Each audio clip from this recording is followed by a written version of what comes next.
Welcome to the IPA Supreme World Championships 2025. Well, today we are going to have some drama, some excitement. We're going to have semi-finals, and eventually we're going to have the finals, because someone is going to take home this coveted trophy. First up today, we have Ben Davies, Luke Sanchez, two Welsh guys going head to head. It's going to be a mammoth tie, both of them in great form, but who is going to be in the final with a chance to pick up this trophy? The second semi-final, Dean Shields going head to head with Michael Rhodes. Both of these guys absolutely flying. Dean had a little mishap earlier on in the tournament, but he's starting to get there now, and it is all to play for as him and Michael Rhodes hope to then book their place in the final. But as I say, guys, first up, Ben Davies, Luke Sanchez, and we're going to preview that with me and Mark Pickworth right now.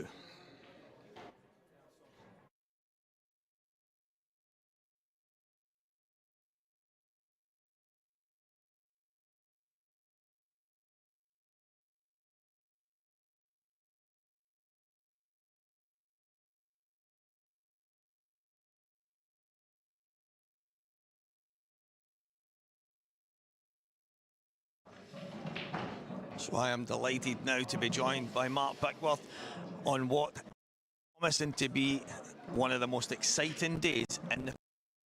Yeah, I mean, this has been a fabulous World Championships. You know, all the work that everyone's done behind the scenes has been incredible. And now we're at this moment where later tonight there is going to be two World Champions crowned, and it's all about now how they perform today on this table, in this arena, under this massive World Championship pressure. Yeah, and right now we already have the ladies semi-final going on the other stream right now. Again, we're going to be crowning a ladies world champion today as well. Yeah, Ashley O'Neill, she's currently only one frame away from getting herself in that World Championship final. You know, it'll be the first ever time she'll be in an IPA World Championship. She's 3-2 ahead against Alice Paler and one set to the good at the moment, but there's still plenty of pool left, and we've seen how often that these matches can change around. So she's not quite over the line yet, but she looks like she's very, very close. Yeah, and the other semi-final, tell us a bit about that. Well, I mean, the other semi-final, we've got Emma coming, and she's like a former World IPA champion, but she's up against Kelly Denton. Kelly Denton, right, till 2 o'clock this morning against Jenny Lawson, and it went to the very final frame. So that's also going to be an incredible semi-final. But how much did that last sort of quarter-final take out of Kelly Denton? It's going to be interesting to see and find out. Going to be on the second stream. Fantastic. And our second semi-final here, if we can preview that right now, Dean Shields and Michael Rhodes, that's going to be a cracker. Oh yeah, fabulous. I mean, Dean Shields also playing late last night against former world champion in Liam Dunster. And we've seen Michael Rhodes, you know, he started his campaign on Tuesday.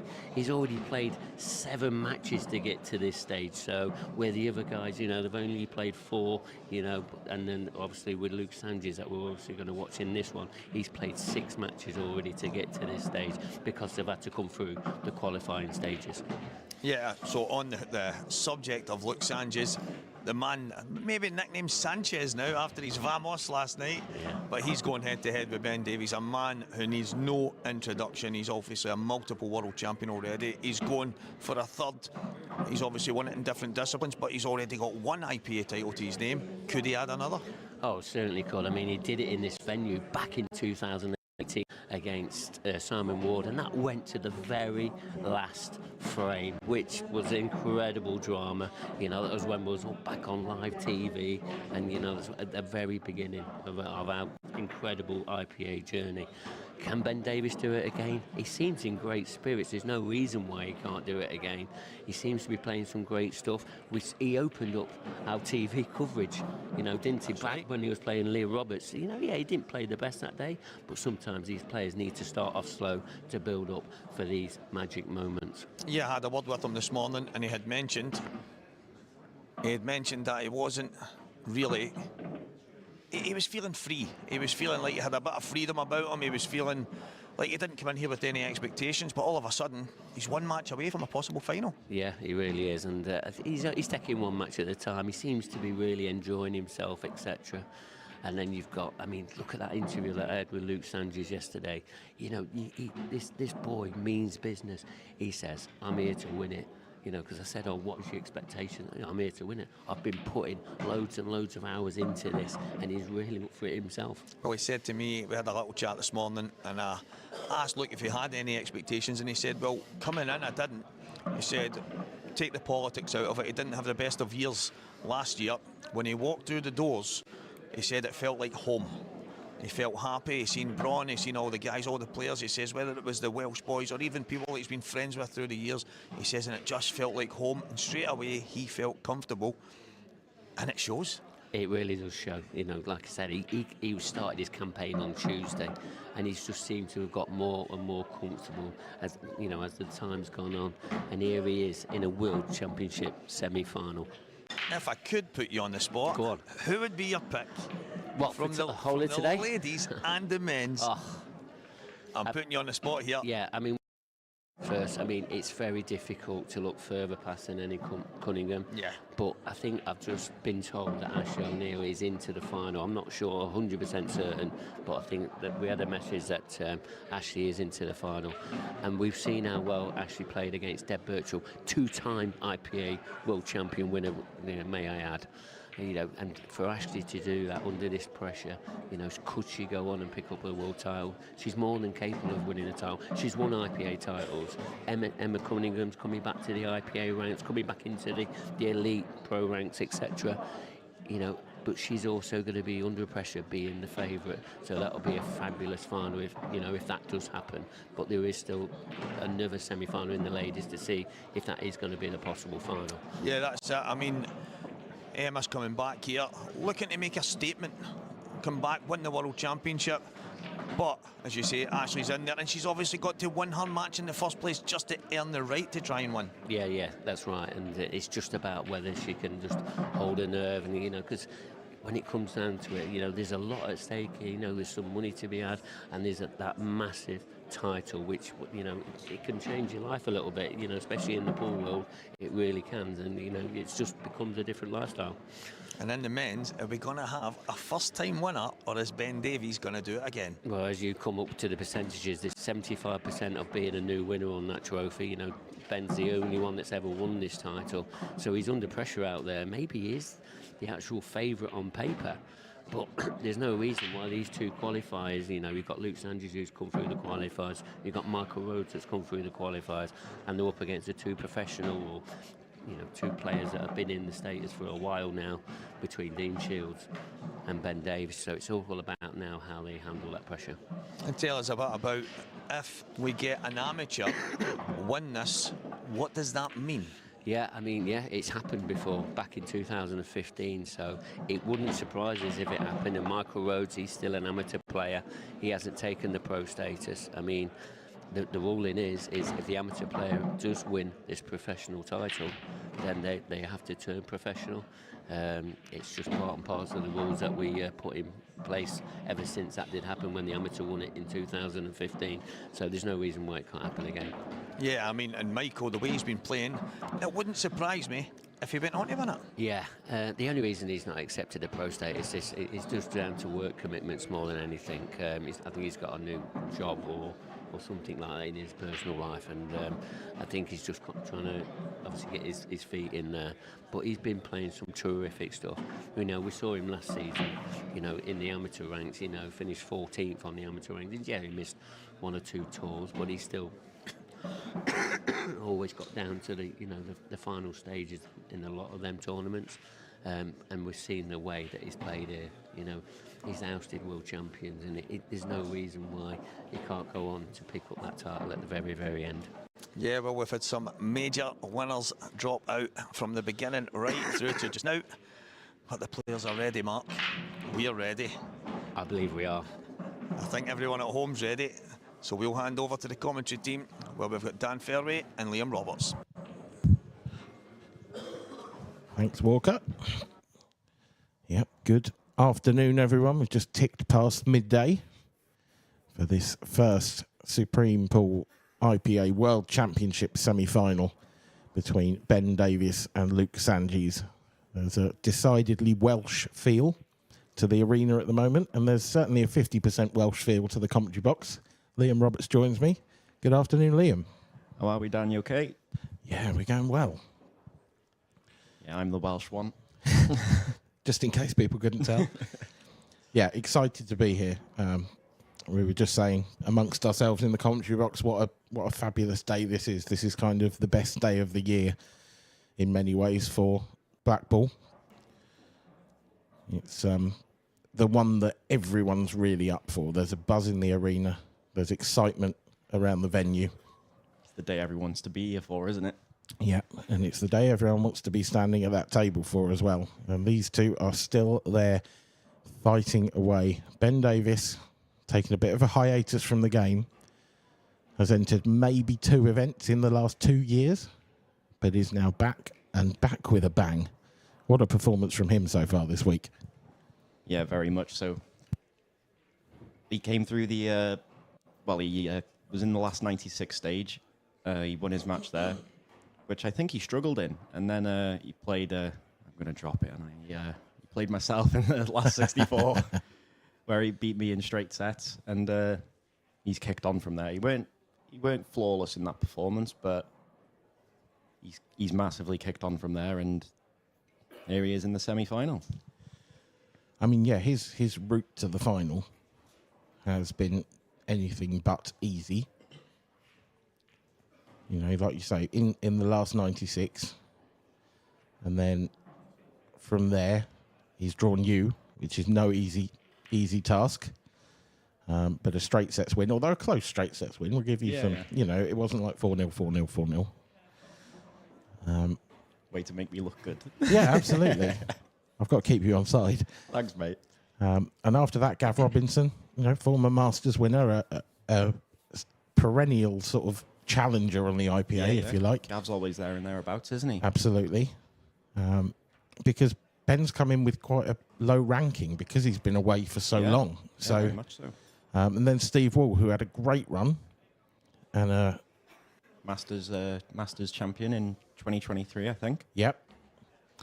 And Ben came through that one by 3-2, so that was close. Although all of those sets, I'm just looking at the scores, 4-1, 1-4, 1-4, 4-1, 4-0. Like, all those sets are very one-sided, but as a match, it's close. Ben was under pressure. That's the thing with sets, isn't it? And he will be breaking. And then, of course, last night, he overcame the world number 1 in Mark Boyle by 3-1. A little bit of an upset, I think, if we're honest. I think people were expecting to see Mark, certainly at this stage, if not in the final. So it's another year without a world title to the name of Mark Boyle. Yeah, I don't think Mark would have overlooked Ben at all, but no, I think with him getting past the last 16 stage that he's always struggled to get past, I think he would have fancied this from that point forward, especially with with some of the big names getting knocked out in the last 16 as well, Mark Farnsworth being one of them. Yeah, it did. The way that the big names fell, it to a certain extent looked like it might have been opening up for him, but Ben had other ideas. The terrific performance. And, of course, a word about Luke as well. I mean, what a run he's had. Returning to the IPA. And his quarter-final performance against Pete Fisher is among the best performances I have ever seen, full stop. Yeah, well, it was me and you in the comms for that. And it was just a pleasure to be here and watch it. Yeah. It was a near flawless performance. I think there was one in off and maybe one missed ball in 14 frames or something, I think it was. Yeah, I mean, certainly the first 2 sets, the first 9 frames, Luke had 7 dishes. And Pete had 2 visits to the table. One of them he won the frame, and the other one he went out of position. And that was it. It was gone from there.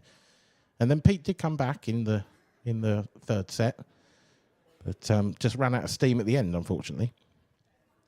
Yeah, it showed a good thing about Luke as well because, excuse me, despite winning the 2 sets very comfortably, the first 2 sets, Pete did come back at him in the 3rd, and if he pinches that 3rd set, it's a different game, but he held his own and stuck in there and managed to take it in the 3rd set. On to this match.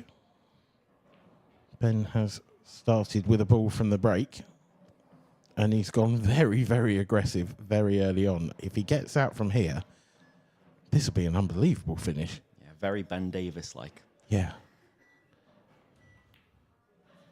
That's a little wide. Hasn't quite allowed for the slide on this table with that one. But he's played it in the right way because he still left Luke a problem.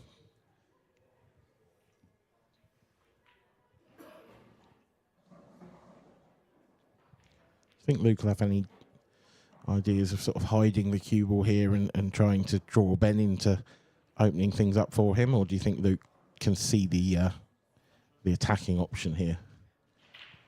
It's not easy to get that yellow out, is it? It's wedged between two reds, so if you're going into that, it's very hard to guarantee your next shot. Yeah, very much so. You've got like the reds around that yellow. The red at the top does go, and the one underneath will double. So reds look good there, but there is no double on the yellows or anything. So if he's looking at a finish, he has to go into it, which he's looking at doing straight away. He's tried it. It's not come out, but it is better than it was. I'm not sure if it goes. I don't think it does. I think it might double now, but it would be a thin double because you'd have to be quite low on it, and it's a long way down the cushion, so it's not a back double you particularly want to be taking on. Just hide the cue ball. That's not a bad shot. I don't think he's quite covered that red. So he's not going to get a foul out of this, you wouldn't have thought. Luke. I mean, Ben loves a double. Is it on? Does this red on the side cushion pass the 8 ball? Can he play the long double? Yeah, I think it'll go close. Hard to see another option for him. Oh, Ben Davies, what a shot. That is the Ben Davies of old, that's for sure. There you go. Would you believe he's been away? I know. Now, does he have the angle to break it out here, or is there going to be another double coming up? Oh, he's got the angle. That's not perfect, but it's good enough, you would say. He's got a shot down to the bottom right. I think this is all he would have wanted. Oh, he'd definitely have taken it. He'd have bitten your hand off for this after that shot. It could have gone so much better, but it could have gone a lot worse as well. So yeah, any shot he'll take.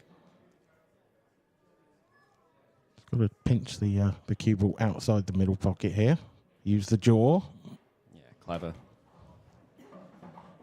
I wasn't sure whether he was going to try and nip it back to the near jaw or run it through, but yeah, that was as played.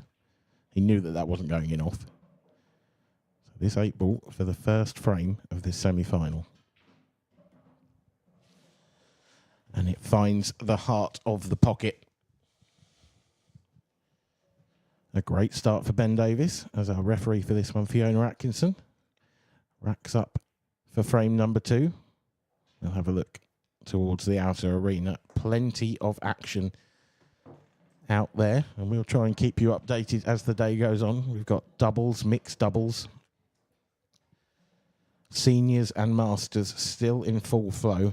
Yeah, a bit of everything today, isn't it, Dan? As well as, of course, the ladies' semi-finals. So we have our first ladies' finalist. You may have heard Mark say it at the top of the show. Mark Pickworth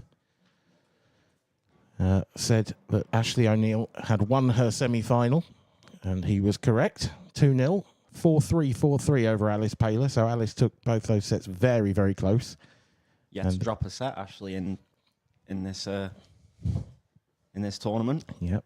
And then on your screens now, front and centre, Kelly Denton, currently on screen, up against Emma Cunningham. If you want to keep an eye on that one, that is out on table 5. It is our second stream here on YouTube. So if you are interested in that, then feel free to pop off and have a look. But please come back and join us at some point. Luke off to a flyer as well, breaking-wise. It's a good first split. Yeah, this was, I think, the best part of his game yesterday when he played Pete Fisher.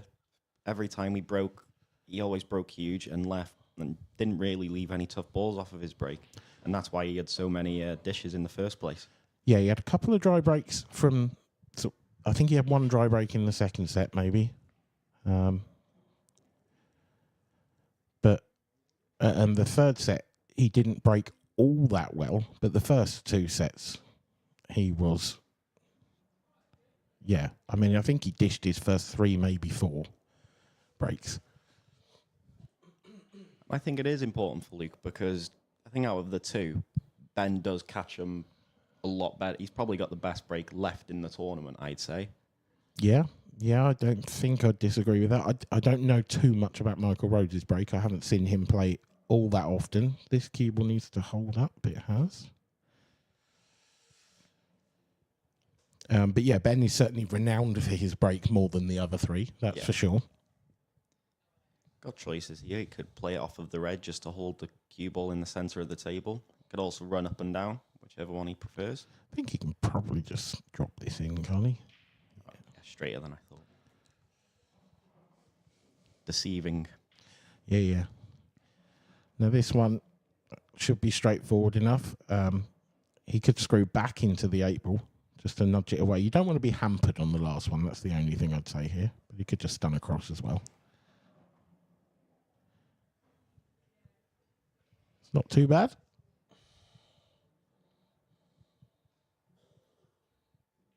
Maybe slightly hampered, but it shouldn't be a problem. Yeah, a couple more inches and this might have been tricky. But as it was pretty straightforward. Both players looking very settled already. You wouldn't tell it's a semi-final, would you?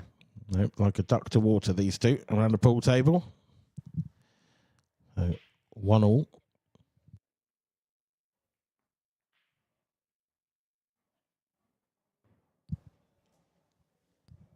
As we said, keep you up to date on all of the action throughout the day.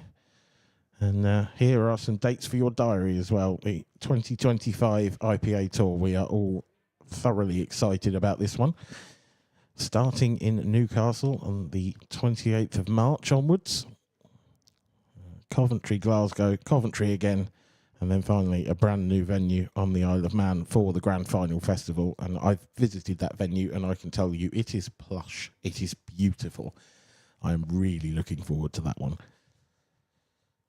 Yeah, so am I. I haven't played in Scotland either. I haven't played in any of the Grand Prix. Never. But I'm going to be doing them all this year. Have you ever been to Scotland? Is this will it be a first? Many years ago. Right. Talking of Scotland, look at that. How's that for a doubles pairing? Morgan McInnes and Ross Fernie. Also the team that knocked me out the doubles as well. Oh, I'm so sorry. I just okay. Well, at the moment, they're not going too well. They are 4-1 down to Matty Rowland and John Mayer out on table 17 there. Another good pairing there, though, as well. There are some very strong pairings. We do have our first quarter-finalists in the doubles, actually. Paul and Cohen Bradford, father and son team. The Bradfords. The Bradfords, yeah. Actually got a very good record. Yeah. Oh, and that jumped straight in off of Ben's break. Talking about how important the break's going to be. Yeah, this could be a bit of a break of serve opportunity here for Luke Sanges. It's Reds all look reasonable, actually. I think all the Reds have a pocket. He's obviously got a free shot to develop, so I don't think yellows are the ball here just because of that one to the right of the black spot. I don't think that particularly goes anywhere. And you've also got the yellow on the left rail. Yeah, I like this shot first. So this is yellow on to red to promote the red. I think maybe stun back for the red closest to the 8 ball too. Just because that's probably your next toughest ball to land on. And he's getting that out the way now. That's come out nicely.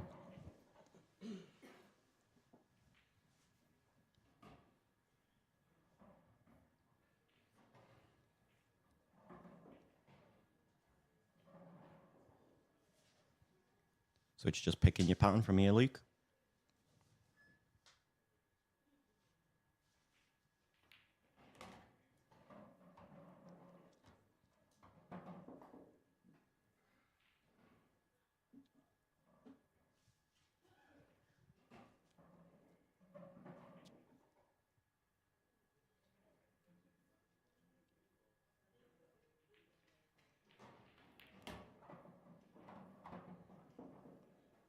very well controlled.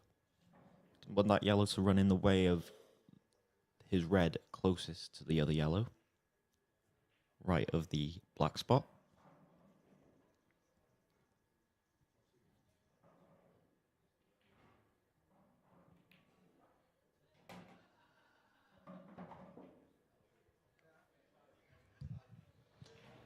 A little bit of care needing to be taken with this one. Going to come around the back of the red. But I've got to dig into it quite well.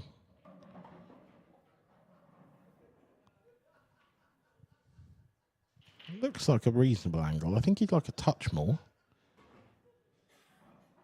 Because he wants to be as straight as possible on the next red to the right centre. Yeah, I think that's why he's looked at playing it towards the cushion just to make it a bit more straighter. Making the next shot harder, but getting the right angle he needs. Doesn't want to be hampered. That's, if anything, a bit overhit, actually. This is too far. This could be trouble here for Luke Sandys. I don't see how he can land on that ball now. He might have to flick into it. And if he just grazed it, it might go in the bottom left. I think he'd like to hit them both maybe together. Which he hasn't. He's gone into the yellow first. Well, this is a mighty thin snick. This is not easy. And I wouldn't say position on the 8 ball's guaranteed, even if he gets this. There's a lot of traffic there.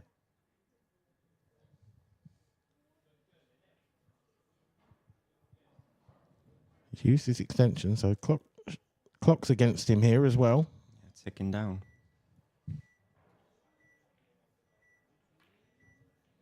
Has he got it? He's got it. Where's that yellow gone? It's gone in front of the 8 ball. Now then, Luke Sandys, this is a big moment. Big moment so early on.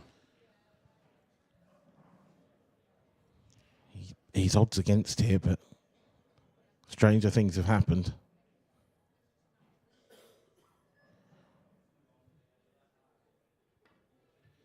Lots aside, didn't even get anywhere near it, to be honest. I think the shot clock didn't help him there.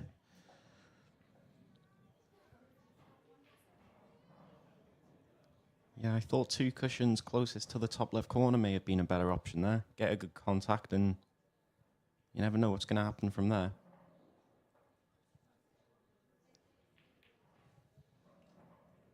So maybe an escape for Ben Davies. I mean, you would imagine so. This is a proper Ben Davies frame. I think he's just going to wander around and clear these up in about 30 seconds, to be honest. Yeah, I've seen that a few times. I love watching him in that mood. Just mopping up the last few balls. Yeah, it's sort of like a not care mood, isn't Yeah, it? yeah. But He looks like he doesn't. It just oozes confidence as well. Like there are moments when they're particularly easy where he doesn't even get down on the shots.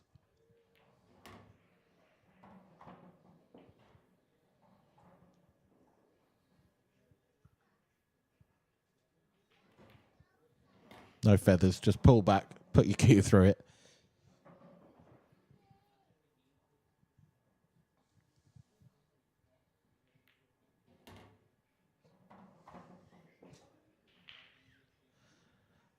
I don't think I've ever seen anyone make the game look as easy. I know they were easy, but you know what I mean. There's no pretense there. There's no, checking it twice. It's just bang, get down, hit the ball.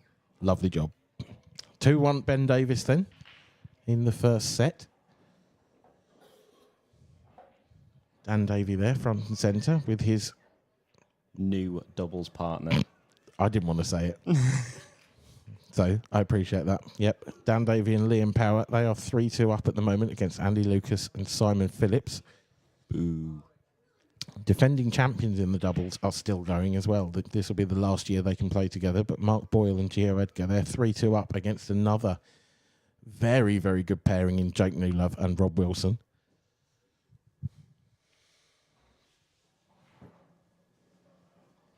Yeah, the non-stop classic matches don't stop just from here, do they? No, they don't. No, there are some ridiculously strong doubles pairings this year, aren't there? I mean, Scott Gillespie and Mark McAllister. you know, Dan Davey and Liam Power, Ross Fernie, Morgan McInnes, Boyle and Edgar, Newlove and Wilson. It is crazy. Craig Brown and Pete Fisher. Yeah, absolutely. I mean, Dean Shields and Steve Wall, they're around behind thanks to Dean's exploits in this particular competition. And they're up against Michael Tomlinson and Jack Heckingbottom, and that's another brilliant pairing. They're Nice game in the last 32, eh? Yeah, absolutely. They are currently, Dean Shields and Steve Wall currently 4-1 down in that one. Probably a part of Dean that wouldn't be too unhappy if they lost that, as long as he wins his next one in this.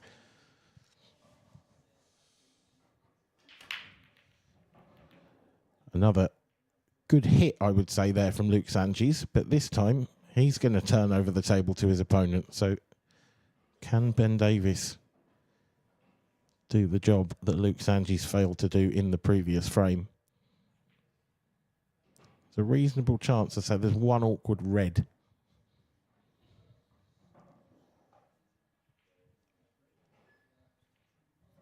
One awkward yellow as well, to be fair. Yeah. And they're both covering each other at the top of your screen.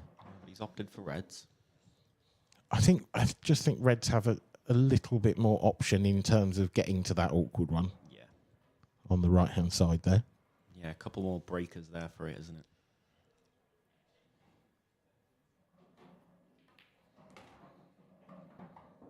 Didn't want that flick on that yellow. Not fatal, but he'd like to be a foot further down the table. I don't think he'd like to be taking the one into the centre either, because he's not guaranteed position on his next red. No, I mean, he could take the one up to the top right, but it's very hampered.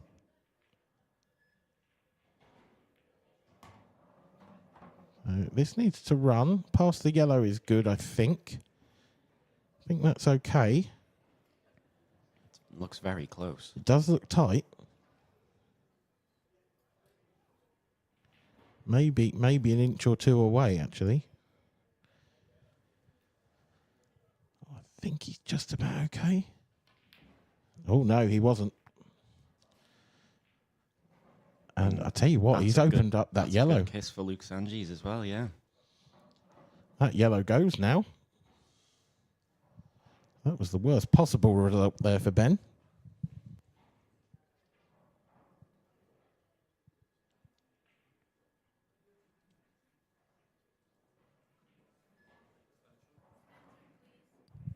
Yeah, it was almost like Ben convinced himself that went when perhaps it didn't. Yeah, and I think that was from the shot before where it was still tough to get out for a red from that ball from the left centre, but he opted for it anyway. Oh, this needs to hold up. That's pretty perfect, actually. If that cue ball runs on 2 more inches, Luke's in a world of trouble. But where it is now, he's perfect on that yellow down the rail to get rid of it. And as I said, after the first 2 frames, they both looked settled. They've both made a mistake since then.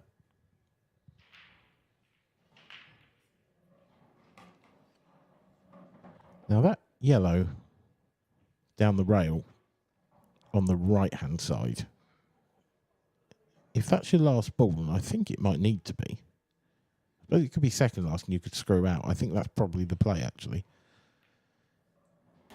I feel like you don't want that to be your last ball because I don't know what the gap between the reds is like. Yeah, in a perfect world, you'd like to be dead straight on it just to screw out. But if you've got any sort of angle, trying to screw out's a problem with the red underneath it. Yeah, it could still be tricky. I mean, it goes, so it's definitely in a better place than it was before, but that could still be a problem for Luke.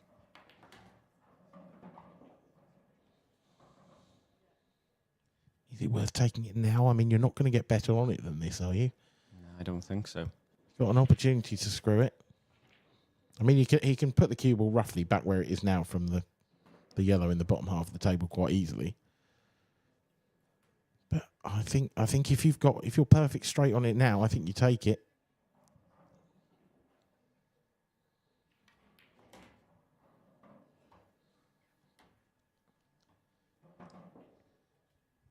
He just caught that red, and now he's off angle here, and he can't screw back because he's so close to the side cushion. I think it's maybe just drop it in and leave yourself a tough yellow. Just back yourself. Yeah, this isn't easy. Has he got to come twice across here, or does that 8-ball pass to the top right as well? That's another consideration.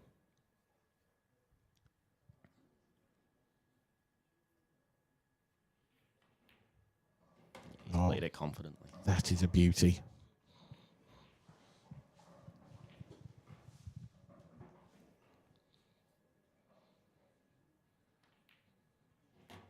Very accomplished counter clearance there from Luke Sanji's ties. The scores once again 2-2 in the first set here. As we nip over to table 5. Kelly Denton against Emma Cunningham, 1-1 in the first set.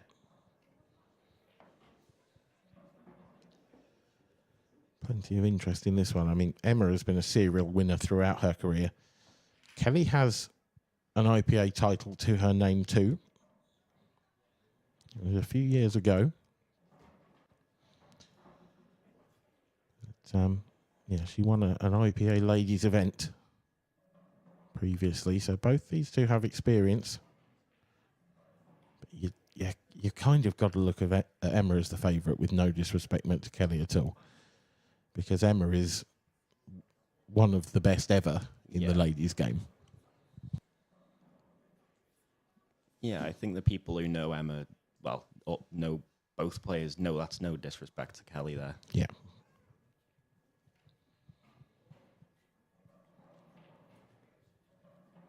That's a nice pot.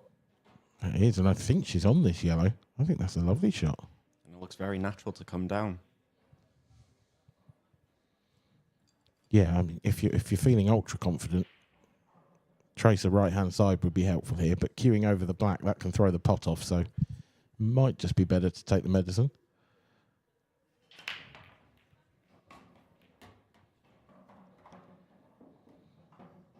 There's the monster break. Someone's had their Weetabix this morning. What a split that is. Shame about that cluster in the middle of the table, though. And I can't see any obvious solutions to breaking that out either. And I can't see an obvious first red, and you really want reds.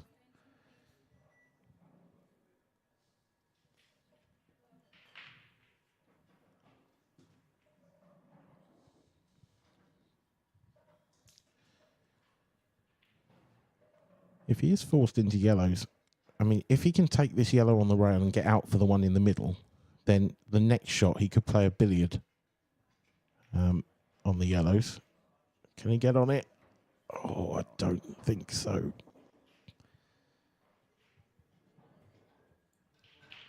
No, the reaction tells you not.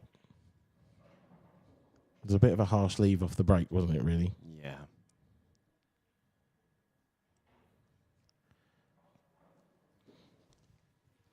Not a bad shot.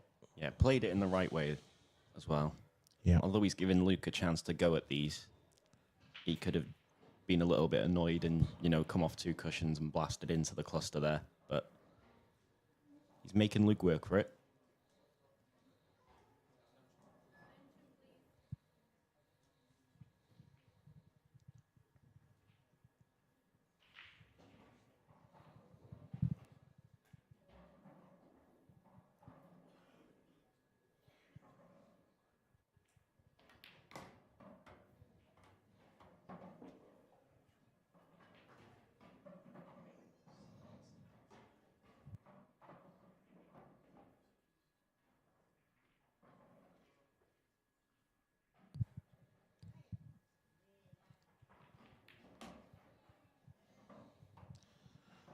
The problem for Luke here is he's essentially putting all his eggs into one basket here, isn't he?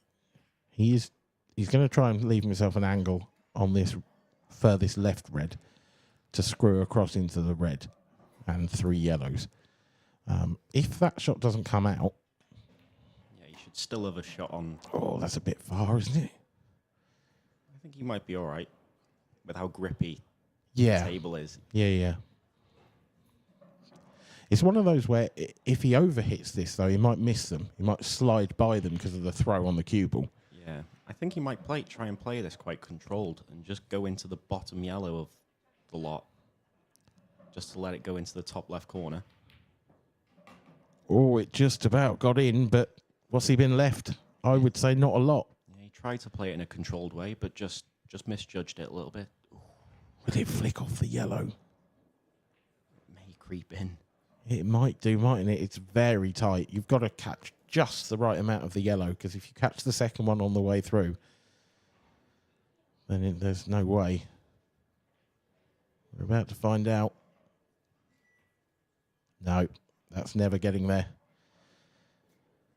So this now is a brilliant opportunity for Ben Davies. He's perfect position as well. He'd probably put it somewhere around there with his hand if he could come to this table. A different Luke Sanjis from what we seen yesterday as well. To be fair, I don't know if that's true. I just think yesterday, certainly in the first couple of sets against Pete Fisher, every single thing that Luke tried like that came out for him. Yeah. You know, every time he took a bit of a risk, it was working. And that's not always going to happen. He was still brilliant. Oh, yeah. Don't get me wrong. But, I mean, you sat and watched it with me. You know that there were a couple of moments where he played a shot where you thought, well, this isn't guaranteed to go right. Yeah. Yesterday, I think he was walking around with a lot of confidence. And here, not that he doesn't look confident, but he just looks very focused, more than confident, if that makes sense. Yeah, there was a spring in his step yesterday, certainly after the way the match started. And I think it's so important to set the tone in that way. And Luke had the opportunity to set the tone in that way. Whereas so far in this one... No one's been able to set it, have they? No, this is... Well, I thought Ben had massively underhit that, but he's... I don't know whether he's played for it in the middle. I'm not convinced. You think he's underhit it as well? Yeah, I think so. Just not allowed for the slide, but landed nicely on it to the middle anyway. Yeah. I don't think he'll mind, though. Absolutely not. Nope. So 3-2, Ben Davies. The man they call Ding leads in this first set of this first semi-final of the Supreme Pool IPA World Championships.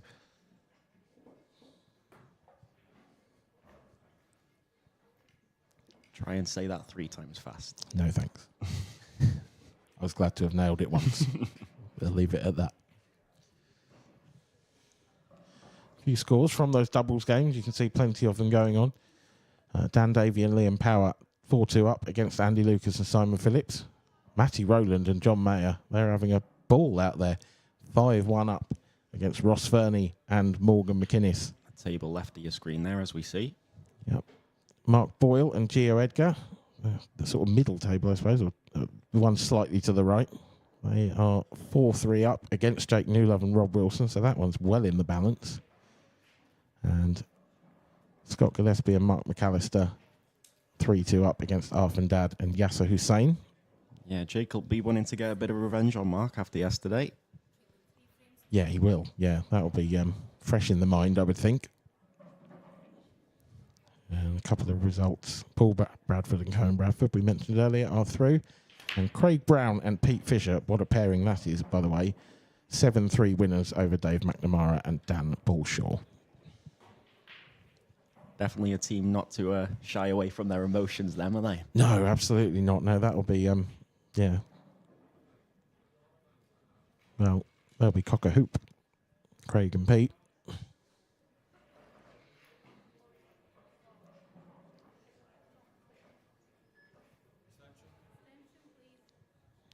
Luke Sanjis getting the first opportunity in this 6th frame, but it's not an easy one.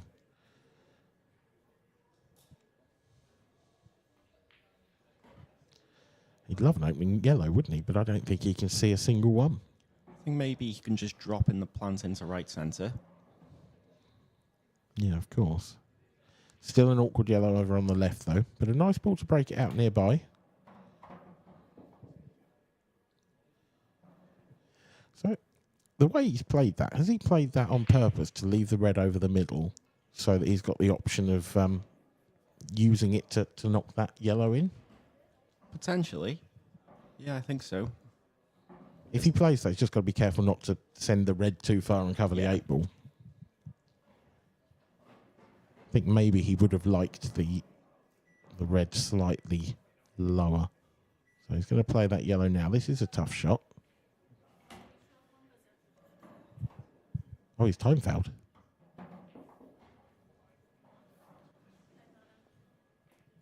Wow.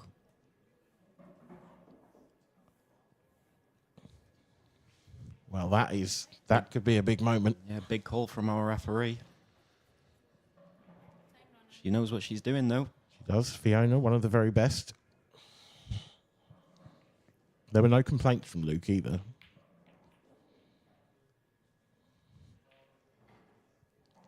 What an outcome.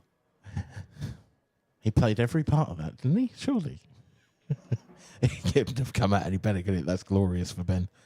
I thought the yellow was just going to glue onto that red onto the left-hand side. But no, just ran past. Still goes. And he's even put a yellow on the right-hand cushion just for good measure. Yep. That couldn't have come out any better.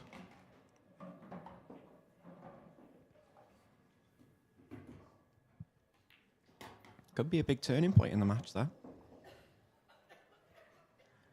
And if Ben takes these, it'll be interesting to see how Luke reacts. Well, I may be wrong, but I don't think I've seen a time foul this week. I certainly haven't. No. Whether there have been any, I don't know.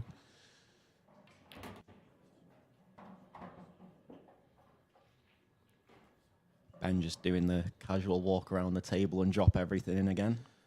That's glorious. And although after the first shot they were there was still some tricky shots to land on. He just does it like it's nothing, doesn't he? He's the most relaxed looking player. That's a perfect example. The most relaxed looking player I have ever seen.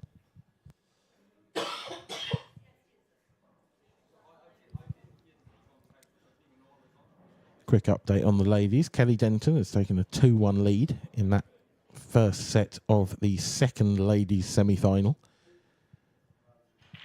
So the race to find out who will face Ashley O'Neill in tonight's final. That will be the third match on the stream today on the main table. After, of course, this, followed by the next semi-final between Dean Shields and Michael Rhodes. Kelly now actually in a 3-1 lead. Yep, that score's just updated for us here. So Emma, the red-hot favourite, in a bit of trouble here against Kelly Denton. Yeah, I was going to ask, but with you saying that, I'm sure you're going to say yes anyway. If Kelly beats Emma here, considered a big upset, do you think? Yeah, actually, yeah, I'll stake the claim. I'll take the flak if people think I'm wrong, but yeah, I think that would be considered a big upset.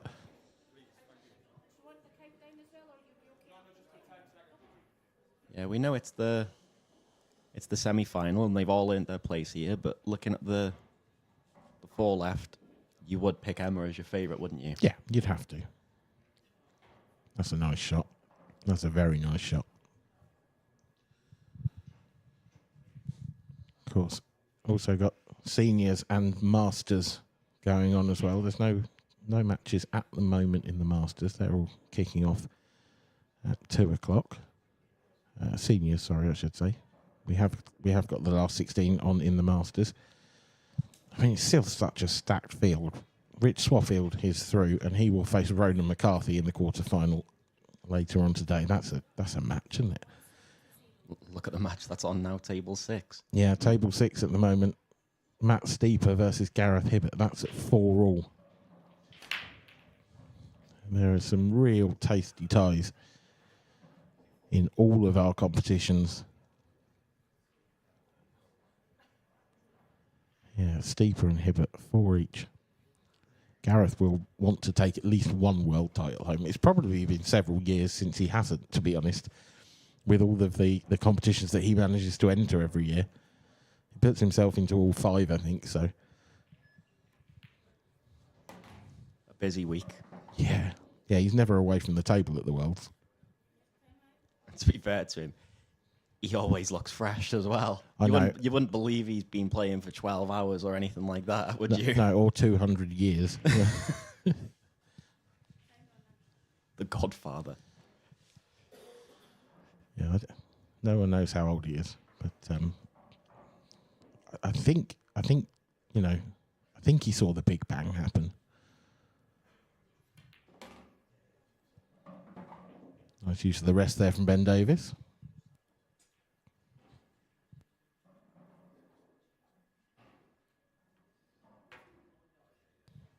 You okay there, Liam? Yeah, I'm fine.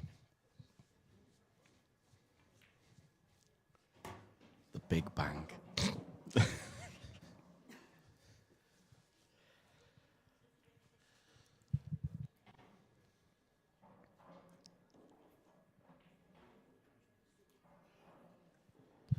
First opportunity in the second set then for Ben Davies. Off the Sanji's break as well. Yeah. So this is a big opportunity to really seize the initiative, because of course it'll be Ben's break next, so it could be 2-0 the next time Luke sees the table. Yeah, important for Ben as well, because after Luke's time foul in the last frame, he'll want to keep Luke in his chair too. Sort of let him dwell on it. I know it doesn't sound nice, but that's what you've got to do. You are a horrible man. No. Oh, this cue ball needs to run. Wow. Of all the places you could end up, that would have to rank as the worst.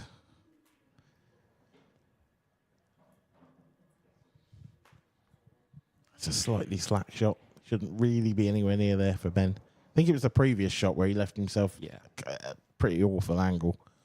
Yeah, it stemmed from a couple of shots, didn't it?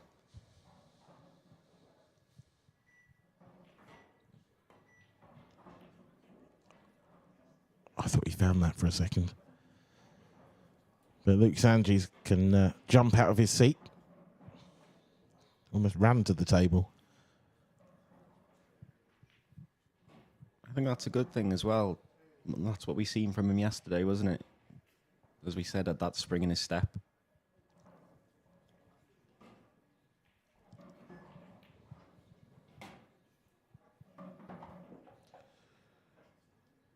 Yeah, it's a nice open pattern, this, really, for Luke. Shouldn't be any mistakes here. And the ideal tonic after the end of the previous frame.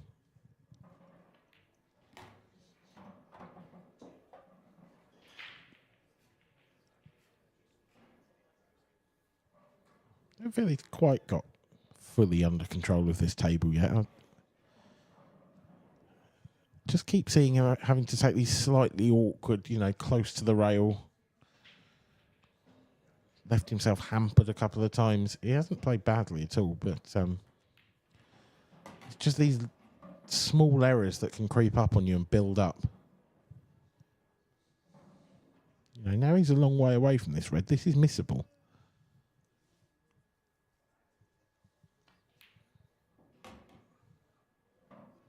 It was close. It was close. He won't mind.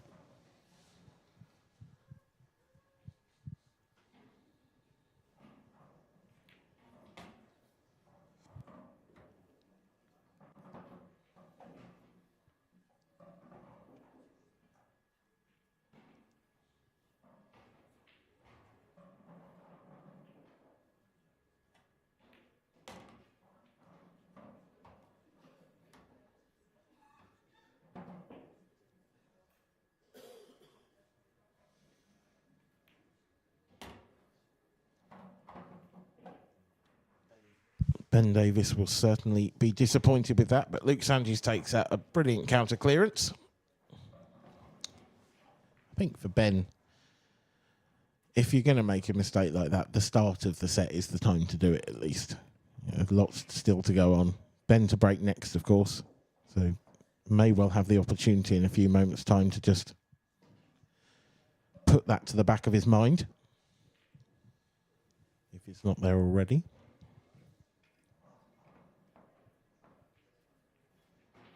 Yeah, fairly routine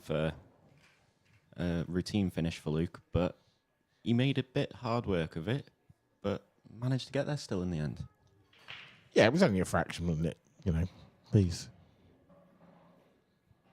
couple of inches here or there can make all the difference, and if you continue down that path, it will cost you eventually, and it has a couple of times in the match so far. And to be fair, the same could be said of Ben. Yeah. You know, in that frame, for example. Yeah, I think he would have needed that, though, after the last set.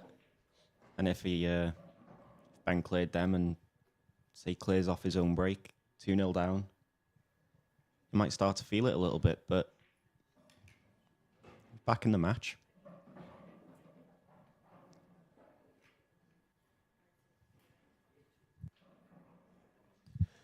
News from table 5. Kelly Denton has taken the first set against Emma Cunningham. You would imagine 4-1, given the score line. Had a quick word with Emma last night. I know she was pretty tired coming into this event. She's been in Malta for a couple of weeks beforehand. There's been an international event going on, I think. So between that and then coming straight here, and she's been on the table constantly all week. Perhaps that's affecting her, but having said that, Kelly's obviously played better in that first set.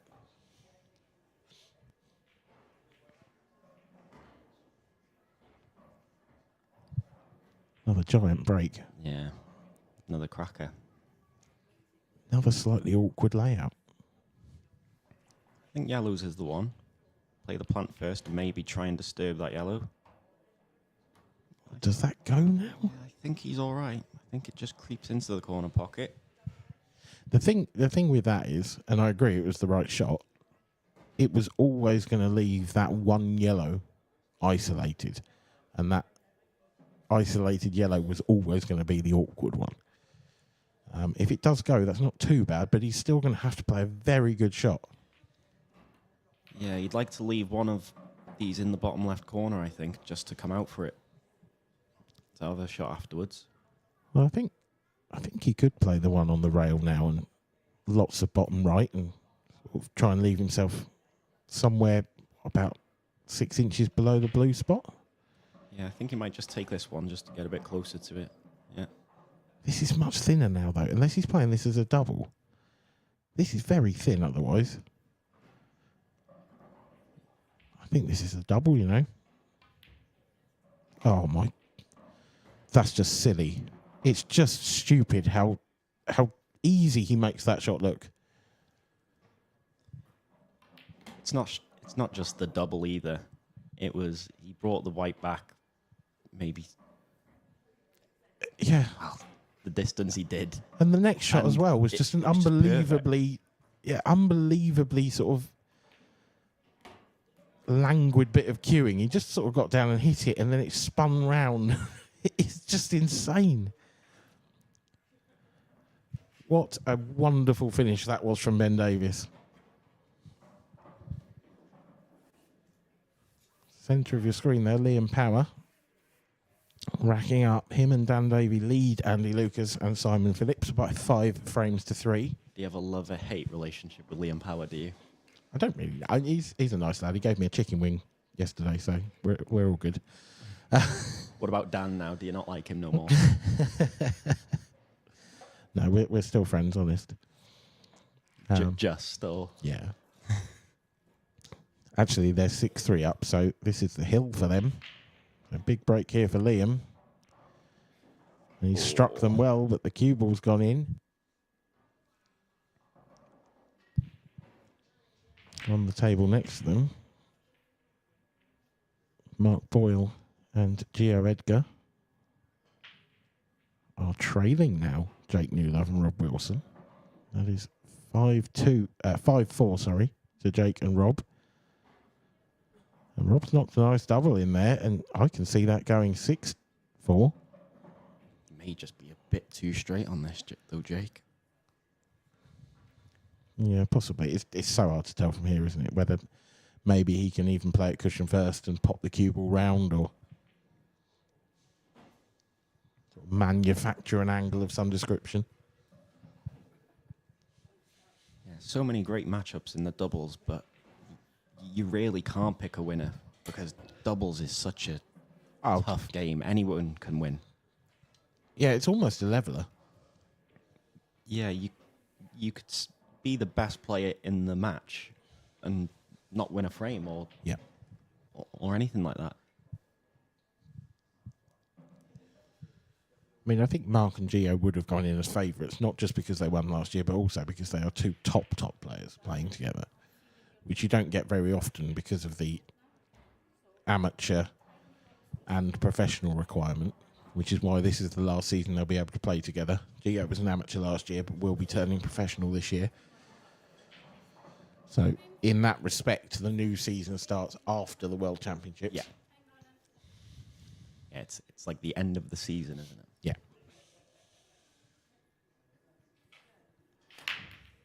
Oh, Luke, that cue ball was tracking. It was always tracking. And it's another opportunity for Ben Davies. It's another great split as well.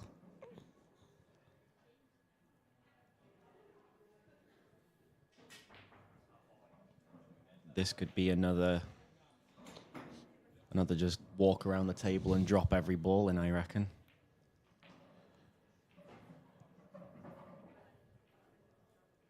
Yeah, fancies reds. Just getting I think he's going yellow. Oh, yeah, so he is. Sorry, my bad.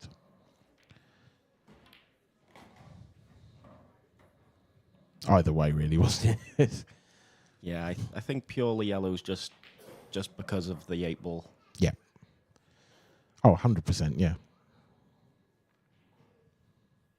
That'll teach me to look away and then look back.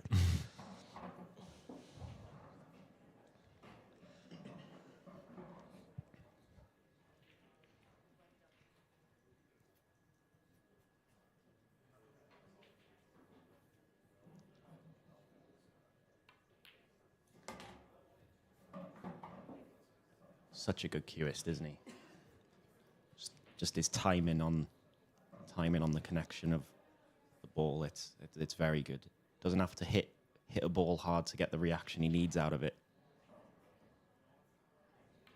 I think that's just the kit. And again, look at that. How's that for a shot? It's just the key to why I love watching him so much. Just his timing is unbelievable. I don't think I've ever seen a player time the ball so well, so consistently. From such a, and I hesitate to say this word, but I think it's the right word. From such an almost lazy-looking stroke. Well, we've seen in the match how It's so nonchalant. I mean, look at that. It's just nonchalant. It's just, and it's perfect. Yeah. How many seconds will he take to spot this? Oh, slow. That was slow. Slow, Ben. Come on, Ben, sort it out. Two very quick-fire frames to put him back in the lead of this set. Yeah, and with the break as well now, Yeah. because it's his break next. So at the moment, things are not going the way of the Welshman in the top right corner of your screen. Well done. I thought you were just going to say the Welshman. No. I was fully aware of what I was saying. But Ben sounds so Scottish.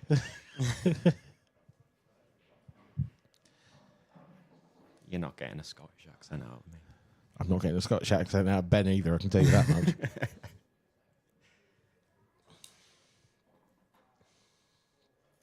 There is a Scottish accent at the table. Of course, Fiona.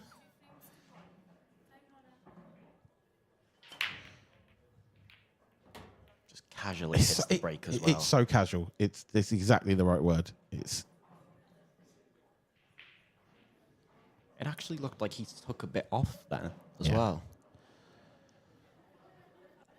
This is a genuine treat for me because I have missed watching Ben play, and it's almost hard to put your finger on why until you see him play again, and then you just suddenly realise just how good it is. He's been away for so long. It's so good to have him back. Same with Luke, actually, to be fair. But Ben is just, is and always has been my favourite player to watch.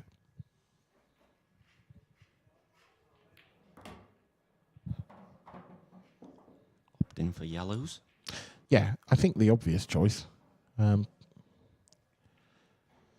If you could make it happen, I think dropping the most awkward yellow next to those 3 reds, I think if you could just drop that in the middle as your last ball, it's going to be perfect to land on the 8 ball. That doesn't look particularly nice from there. No, it does not. No, he's got a very thin cut now. Going to be losing the cue ball a bit. Can't really see any other option for him.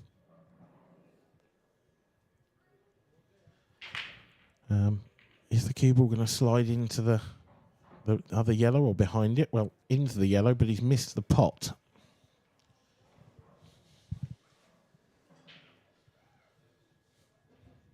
Luke, again, like a coiled spring, straight to the table.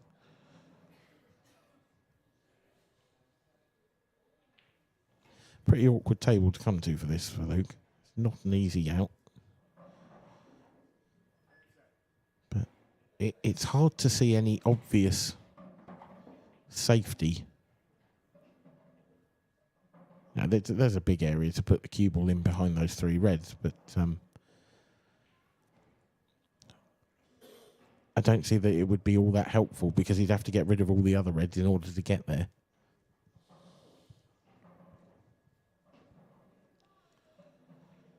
I think he'll be relying on a good breakout shot.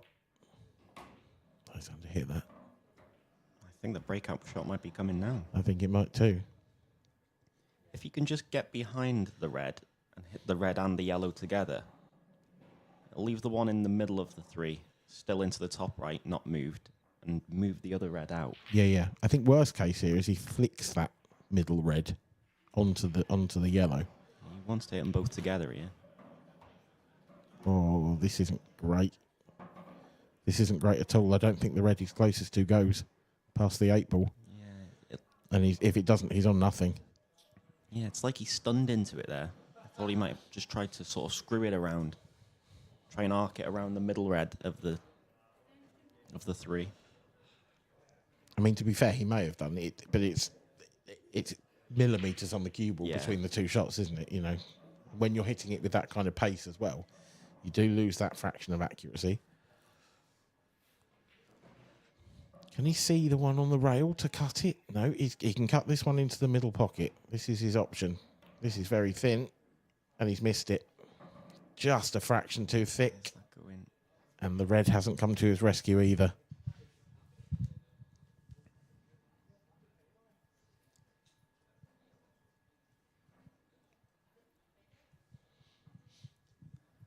Hasn't been a flawless match from any stretch, but despite the scoreline, you'd have to say Ben looks just really the more comfortable player out of the 2. So far, he's been the better player and he's made less mistakes.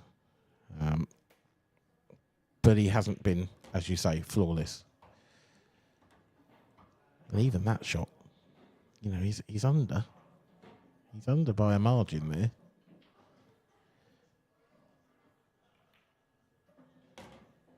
Just a vast amount of side to hold the cue ball. 8 ball, I think, goes into the centre quite comfortably as well, so. This needs a bounce. Got it. I had visions of that just sticking on the top cushion.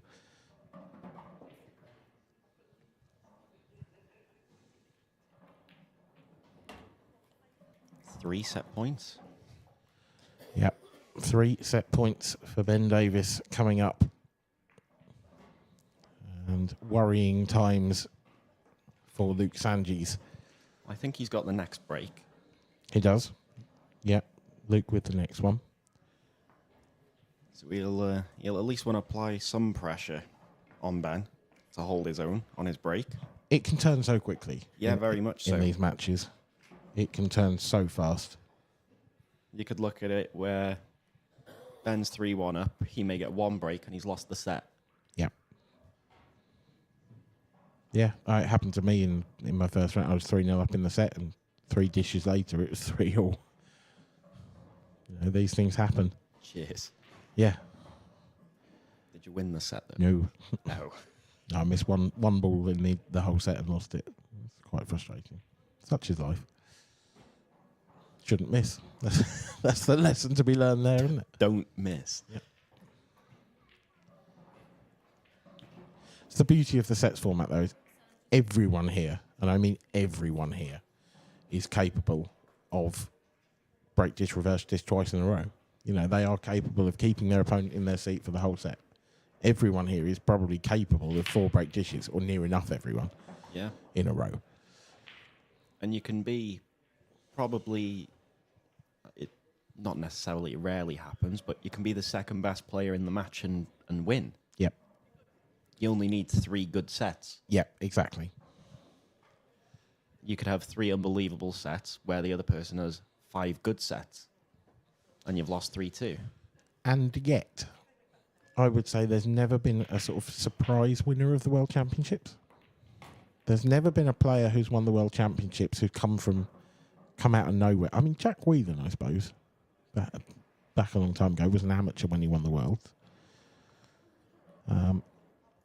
But as a general rule, the players that win the Worlds are the very, very elite.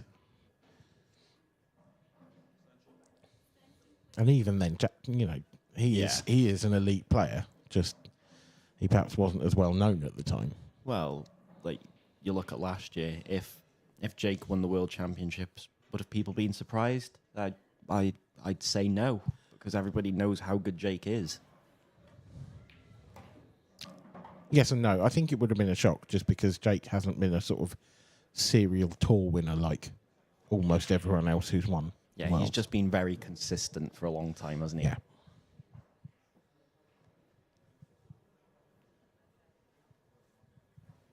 But when you look down that list of names, there's no one there who surprises you on that trophy. I think people would be more surprised there's no Boyle on the list still. Absolutely, yeah. There will be. I'm sure there will be. I'm sure that will happen one day. He's too good for it not to. Now, Luke Sanjis here looking to apply that pressure you were talking about. That, I think, is a brilliant shot, but might just be under hit. Yeah, I think it looks very slightly short, but you should still be okay. Cushion first or a bit of swerve? I think cushion first is the safer option for me. Cushion first it is. That's a lovely shot. He now looks very straight on this next yellow, but where he's pointing his cue suggests that he can perhaps pinch a bit of the pocket. Yeah, come maybe down just table. force it down table.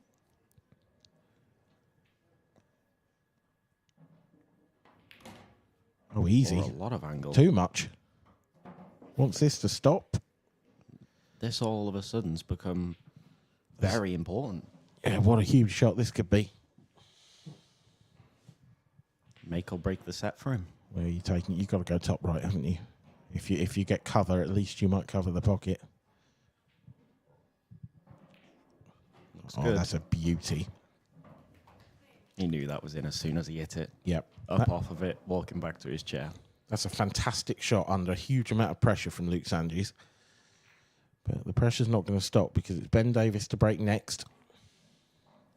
So, I mean, it could still be 2-0 down in sets, but he's just fired a warning shot across the bows there of Ben Davies.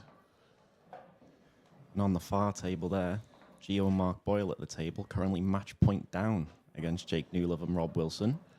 Yeah, If they take these, it'll go to a shootout, which we all love to see. The dreaded penalty shootout. We all love to see it, though. We do. It's, one of the most exciting things you can see in pool, I think. And it looks very much like it's going to go that way as well. When you hear Bronny's voice over the tannoy going, referee table 15, I'm sure everyone will have a little turn around and look to see what's going on. Absolutely. That's how it normally goes anyway. There's the prospect of a few more as well because, as Ben Davies goes in off. And as I was saying before, one break and he could lose the set. And looking at this and the way Luke dished last frame, it's hard to disagree with it.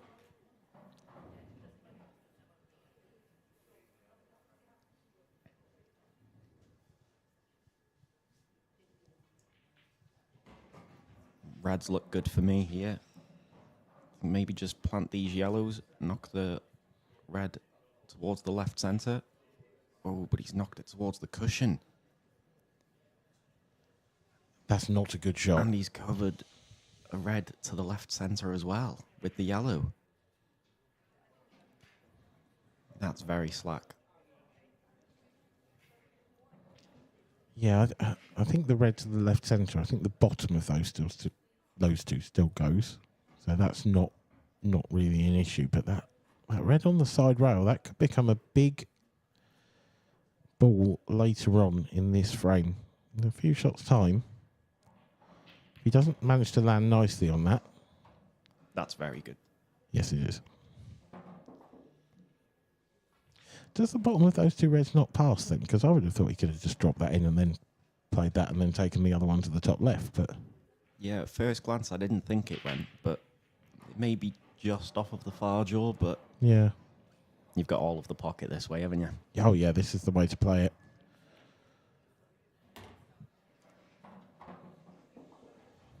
So when are you going after that tricky one? He's got a nice angle now.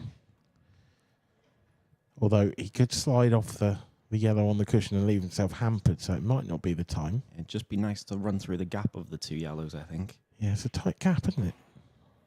He's just guaranteed himself a shot on it, which isn't a bad play. You're getting your hand on the table. You're not hampered. You're just backing yourself to make a tough ball. Yeah.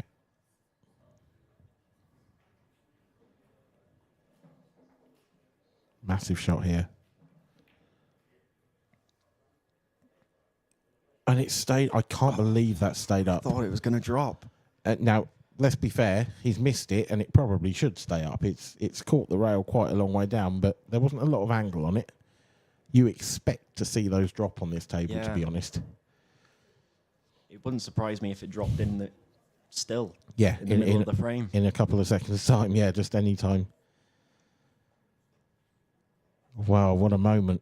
What a moment we have here. What an opportunity for Ben Davies.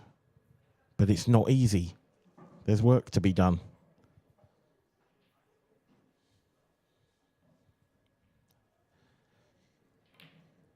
I don't think he minds the work, though, Ben. He'll just be happy to be back at the table. Yeah. He's probably thinking in his chair, well, it's 1-1 in sets now. The key to this is going to be getting nicely on the 8 ball, you'd think. I imagine he will nudge the yellow off the cushion with the one near the middle pocket. Yeah, he can nudge it or just land on it, whichever he prefers. Depends on the angle he leaves himself, I think. Absolutely, but...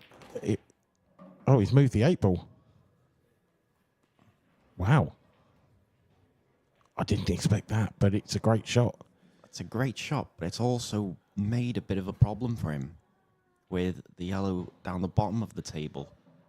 Because there's not a lot of room now to land on it, is there? No, that's true. Although the red to the right of it is quite handy. So if you land on it, you know, it's going to be a slightly thinner shot than you'd like, but you've got that red there to use to hold the cue ball.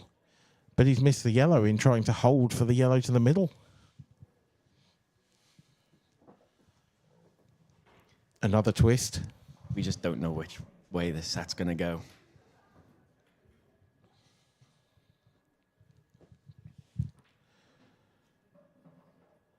No, but I think we know which way this frame's going to go now, and I think it's going to lead to a decider in this second set. because Luke really should get these.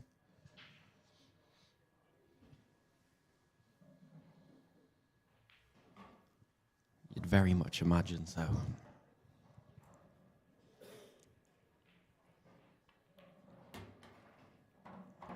Yeah, well-controlled shot. Looks so simple, but it's really easy to mess them up.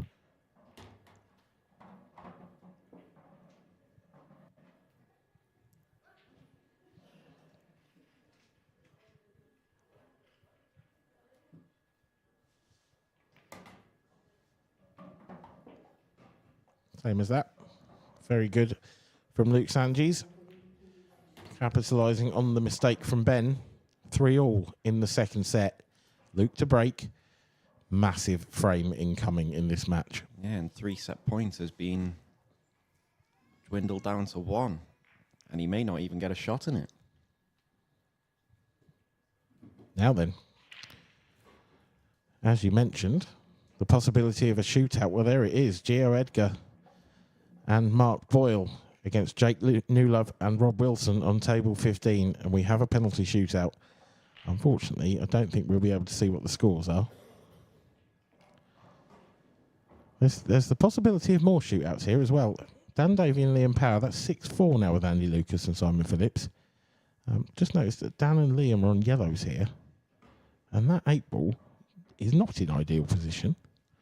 And the table on the left of your screen, Ross and Morgan have just pinched another frame to make it 6-5. The referees are going to be kept busy today, I think. Very much so. As Jake Newlove nails his penalty. We will try and find out what's going on for you there with those games. It's like the FA Cup with all these penalty shootouts. Absolutely. We need someone around the grounds. We need Chris Kamara, don't we? Unbelievable, Dan. Great break. That is huge. Great break from Luke I think Sanges. that's the best break he's caught all match.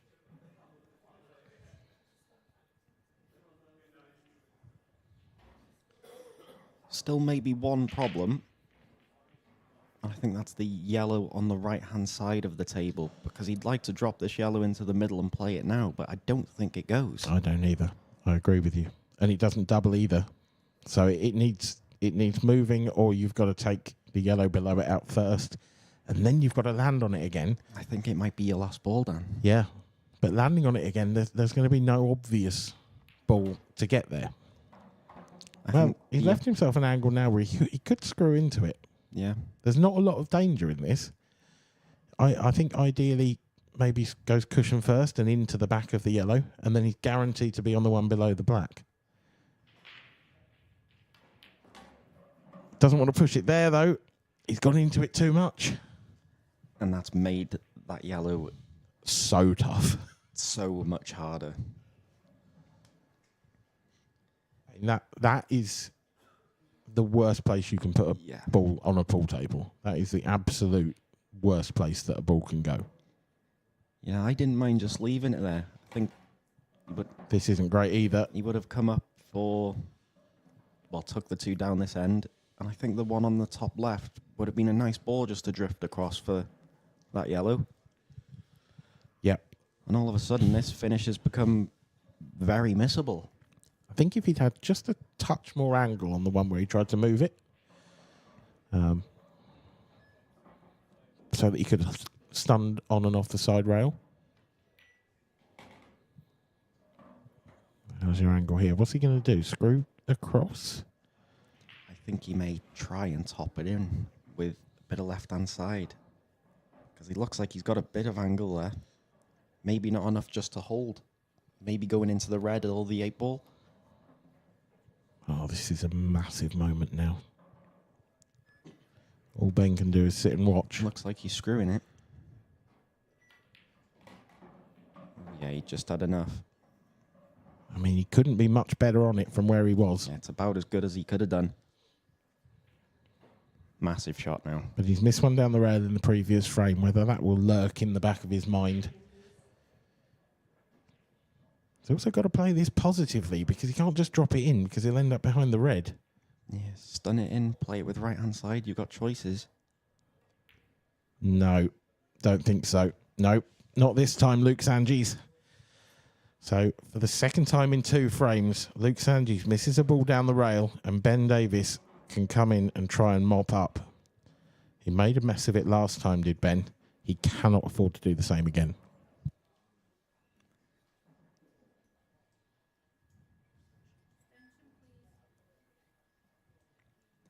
It's hard to deny this isn't the most important visit of the match. Yep.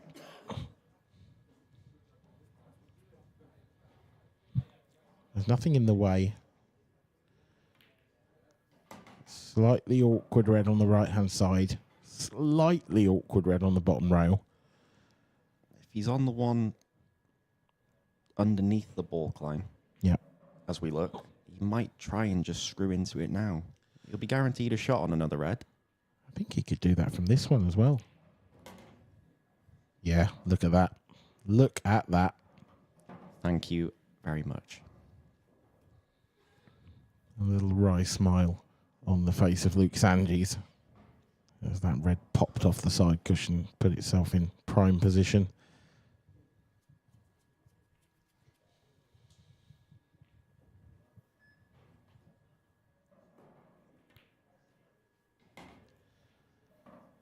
Doesn't want to be straight here.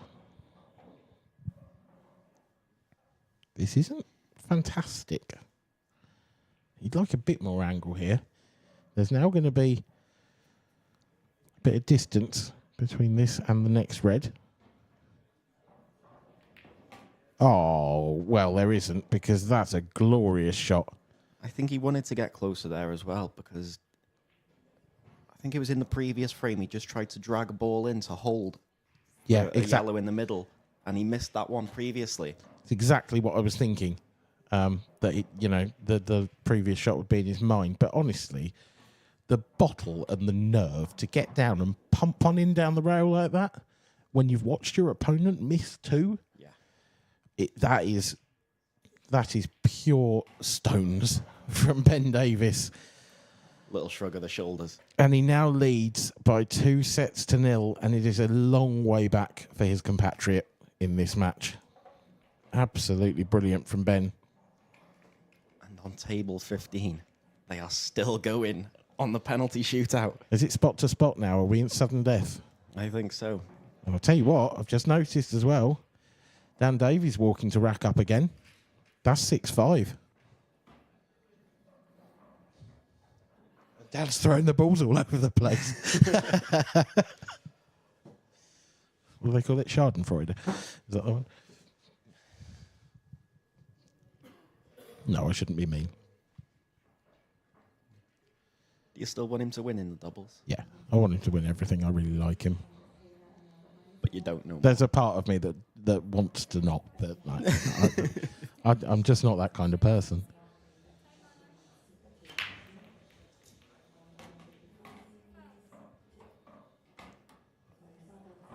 Well, if Luke Sanches ever needed an opportunity to get back going, this is it. Look at these.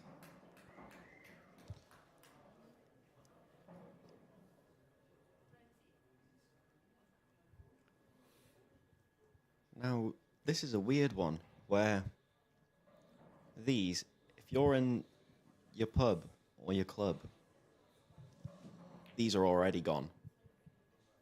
Oh, yeah, big time.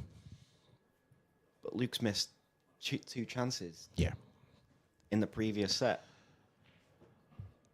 So these become harder despite being so easy still.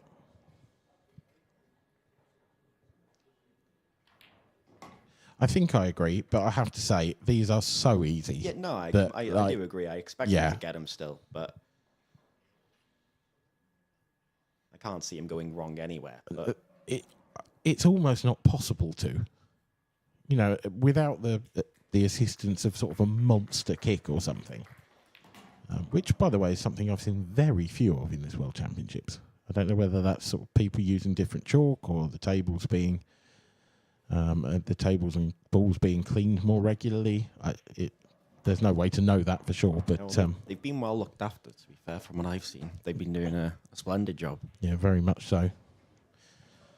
A word for all of our referees who also carry out that task as well as all their refereeing duties.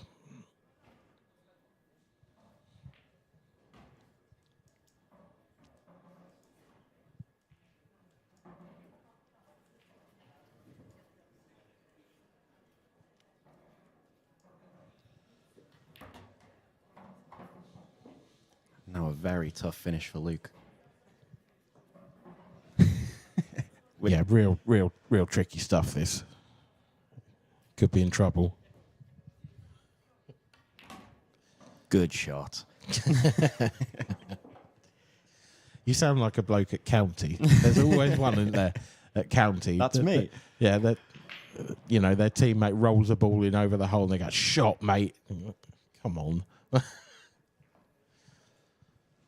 That match on table 15 has finished, and it was Mark Boyle and Gio Edgar pinching it. Oh, they're still in. So no revenge for Jake. No revenge, nope. Still can defend the title. That must be Jake's last. Oh, he could be in the mix, I suppose. So that would be Jake out of the world, but there's a possibility he's still in the mix. I'm not entirely sure.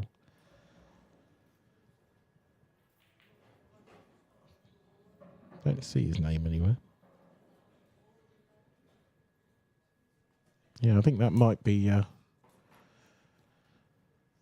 Jake Newlove's last action of the World Championships this year.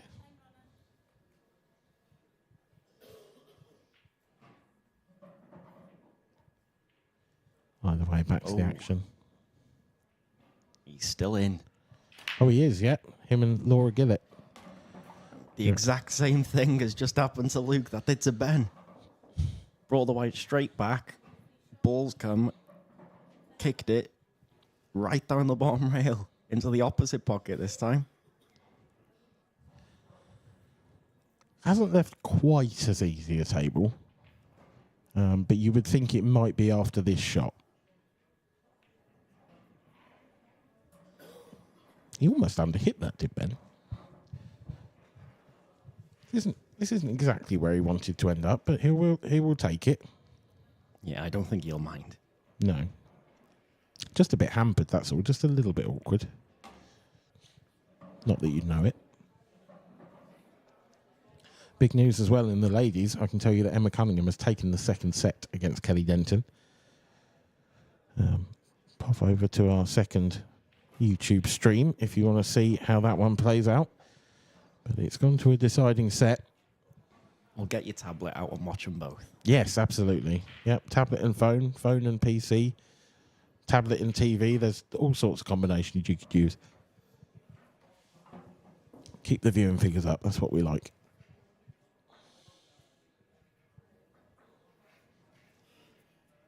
He's got choices here, Ben, with the last jello. He can bring it back now. Yeah, he didn't mind being straight or leaving it like this. He'll just drift underneath the red and come over. The only thing he didn't want to be was in between both, yeah, basically. So he just had to make the decision. But two reverse dishes in a row, one each. Yeah, with the click of a finger, it's 1-1. Yeah, quick fire start to this third set. Liam Power is at the table trying to avoid a penalty shootout for himself and Dan Davey.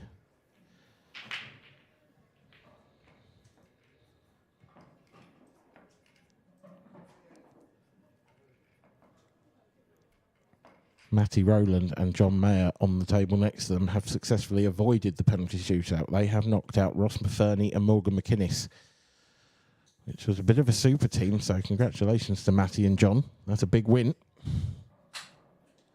And they may well face, you can see Matty Rowland there, front and centre. They may well face the two at the table behind them in the quarter-final.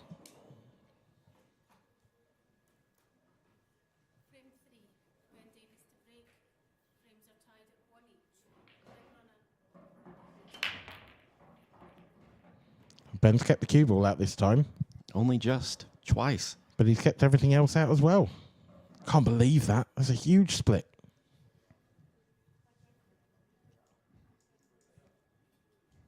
But at the same time, not really a nice split either. I think that's been a running theme of this match. Yeah. There's only been a a couple of breaks where you look at them and think they're gone. There's always been a little bit of work to do for both players. Yeah, I mean, we've only had 6 dishes in the whole match so far, and 2 of them have been the first 2 in this set. And that is, I would say, below par for players of this quality. Now, has Luke played for this red down the rail? I reckon so. I think it's the only red that he's been left on. It's a nice time to go after it as well, isn't it? Because even if he doesn't get it, it's awkward for Ben still. But he has nailed this one. That's a great shot.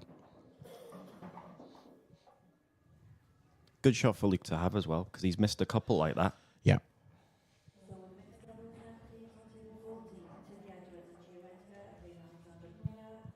Still not out of the woods. He might be after this shot, though. Oh, wow. That's a big miss. It looked like he had all of the pocket to aim for there, I think. Yeah, I can't believe. It didn't look tight, did it? It didn't look it from here. I mean, I don't know about you, but my eyes were so focused on what was happening with the cue ball, I almost, Just assumed it'd go in. Yeah. Is Ben looking at the skilly here? This is massive. This is so tough. He can't reach it, but he wants to take it on. That red is a long way out of the pocket. And the white's also very close to the yellow. You'd like a bit more distance as well, wouldn't you? Yeah. But equally, what else has he got? Oh, you can see this one in the middle. Oh, this flick's not good, is it? Is it? Oh, it's fine. It's a bit straight. Just about held. It's not a great angle, but I mean, you could drop this in and probably play the skill shot next. And by the skill shot, I mean he could play the yellow to the right of the 8 ball. I think that's the plan. Try and knock the red in. Not easy though, is it? The cue ball's not likely to come back out well. Yeah, I was going to say, you're still hoping for a bit of position. He might not even make the red, because it's still a bit far out. Unless... I Oh, think does that's that go? a great outcome. Oh my God. He held his hand up. That looks like it might just squeeze past. Still a tough finish from here. Yeah, I think the next shot makes the finish. I did wonder if the yellow that was on the rail might have just gone in off the red into the middle. Looks tight, that though.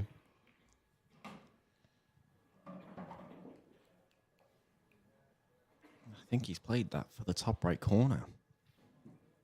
Yeah, me too. I don't think it passes. I think he can still get it, and I think he can still get on his next ball. But this is a really big pot. This is tough. Yeah, he can still get on it relatively well, can't he? Yeah. It's just all on this. The cue ball should just slide past the 8 ball. Oh, wow. Look at this for a positional shot. Oh, my word. It just doesn't get any better than that.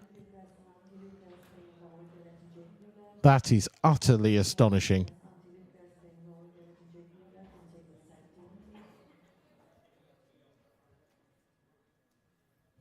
It's left Liam Roberts speechless. It's just mad in this match where he's just tried to drag a ball in and he's snookered himself behind another ball, and then he can just pull shots out like that. The pot in itself is very tough, but he's played it with run-in right-hand side off of 3 rails. That's just a joke. That's just brilliant.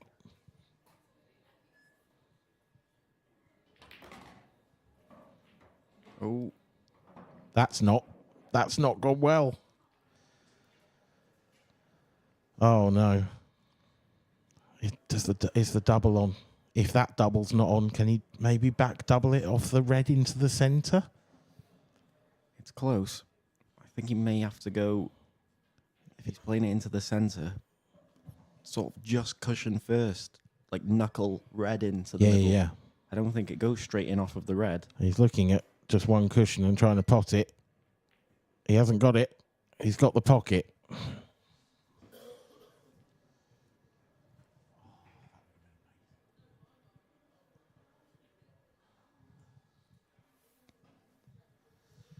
All the hard work you thought was done by Ben, but it's Luke Sandy's back at the table.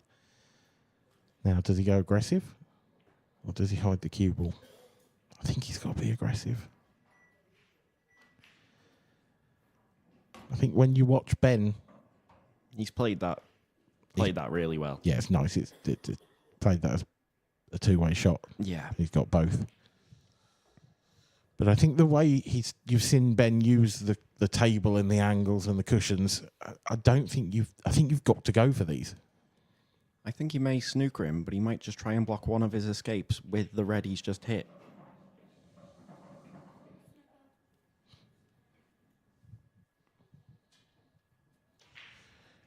It's hard to see, isn't it, whether that 8-ball goes easily. Like if you were sort of behind it, would it pot? I think it probably would, but that red is so close. You almost want to attack it from a thinner side, from further down the table. But he's right on the rail, so that's going to be tough.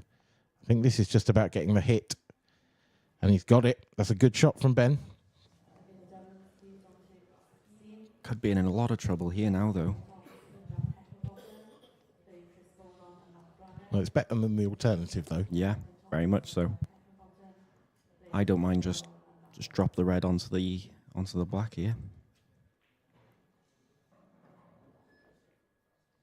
Yeah, good shot.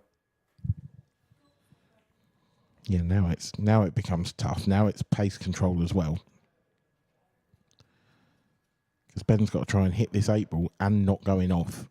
Yeah, in an ideal world, you'd like to hit it full in the face, wouldn't you? But yeah, very precise. Where's the cue ball going to end up? Oh, that's a shot. It's a good shot. It's not quite the shot he wanted because there was a chance that Ben got a snooker back there. His frame's not over. Either way, it's not in the balance. Luke's a big favourite. But if Ben can keep escaping from snookers, he could put Luke in an awkward spot at one point. Even if Ben doesn't escape and Luke does get 2 shots, it's still not like a walk in a park from where it is in the bottom left. No, that's not got there. That's slid too much.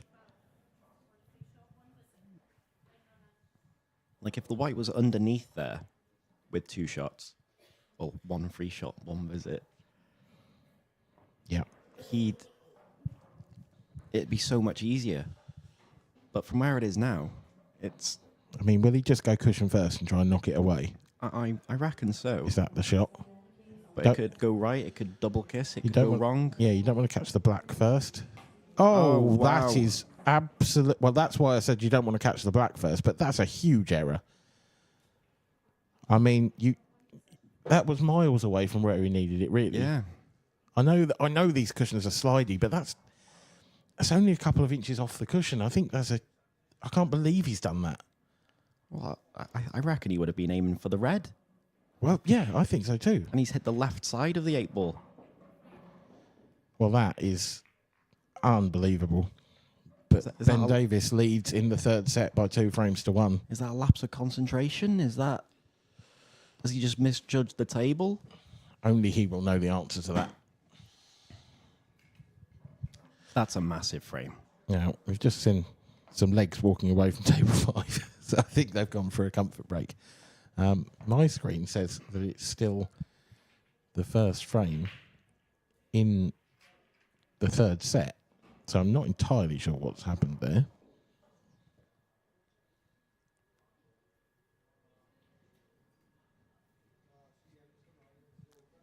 It's a nice mixed doubles team there. Mr. and Mrs. Lucas. Yes. Are there any others? Are there any other married? Me and Deb aren't married. Are you not? No. Oh. She did call you delicious on Facebook. She did call me delicious on Facebook. I've never been referred to as delicious before. I'm sure that's not true. Well, you called it me once. You're welcome. I weren't going to tell everyone, though. It's a good break from Luke. It's not the greatest result in the world, I don't think. Again, I think that this is just how the breaks have been going. There's 3 balls in the bottom end of the table. So it shows how well he's hit it. But they're just not easy. And it's been the same for both players.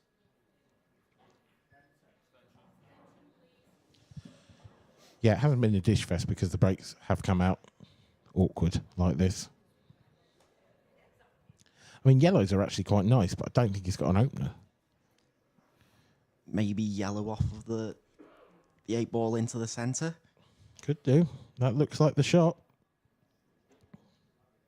Don't know whether he might have a long yellow, the one that's sort of near the blue spot, whether that would go long, but that's a tough pot. I think that's what he's looking at off of the 8 ball. It is. Oh, he's hit the red. And he's left the yellows pretty wide open. Again, he's misjudged that, hasn't he? I think his head's gone a little bit now, Luke. A wry smile in the corner of your screen.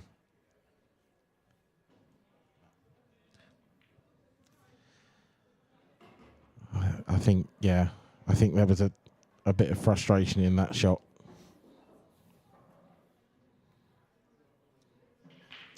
I think he, like us, can't quite believe what he's done in the previous frame, to be honest. Yeah, and I think at the same time, you can't really blame him for being a bit frustrated. No. He's got the frame in the palm of his hands. And, Well, wow, Ben Davies. And I can't believe he's gone reds there, to be honest. He had an opening yellow. There's only one tricky yellow on the table. And all of a sudden, Luke might have this frame in the palm of his hands. And now reds might be the ball to go for. Yeah, they are now, because that red passes to the top left. I think. Yeah, it looks like it. That's your first ball.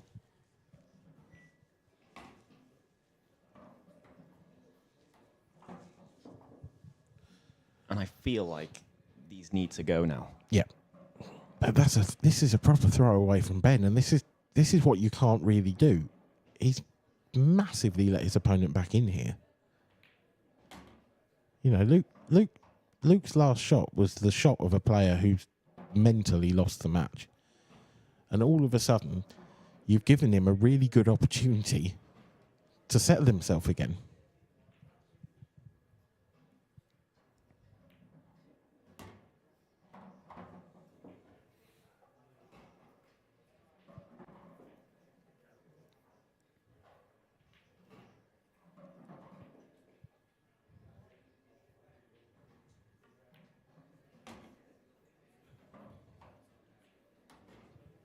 Just going to roll this through. I don't know what sort of angle he's got, whether he's going to catch the yellow on the way through. So he might... Might just opt to screw on and off. Yeah. But he's got to not underhit that and got to allow for the slide if he does. That's good. Fraction overdone, if anything, but he'll take it. More important to overhit that than underhit it. Yeah.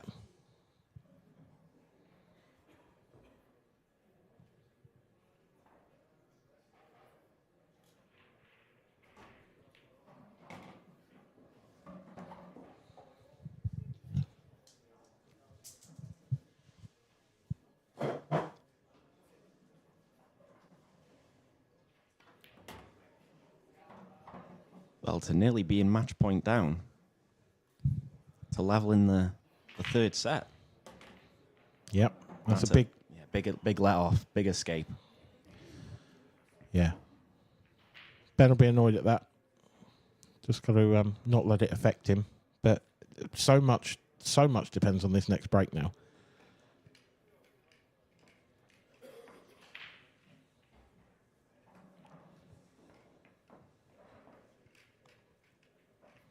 A few more games on the tables out there.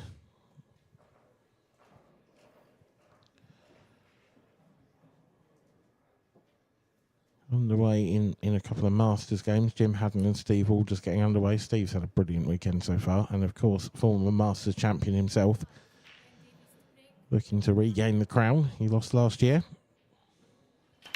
And if he wins his next match, doesn't have an easy task in the next round against Gareth Hibbert. No, not by any stretch. Decent break here from Ben. They haven't fully come apart in the bottom half of the table. But I think he's all right here. He just needs to play a very well-controlled shot first. I think he plays the long plant Yeah. to then hold for the yellow right of the two reds. And then from there, he's away, I think. Yep, red onto yellow first up. And you're right, if this shot goes well... It's just all about, again, how well you cue it. Yeah, you've kind of got to stun it, haven't you? But it's one of those soft stuns. Well, he's played it harder to guarantee it. He's got a thin one into the middle now, but you're going into the red. He's overhit that for me by quite a considerable distance. Yeah, I think you play to win the frame from there, I think. Not that he's still not now, but you're getting your tough ball out the way. And now he's made an extra 3 tough balls for himself. Well, is there a momentum swing here? I would argue Ben just took his eye off the ball in the previous frame. Yeah, and looking at Ben's reaction, it seems like he's the one who's lost his head now, doesn't it? It does a little bit, yep. I'm not entirely sure what Luke's done then. I think he's just tried to play the double to open his reds up. Yeah. He looked really annoyed at that. I mean, he missed it by a long way, Yeah. so... Maybe the slide, maybe expected more of a slide, but looking at where the balls are, you'd say he's still favourite, but Ben's just going to take... Well, Ben can the take red. this pocket now, and Yeah. I think if he does, he becomes... Oh, that's a brilliant shot as well. How well weighted is that? How well weighted is that to get in behind the yellow two? The only red Luke can see is this one on the left-hand side, isn't it? I thought so. Maybe he can see the one in the middle of the table. I just wonder if he can back double that and try and take the pocket himself. I think he's looking at a billiard here off of another red. So maybe he's actually looking at a sort of two-way shot where he might, or even a three-way shot. Yeah. Where he might get one in the top right, he might get one in the top left, and he might get the one in the middle. Yeah. It'd look good if he got all 3, wouldn't it? Oh, wouldn't it just? He is hoping. Oh, he's missed the cannon. Has he got lucky? Way too thick. Has he got lucky? I don't think he has. I think he's left a thin edge of that yellow. And I even think he might have left a nice angle for Ben to come round and move that red out of the way by the bottom left corner. He can certainly have a go at it. I don't think Ben will mind just dropping it in and nudging the black, I don't think. Yeah, I just wonder whether it was too thin for him to do that. But I tell you what, I think that's a brilliant outcome. I think this yellow passes into the bottom right corner. if it doesn't, it's not a difficult plant. Ooh. Okay. It's still all right. But that wasn't as played. He's laughing it off. He knows it. He knows he missed it, really. He's got away with it.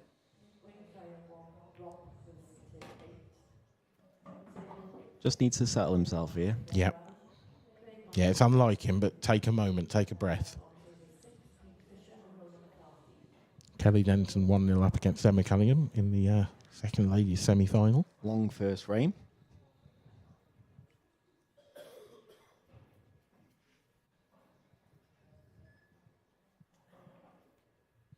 Slightly surprised at this one. I sort of expected him to take the one on the rail next, to be honest. But as long as he's come out far enough, that's okay. If he hasn't, he's got to play a tricky little positional shot now. Yeah, I think he's all right from here. I think he's got just enough.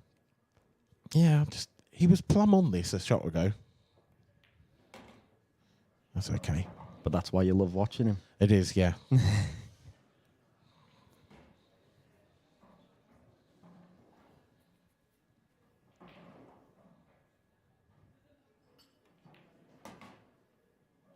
don't be hampered by the red. Oh, he's found the gap. This 8-ball to go one away from a world final. Again. Just gets down and then knocks it in like it's a practice game. Like it's killer. Yeah. Like Extra life. Yeah, everyone is just like he's playing a game of killer. Madness. As I said, Kelly Denton 1-0 up against Emma Cunningham in the second ladies semi-final on table 5, our second stream table. Lots of matches just getting underway in the seniors competition. We're down to the last 16 in that one. We'll keep you updated, but Some good matches in there as well. there are. I mean, yeah, Mark Boyle in that one against John McFarlane. Adam Robertson against Robert Stephen. That really stands out. Wayne Fryer, Wayne Rob Fryer, Wilson. Rob Wilson. Craig Marsh, Craig Brown, Pete Fisher, Ronan McCarthy. That could be the World Championship. It doesn't need to be the It's seniors. just stacked. I remember you said just before we started this, people in the over 50s and stuff get to go in all the events. You want to be throwing it with them. Oh, the Black's in. Oh, that's Luke's hit a horrid. great break. Although, to be honest... Yeah, I don't think he was on much. No, the way that red was coming round, he's annoyed at it, but he wasn't looking. Yeah, I think if he carried on looking at the table, he'd be a bit relieved there. Yeah. But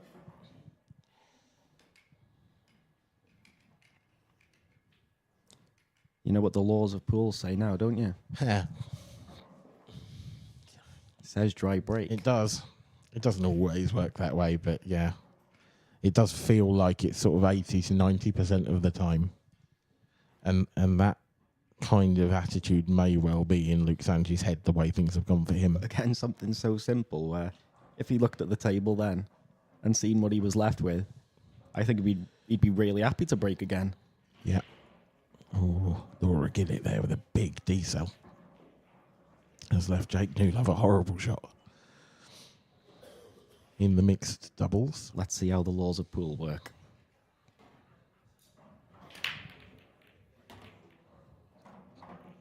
They don't work. I'll tell you what, he'll take that all day long. It's a nice break. He will wish he had the plant first, red onto yellow. He may do with the other yellow. He does, Right. but then you're leaving that yellow. Yeah, and it also may track over to the cluster on the left-hand side as well. It looked like a really good break to start with, but actually the more you look at this, the tougher it gets. I wonder if you could play the yellow closest to the cue ball up to the top right, off the other Off yellow, the yellow, yeah. to try and break it out. There's no guarantee it breaks out, though. It might just stick in behind the red, but I can't see another shot on, really. I mean, you can take the one on the rail first. Maybe try that later. Or just try another way to get into it. I think that's the safest way to go into it, though, because you're controlling your cue ball. You're not running into it. You're not. Yeah, he's got to get You're back always down leaving there now something. to do that. And I don't see that he can do that without taking a couple more yellows off the table, which is Yeah. a dangerous game in itself. Because then you really are throwing caution to the wind and putting everything on that one shot going well.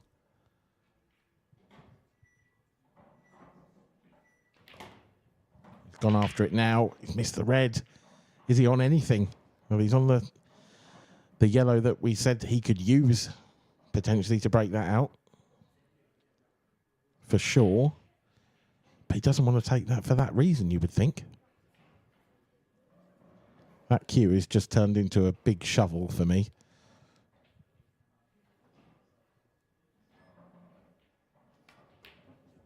Oh, what a shot this is. Oh, it's a double kiss. I thought he'd nailed that. I thought it was a great effort. And he's controlled the white really well, too. Yeah. Can Ben cut this in the middle? If not, what do you do here if you're Ben Davies? He may have potentially left a plant on the left-hand side, but that's very, very tough. Yeah, see if he can see enough of it as well. I'm not entirely convinced he can, because I think he'd have to get... He'd need to see the vast majority of that ball. And I think he's too close to the red. Can you just lay him in Yeah, behind I like this something? shot. He's playing the red off of the red to try and take that corner pocket. Oh, wow. Oh, Ben Davies. I think you're right. I think he was trying to take the pocket, but I don't think he'll mind that, though. he'll take the pot. He's still at the table. 2 reds on the left-hand side are awkward. And it's difficult to see how you could... You'd have to be very precise to leave yourself an angle on the one to the middle to break them out. Yeah. Oh, he's missed it as he fluked it. But he's in behind the yellow. He may still be on this. And he may be running into another red. I mean, Or is there a double on? I think there's a double on here. I think that's what he was eyeing up.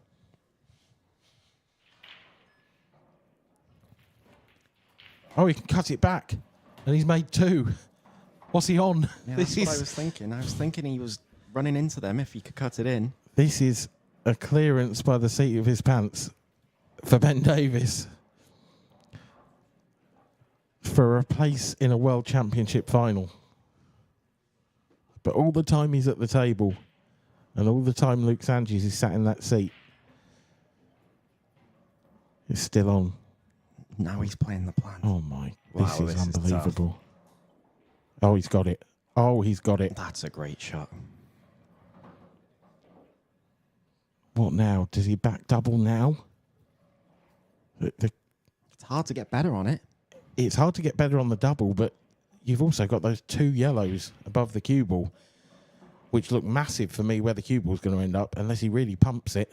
Or maybe checks it off the top cush. He's hit it hard. He's checked it. Oh, my word. What a finish this is going to be. This is unbelievable. Sure, there's a fluke in there, but ever since the fluke, it's been magnificent. This black for a world final. This is why he's blockbuster, isn't he? He certainly is blockbuster. Ben Davies through to a World Championship final once again. Can he lift a second title later on? Commiserations to Luke Sanchez at a wonderful tournament for him, but not quite at the races today. Yeah, an interesting match, really. I mean, Liam, Ben's performance, a little bit scratchy at times, Yeah. but There was just some finishes. There's that one there where you just look at it and you can't believe he's took them out. I mean, from where he's ended up. No, I can't believe it. What a finish from Ben Davies. What a match. Just a quick update before we go to an interview. Emma Cunningham and Kelly Denton in the deciding set. That is 1-1 in sets and 1-1 in frames. It is still in the balance in the ladies, who will go on to face Ashley O'Neill in tonight's final. But before that, we'll just wait for Ben Davies to make his way into the studio and for an interview. I'm sure he will. He won't be able to believe it either. What a match, Liam. Yeah, very much so. It was a bit nip and tuck, I feel like, all the way through. There were so many frames that could have just gone either way. And yeah, I think the first 2 sets were the big ones there. Although Luke's had chances in the third, there's a lot of pressure on him to take them. Yeah, very interesting match. I think the right player won, though, in the end. I agree. I think 3-0 might be It's a a bit little flattering, yeah. Yeah, flatters Ben slightly because Luke wasn't bad in that match, but it was the crucial moments where Ben came into his own. Yeah, two balls down the rail spring to mind for Luke, where they're to win a set, really, and he's rattled them both. Well, here's Ben Davies in the studio with Steve Walker. 2025 World Championship finalist Ben Davies. How's that feel? Unreal. I mean, if you'd have told me that before I came here last week, I would have said you'd been on the moon or something. It was never going to happen. But yeah, I'm absolutely ecstatic. Overachieved what I thought I was going to do, and everything's a bonus, you know. Do you think coming into these types of tournaments, I know they're always tough, and the amount of top-class players and multiple world champions in here, do you think it's better coming in with maybe no expectations? It is, but it's easier said than done, isn't it? Yeah, exactly. I mean, I came here and I did literally. I said I had no expectations because I hadn't been putting the work in. If you like, I don't deserve to be in the final because I haven't put the work in.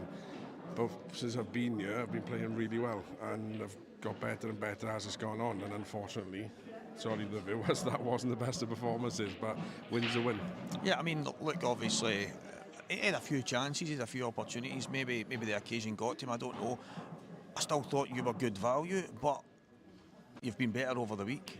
But that's probably one of the biggest traits if you're going to win a title. Sometimes you need to do it when it's not so pretty. Yeah, absolutely. And I think sometimes I feed off my opponent. So if my opponent's playing well, I seem to be able to up the tempo as well. And like that, it just felt flat. There was no like going through the gears, and if you want to say that. But no, I mean, little naughty one at the end there, wasn't it? But apart from that, no, just happy to get the job done.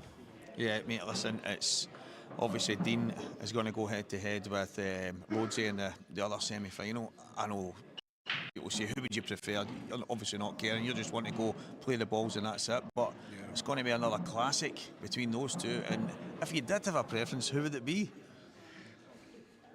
To be fair, they're both quite similar. They're both dishing machines, Yeah, aren't they? that's a good point. I've played Shields in a couple of finals in the IPA, and I've beat him in a few finals, so probably a good record against him. I don't think I've played Rhodesy much, but again, his game would probably suit my style, fast flowing. Yeah, I'm just looking forward to it. I don't mind. Just delighted to be in the final and a chance to become a 3-time world champion. Ben Davies, congratulations. Thanks, Stevie. Cheers. Sweaty hand. That's fine, well done. Well, Mark Pickworth joining me again. What about that? Yeah, he played brilliantly, didn't he? I know Luke missed 3 or 4 balls, etc., ones that he didn't expect to miss. And he's had a great run to the World Championship. But the way that Ben went about his work and the way he's got into the final, he was pretty ruthless again. Yeah, he actually mentioned there that most of the week he's been feeding off his opponent. If his opponent's been flying, it's knocked him up the gears, and then he wasn't expecting Luke to probably be off the pace the way he was, and he felt that his levels dropped as well. Yeah, I mean, I spoke to Luke then just at the end of that match, just on the outside of the arena. He just said that every time he went into the ball, it just felt a little bit awkward, always took him out of position. He was always chasing a finish, where the finishes were all very natural for Ben. When he went about it after he, created a big shot, everything sort of was quite nice for him, where Luke, he was struggling to get over the line on some of them. Yeah, well, obviously Luke has had a fantastic week. He came in early, as you mentioned. He had to go through some qualifying rounds to get to the semi-final. I know he was here, he mentioned last night he was here to win. Well, he can be happy with the week he's had. Oh, he certainly can, and he'll take plenty of positives out of this, really, for the 2025 season, which we already know he's really, really looking forward to. You mentioned earlier this afternoon, at the start of the show, about how he feels at home here. This is his home, this is where he started his career, and this is where he wants to probably finish his career. I know he's got plenty of years ahead of him, but the way that he's going about the game, I mean, he's just got to a World Championship semi-final, so, that's a great start already to the season. But sure, I'm expecting Luke probably to pick up 1, maybe 2 titles in the 2025 season, especially playing like what we've seen him do. Yeah, I think it's good to allude to that point, that he feels comfortable, he feels at home. And if that is how he starts, by feeling that way, then I think the 2025 season could be a big one for Luke Sanchez. Yeah, and a very exciting one for him. And it would never surprise me it would probably surprise me more if he didn't pick up a title, especially the way that he plays the game and goes about. And plus the company that he keeps, and the company that he always keeps playing. He's always playing at a very top level. And sooner or later, he'll get his rewards. Yeah, well, Luke referred to Ben earlier on this morning when I spoke to him as the GOAT of Welsh pool. He said he really is the GOAT, he's the man, and he's just looking forward to playing against him. But that man that he called the GOAT is into another world final. Yeah, and he had a very slow start to his campaign, back on Thursday. But the weight, he just seems to be getting stronger and stronger and stronger. And what you see normally with these top guys is that they'll start the tournament very, very slow, but then they build up and they'll just produce brilliant at the right times, and that's what we've seen. What he did against Luke Sanchez. Yeah, I mean, he's a phenomenal talent. He came here with no expectations. He's playing quite freely, and I think that's a recipe for maybe going all the way, but he's going to have a tough task against one of the guys that come through, either Michael Rhodes or Dean Shields. Yeah, Michael Rhodes, Dean Shields, that's coming up next. I mean, you know, in about 10 minutes or so. But that's going to be another fantastic matchup against two, you've got to say, informed players this week. The way that they've played, the players that they've beaten, you know, they're going to be full of confidence. So there's no reason why this can't be another IPA classic. And I wouldn't be surprised if this one went the distance. And you've got to say, the standard of this next semi-final, no offence to the first semi-final, this one could elude that one as well. Because the way that both Dean and Michael play, they're very ultra-attacking players, and they'll be going for every shot because they know this could be the last opportunity. And if they don't take them opportunities, there's no way they're going to be picking up that title at the end. Ben actually mentioned there that I asked him, if you really had to pick, who would you pick to play? And he says, do you know what? Both of these guys kind of suit my style. They're very attacking, and when my opponent is like that, it really ups his game. So he doesn't really mind, and I think alluding to the fact that both of them are really attacking means that we could be in for a real magnificent match. Yeah, and you're right. And before, you know, the game started this afternoon, the final four we knew was in for an absolutely fantastic day. Whoever got through to the final, which will be later on tonight. So, you know, does it matter who's in the final? I don't think so, because I think the standard will be super high. Yeah, we're either going to have a new world champion or we're going to have a 3-time world champion. Yeah, it's still out there. You know, there's a chance now of Ben doing exactly the same as Gareth Hibbert and being a 2-time IPA World Champion, which has only been, you know, featured by Gareth Hibbert. So it'll be interesting to see how that pans out. But could there be another new name on the trophy? And we are going to hand back to the commentary team just now, and we will be back with that semi-final very, very soon.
How are we, guys? Back in the room? Yeah, lovely to hear some words from Ben Davies as we pop over to this second ladies semi-final. Emma Cunningham currently 2-1 up in the deciding set. As you can see, she won the previous set by 4-0. But she's left herself very awkward here. She's got a plant, you would think, to the right centre. But if she plays that plant, I don't see the first yellow going well. It's got to be hit very hard, hasn't it, for it to come back out? I mean, unless you can just drop it in and sort of soft screw and then leave that yellow to the top left. Just trying to back double it. Oh, cushion first Cushion, double. yeah. Not quite. Hasn't left a lot for her opponent, though. Don't think she really looked, but it did pass into the top right corner as well. The Yeah, yellow it did, she just yeah. played. Yeah, it did. But your first instinct is to look at the plant there, isn't it? Kelly Denton studying the table. Not really much to go at. No, there's nothing to go at. It's quite difficult to get safe as well. I mean, if you can get the cue ball into the top half of the table, you're not going to leave Emma much. Because neither of those yellows passed to the bottom pockets. So I think just get the cue ball into balk or similar. And don't open up the pocket. Does the yellow pass the 8 ball? I don't think it does. Does go into the right corner though. It does go into the right, and actually, if you screw off the rail and avoid the red, she's going to have a shot here, Emma. Well, she hasn't even looked at it. Does this go? Nah. I'm amazed at that. I'm really surprised she didn't look at cutting that to the bottom right.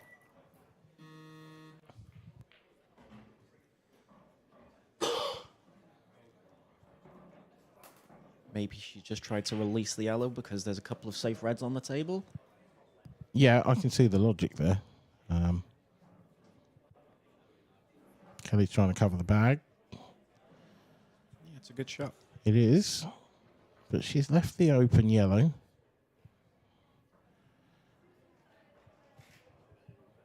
So Emma's just going to try and promote this yellow into a possible position again. But I don't like that because now Kelly can cover the pocket and properly cover it. And also get the white out to not just leave an easy shot to get the yellow back out again. Exactly. Yeah, I mean, if she cuts this really thin, like, but thick enough still to catch the knuckle, get the cue ball up table, Emma's going to be in trouble.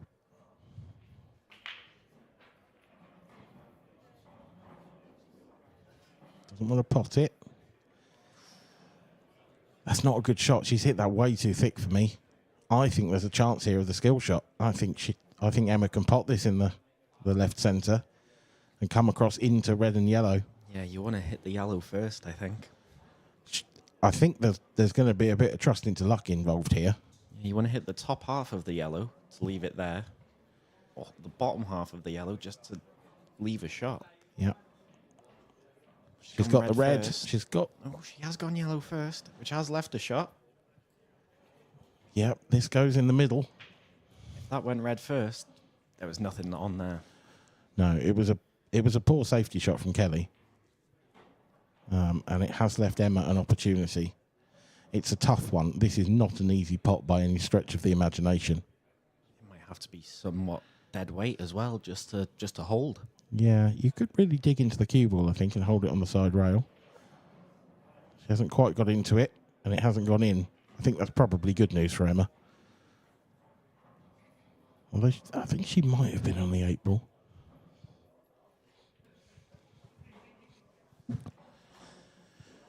But just where the yellows ended up next to the middle pocket like that, it's harder for Kelly to find a really telling safety. She should be able to, I think, thin off this red she's closest to and in behind the 8 ball. And if she can cover the one cushion escape, then she goes favourite here for me.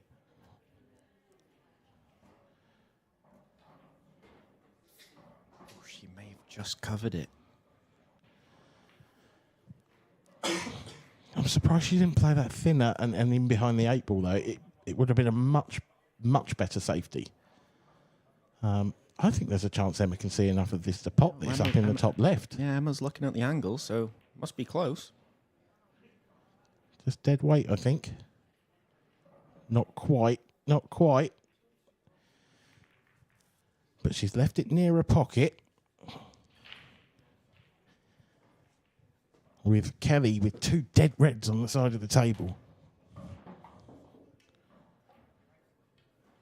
I mean, the aggressive shot here is to try and move them, isn't it? You've got a lovely angle on the one near the pocket. Yeah. But you're still leaving one on the right-hand side.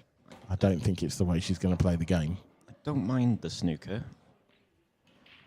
But playing I don't like that. Yeah. Playing the snooker there, I would have liked to tie up the black in the same shot. Because there's a good chance Emma could make this. Yep. And now, the way it's come out, if she does make it, she'd almost be unlucky not to have a shot at the 8 ball.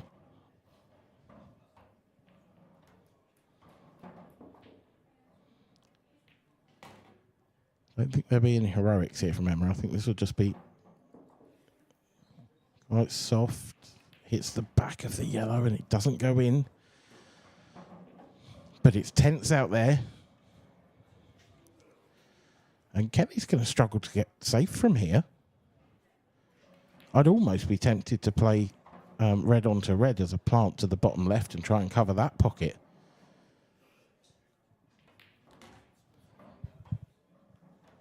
Because I don't see... Yeah, it gives you a bit more cover, doesn't it?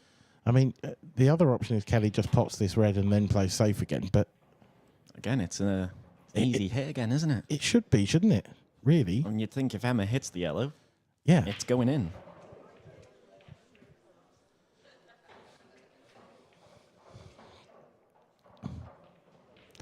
It's not like Kelly can really promote anything here either. She's still left... Oh, she's left it. She's left the 8 ball on and she's left the yellow on, and that's a poor shot. And this is an opportunity for Emma Cunningham to get to the hill. It might be quite deceiving because if it's in the middle of the table, the 8 ball might not go. Definitely goes from where it is now. Yeah. See what you're saying? You've got to be back over to the left-hand side. Yeah, potentially. So can she swing it round off 2 cushions? Or she just leaves distance. I don't hate that. Yeah, it's still But she's got... basically the same shot that she had where the white was just before. Yeah. But just a lot more distance. But she's off the cushion and she's got to punch this because you get that little weave on the cloth. It's so close to the red. This could foul. So I take it was the case that I was saying. She's hit it hard. She hasn't got the pot. Yeah, I take it was the case that I said before where it didn't go from the middle of the table because Emma would have definitely tried to land on it better. Yeah. I still think she could have played it with a lower right-hand side, though, and tried to come around the angles. Similar to where she was. Yeah.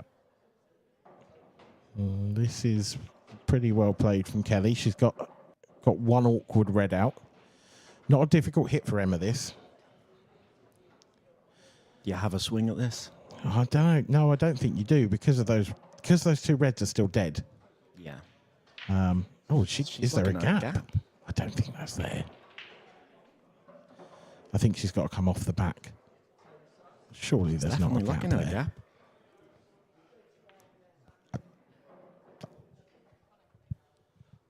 gap. I just don't think that was there. Didn't look it from our camera angle. No, it didn't. I mean, and it can be deceiving, to be fair, but I mean, she's caught that first red half ball.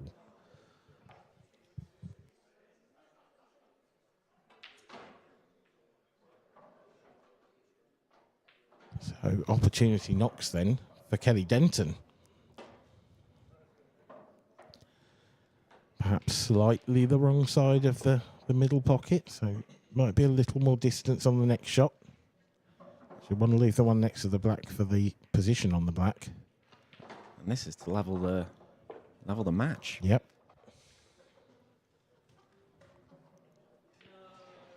Yeah, it's a giveaway from Emma. That I'm just amazed that she even contemplated moving those 2 reds, because all the time those reds were there, she was still in the frame. Kelly, this is a real stretch for Kelly. This is one of those ones where you want to be ambidextrous, isn't it? Good job I'm left-handed. 2-2 then in the deciding set. Both players 2 frames away from a world final. Yeah, in a match that's best of 3 sets. It's now become a best of 3 frames.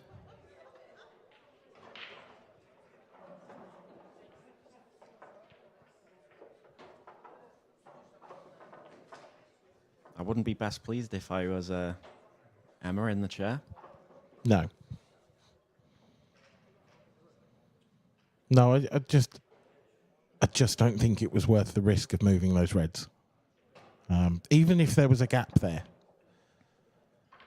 Which, we kind of have to assume that there was, but it must have been the size of a cue ball plus maybe, a Rizzler.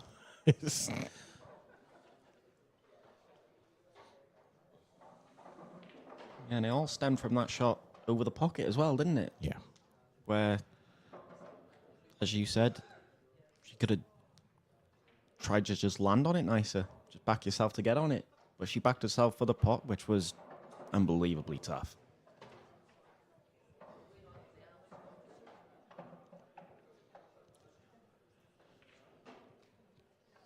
We haven't obviously seen any breaks in this game, so it'd be interesting to see how they're breaking. We will get at least one more each. Well, that's a pretty good hit. What yellows are you going? Which yellow would you like? Yes. I mean, they're pretty glorious, aren't they? If you can save the one to the right hand of the 8 ball last as well.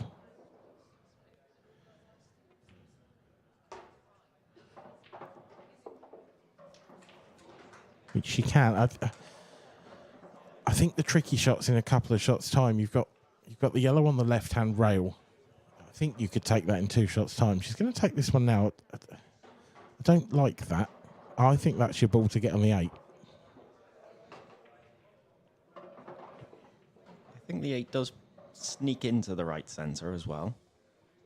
So maybe the one on the rail could be a last ball, but I'm thinking she'll be landing on that now. The way the balls are laid out and the way you'd like to go, it looks like the one at the bottom of the table here is looking to be your last. But you need a lot of angle to try and get back up for the 8 into the bottom left.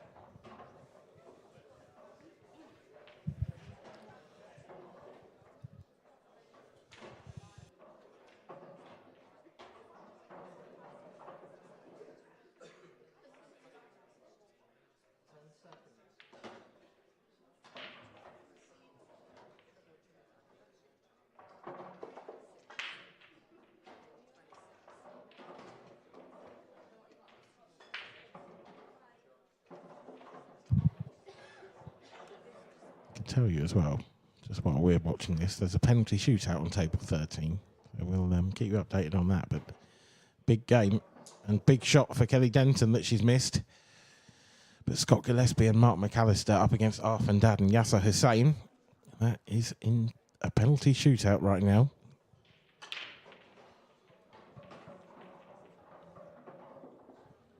That's going to be one of them. Referee table 13. Everyone turns around, see what's going on. The pressure, honestly. Have you been in one at the IPA, a penalty shootout? Oh, I'm quite glad. the pressure is something else, I can tell you. Because everyone turns and looks. Oh, I can imagine they do. The whole arena. Even some of the people who are still playing, like if they're local to you.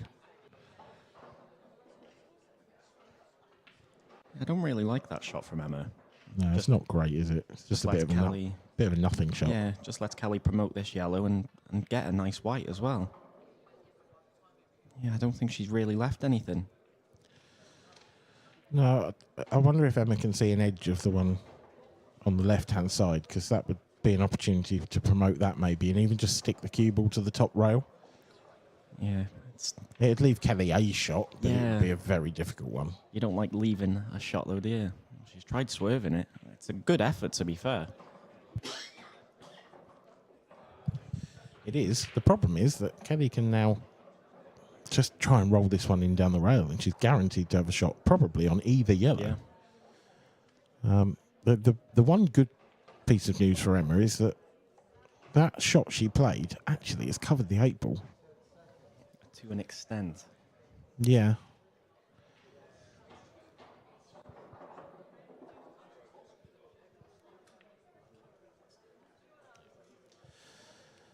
So Emma's back to the table.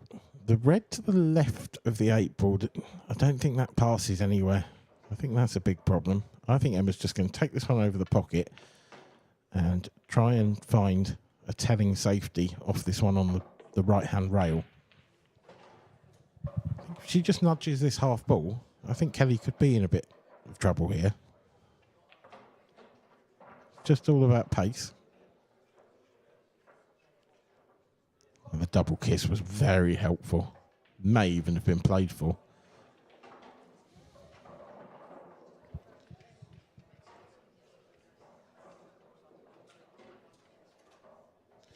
The one cushion's not easy here because you're so close to the rail.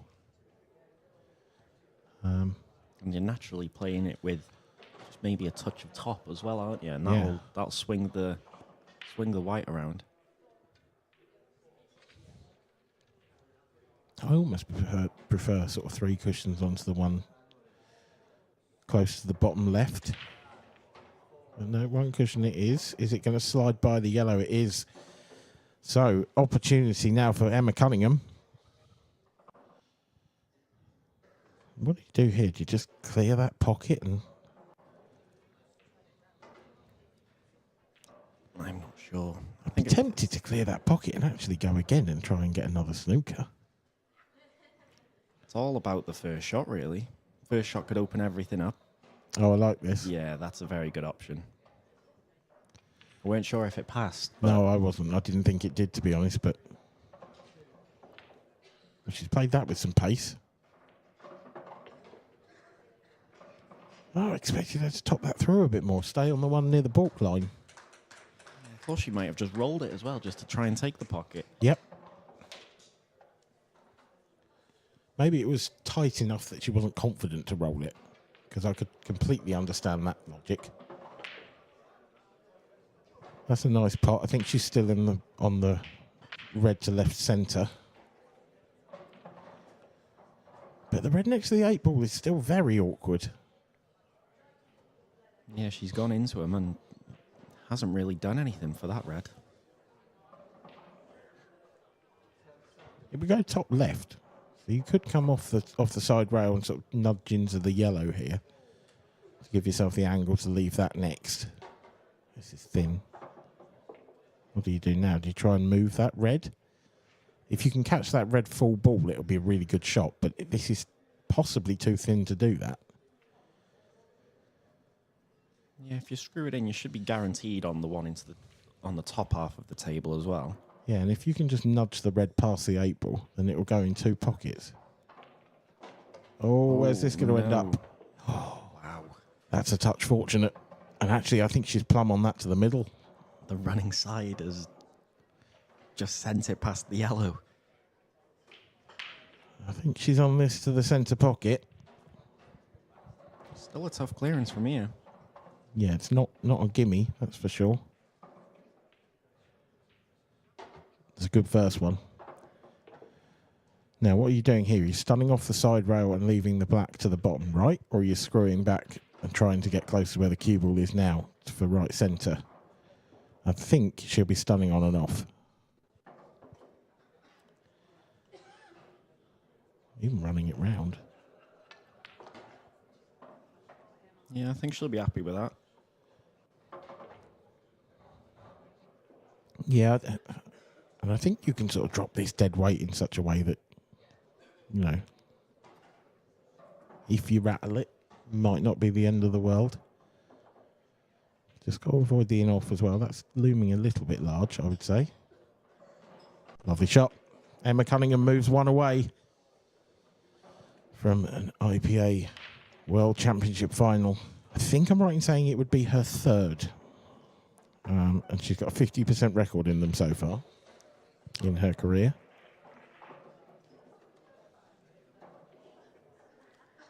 Still a tough challenge in the final. Oh, big time. Yeah, Ashley O'Neill. As you said earlier, through to the ladies' final without dropping a set.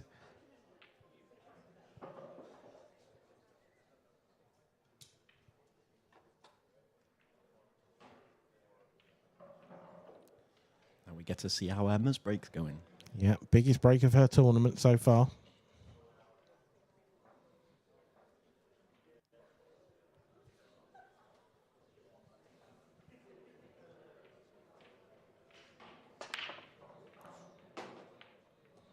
And it looks good. It's a monster. It's a monster. And throwing break cues about. Yeah. Just one yellow.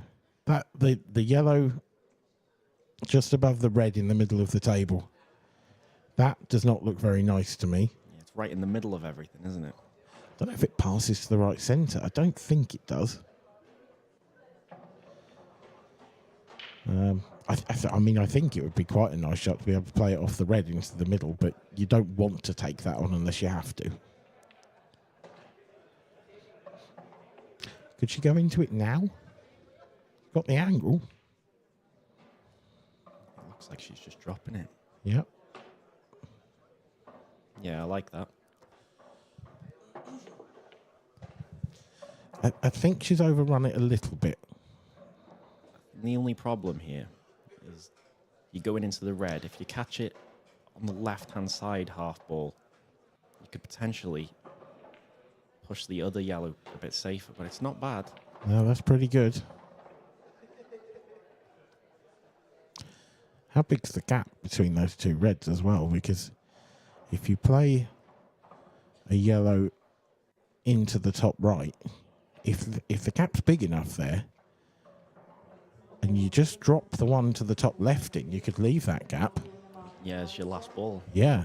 Yeah, you'd like to go top right, top right, top right, top left, and right centre, but I think it's perfect. I don't think it could be positioned much better than that. that's what she's looking at. This would be cruel for Kelly, wouldn't it? All this work and then a break dish. She did have a chance in the last frame, though. She did, yeah, and she didn't play that last frame particularly well. Well, now that I'm surprised at. Yeah, this is interesting. I think she's left the gap, so I think she's played it now. Maybe with a view to... Oh, no, okay. Surely she's on that. She's still looking at the gap, so...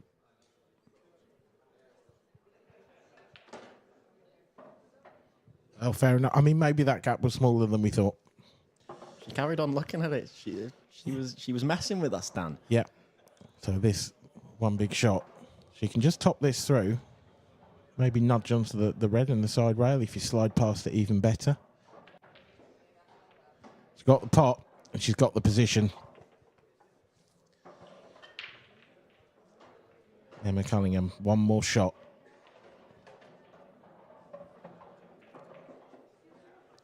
For a place in tonight's ladies' final. Congratulations to Emma. Commiserations to Kelly. A warm hug between these two competitors, but it is Emma Cunningham who will take on Ashley O'Neill in tonight's final.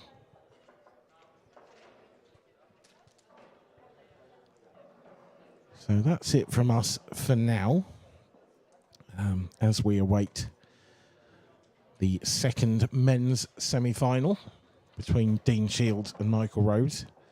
Just before we head off, thank you, Liam. Have you got any predictions for the next semi? It's so hard to pick, isn't it? I think it will go... I'd like it to go all the way. Yep. I think it will go really close because, well, Dean yesterday, he slogged for maybe 12 hours playing. Yep. Finished late last night, beating the bookies' favourite in Liam Dunster. But then he's had experience on the stream table, not just in general, but in this event, beating Anthony Monarch. He calls himself the Jimmy White of pool, doesn't he? Because he's been to so many finals, but he's yet to win an event on the IPA, I should say. Well, in the events he's been in, you'd always say, I guess he's been second favourite with the people that are still left. Yep. Oh, we're going to hand over to the studio now to repair. So here they are. Welcome back, guys. I'm delighted to be joined again by Mark Pickworth as we're going to preview this next semi-final match. But first, we were just watching a bit of the other ladies' semi-final. It's coming close to a finish. Yeah, we just brought that coverage to you, and we now know who the final's going to be between. That great win there for Annie Cunningham against Kelly Denton. Kelly Denton's had a terrific run to get to this semi-final stage, but she had a very late night last night, and maybe that just took its toll a little bit. So it's going to be Annie Cunningham against Ashley O'Neill, which is in for an absolute classic. Yeah, it's going to be phenomenal. And it's good that you mentioned that. Obviously, Kelly was playing to, what was it, 2 a.m. this morning? Yeah, she was. She ended up with a really long day yesterday, and obviously she's done amazing to get to this stage. She can be really proud of herself, but unfortunately, Emma was just too much. Yeah, she was too much. I mean, she won the opening set as well, Kelly. Yep. So, she was feeling fresh. She did as much as she could, obviously kicking off at around 12 o'clock.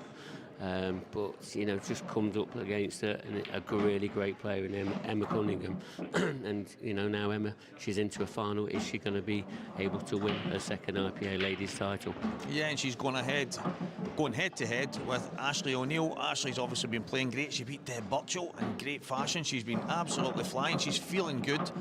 It's going to be some final. It really is, and Ashley's one of these up-and-coming players that just seems to be getting better and better. And you know, we've seen Ashley on the IPA ranks for the last couple of years, and we know how good she's now becoming, and she's going to become a very good force in the ladies' game. But she's going to be up against a very established player in Emma Cunningham. But to be honest, it's a making of an absolutely breathtaking match. Yeah, I'm looking forward to that. It is going to be a phenomenal final. But first up, we have got this next men's semi-final, Michael Rhodes and Dean Shields. Yeah, absolute classic. Yeah, absolutely. Yeah, I mean, this is just going to be ultra attacking. Just make sure anybody watching this, you've got all your drinks and all your snacks around you, because this is going to be fast and furious. And I'll be surprised if there's many misses in this game. I really will. So I am bigging it up, but you know, we're expecting an absolute spectacle. Yeah, we were actually speaking about it not long ago, and some of the guys were saying, I think you might get less snookers than you will misses, because these two guys just go for everything. Yeah, they do. Yeah, they're, like I say, ultra attacking. That's the best way of explaining these two players. They've both got terrific Q actions, both got all Cuesports background. You know, they've all achieved good levels at all of them sports, and I'm just expecting the best out of both of these two. Well, one of them is going to make it to the final. One of them might have a chance to get their hands on the coveted trophy, the 2025 IPA Supreme World Championship. The players are ready. We're ready. Yeah. And I hope you guys at home are ready. And we're going to hand over to the commentary team with Alan Reynolds and Dave Adderall. Thanks very much, Stevie and Mark. Excellent as always. So we're just now, our tables just now. We have the Lucases there. Sean and Andy Lucas playing mixed doubles. There's still lots going on here. And could I welcome yet again into the commentary booth with me, professional player, comes all the way from the Isle of Man, Dave Adderall. Hi, Dave. Hello. Great to be here. One of the most important days of the year, well, it is the most important day of the year, is for the IPA World Championship, Open Singles, so it's should be a good day ahead. I don't know if you caught much of the first semi-final, Dave, but Ben was scintillating. Yeah, I watched bits of it. He's played some good stuff, and seemed like it just Luke wasn't there today. But you know, that can happen. It sounds like he had like a lot of the harder chances as well than Ben. But And I think this next one, though, I watched both these guys last night, and they beat Michael Rhodes here, who has won the lag and is breaking. He took out the reigning champion from last year, Garrett Abbott. And Dean Shields took out tournament favourite Liam Dunster. yeah, I mean they've both had a great run, and I think a lot of people won't know, but this is actually the second time that Michael Rhodes has been to a semi-final. So it's you know, he's done. Goes to show what a good player he is. Dean's been to finals before as well, so it just goes to show the quality of the players. Yeah, both these players will be wanting to go one step further this time, however, and they'll be wanting to make the final. I think it's a great opportunity for both players to make the final, Yeah, and very much so. and then maybe kick on and win the trophy, even lift the trophy. And I was doing a wee bit on Dean's game last night, and against Sean Anthony Monarch. Oh yeah, that was a brilliant game. Yeah. But I think both, especially Dean, admittedly, would say that he wasn't the very top of his form. Yeah, he wasn't at the top, but you know, sometimes you've got to adapt your game when. But it was against Liam, Dave. Yeah, Which he probably knew he had to be. yeah, and I think that sometimes as well. You know, the situation can bring the best out of you sometimes. You know, and when you need it most, and that goes to show why they're the top players. Very much so. So we've got lots to look forward to today. We've got the ladies' final. That's going to be a cracker as well. It will, yeah. It's Emma Conan back in the final. Yeah, and she's playing Scotland's Ashley O'Neill. So that is going to be a cracker. We've got Ben Davies awaiting the winner here. And it looks as if Michael Tomlinson is going to take these out. A good start. What a vid. The 8 ball surely goes there, or can he squeeze it in off there? Yeah, I think it's a squeeze. I don't think it goes cleanly, but he must fancy it. So Or if it's one of them, he feels like it's his only shot he's got, so he's going to set himself up for it anyway. But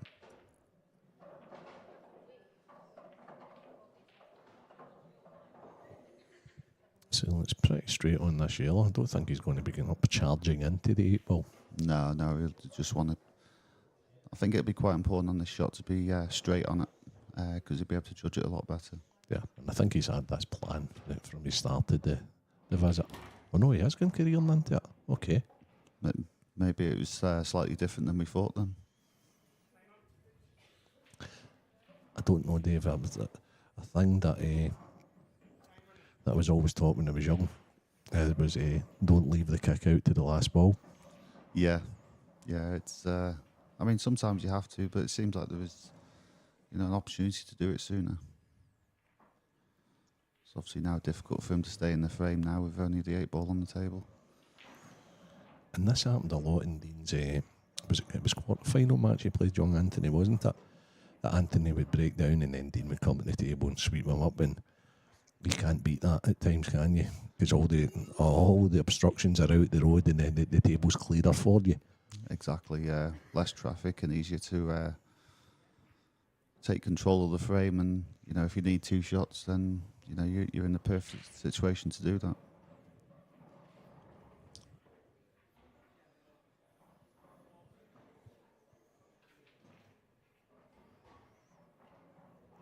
So a little hampered here.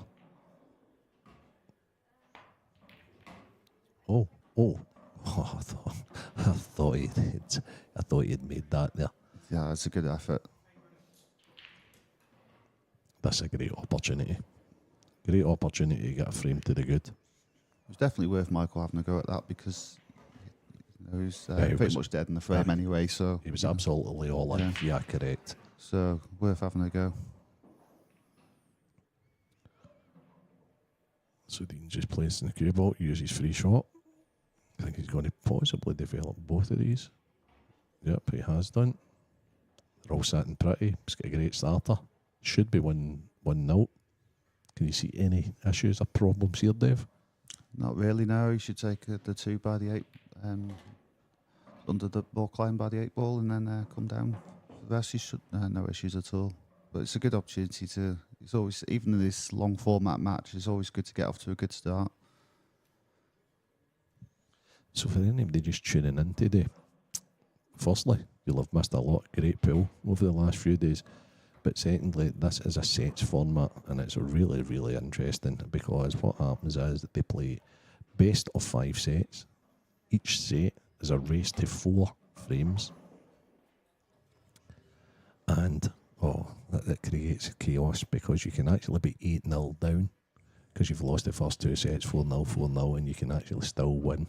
And you can win 4-3, 4-3, 4-3, and you've actually not win as many frames as your opponent, but yet you're through to the next stages. Yeah.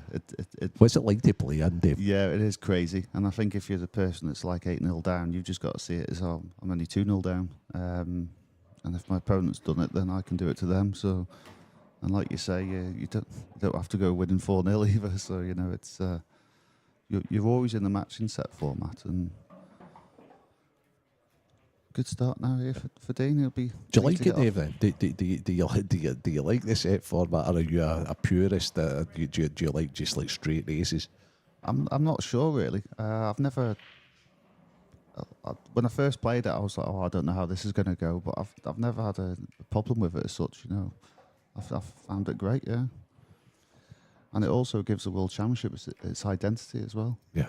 And if you look across the arena here, we've got Andy Lucas, Jake Dillon, you have got Craig Marsh at the table. I've seen Gio Egger. I think he's playing mixed doubles over there. You've got Gareth Hibbett, Viv Roscoe. It's just it's like a who's who of top players. It is. It just goes to show the strength and depth of the IPA at the moment, and it's fantastic to see. And this is in every event, like Sir Gareth Hibbett, he plays in every event.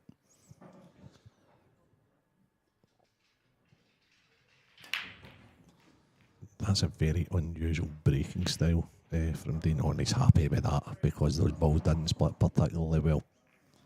He struck them well, but there wasn't the balls didn't move too much, did they? No, they didn't. As well as he struck it. And I have to admit, the playing conditions this week Yeah, they've been brilliant. looked absolutely awesome. These new Supreme tables, great. The cloth, Strachan 861 cloth, it's the very best of cloth, and the Aramith balls, Yeah, it makes a difference. the pro balls. We have also cleaning machines here, so these balls are getting cleaned for every session, and they're playing very slick. The tables are playing slick. And what do you think of these racks? I like these racks as well, Dave. It took a bit of getting used to, but no, they're great. I wasn't so sure at first, but it just takes a bit of time to get used to them. Once you get used to them, I find them really good. So anybody looking for any of that stuff, just go on the IPA page. Also 8-ball direct. That's a better break from Dean. So, what's your first thoughts here then, Dave? I'm thinking possibly yellows, but there's two yellows that may need to be planted. So that will be in his thinking to whether he wants to go ahead with it. I was first thinking reds, but then the yellows are pretty good.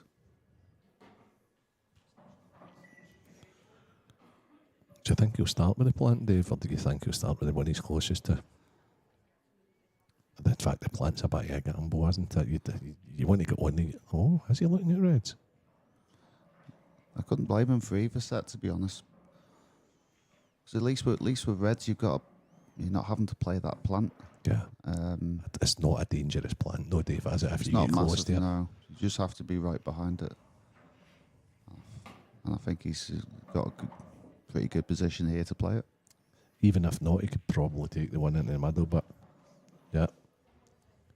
That also connects to that. I think Dean's just minding his work here. Yeah, he is going to play the one in the middle to get even better on it. I think a little nudge off the red in the air, it helps.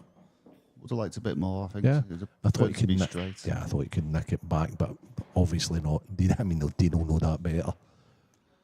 Yeah, I find just running off the red just gives you a bit more control, so you're not in risk of over screwing it.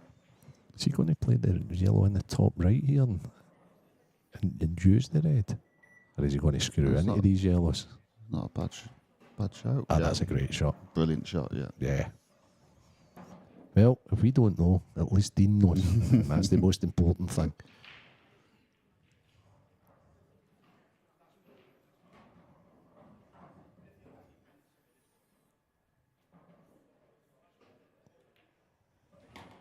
Okay. He's just been off angle of everything, hasn't he? He's just not managed to be perfect once. He's a wee bit close to this, but can he play the one into the middle and get the right angle on the last yellow? I think he can. Yeah, you can. Good start for Dean Shields.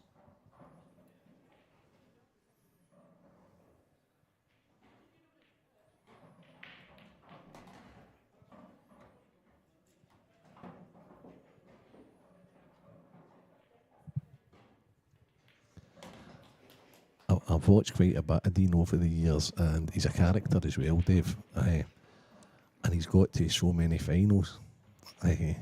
And I've watched his interviews and all that sort of a thing about his, like he's the Jimmy White of the pool world, and he's lost so many finals and things like that. So I'm sure he loves you for that. no, I know, but it's, I mean, Yeah, he's his own worst critic. Yeah, exactly. But he's also funny with it. No, he'll be laughing away with us. And he's Yeah, actually definitely. one of those guys that, see, because of it and the way he's dealt with defeats in finals, and Yeah. that, you really, really wish him well, and you Yeah. want him to eventually win one.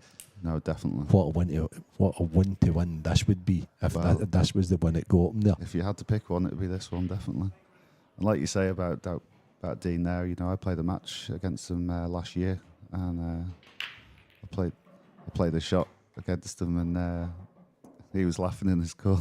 So it just goes to show, how sporting he is as well as the character. So what did you say? Yeah, I think yellow. Michael needs to get his debut. Yeah, just as he starts to feel in the match. Once he gets a frame on the board, he'll feel in the match then. He played that great, didn't he? He used did, the red to get out.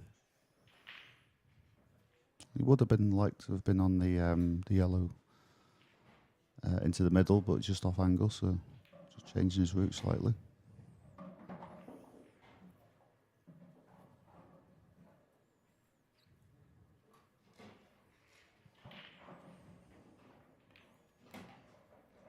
Played that well.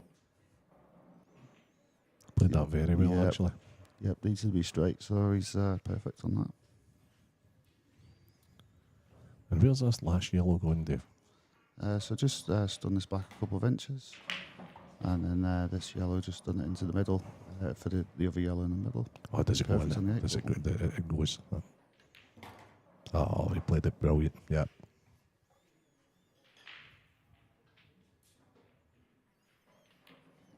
So Michael feel better now. That was a good finish. Yeah. Match on. Round of applause there in the crowd. In the background there. It's always good to see both players get a clearance earlier on in the Absolutely. match. Helps get them Absolutely. both settled in for which we expect to be a cracker. So, this is our tour dates for next year. We've got the European Open coming up in Newcastle Grand Hotel, 28th to 30th of March. Then we're at Coventry Hilton Doubletree, a lot of people's favourite. 16th, 18th of May, the UK Open in the Glasgow Normandy Hotel, which has hosted loads of tournaments over the years. It's great to have it back. 27th to 29th of June. Coventry again, the International Open, 19th, 21st of September. And we have the grand final.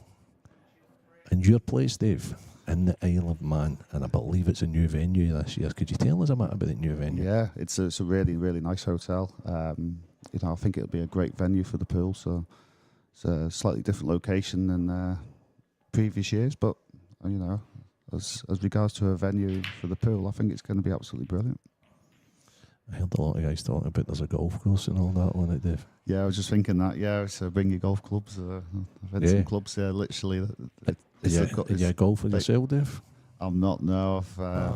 That's a pity. Because instead of bringing golf clubs, I was going to say, I've got a mate for the Isle of Man, and if he's got golf clubs, I can borrow his. Well. I've always thought about giving it a go, but I had to go on the driving range once, and safe to say it wasn't successful. But it was fun. They have they're very similar. Because it's a motionless ball sport, it has similarities to pool and snooker. Yeah, a lot of people said that, and I've always it's just never worked for me. But there's so many snooker players that are good golfers. Yeah, we see it so many times, don't we? And they love it. They actually love the golf more than they do their own sport. Yeah, you know? I think it's because they haven't got the pressures of doing so well.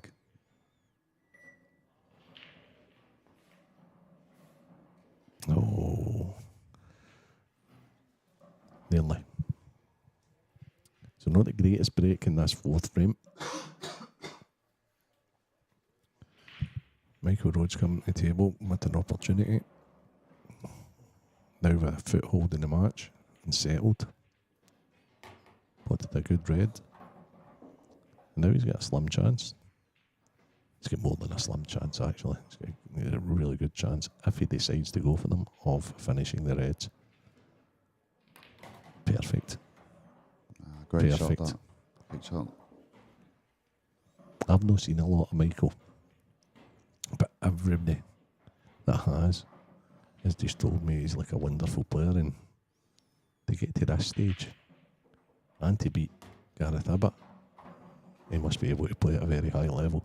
I mean, yeah, definitely. I mean, you just got to look at the results, the players he's beat on to get here, and as I said earlier, the fact that it's his second world final as well. It's a semi-final, sorry. So, I mean, some people do it once, but it really proves that what a player he is to do it twice.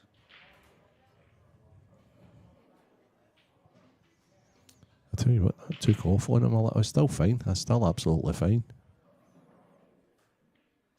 And I don't mind it because there was nothing for short, really. So, however, he needs to play a good position off his second last red now, doesn't he?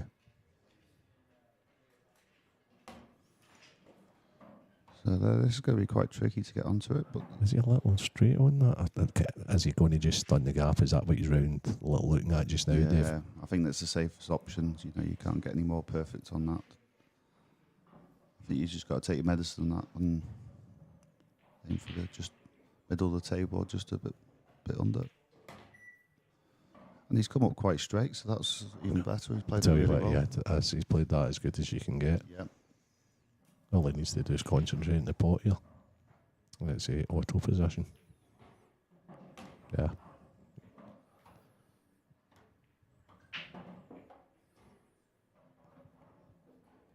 Okay, great start to the match. Well deserved round of applause there. Craig puts us on the action. A lot's happening here.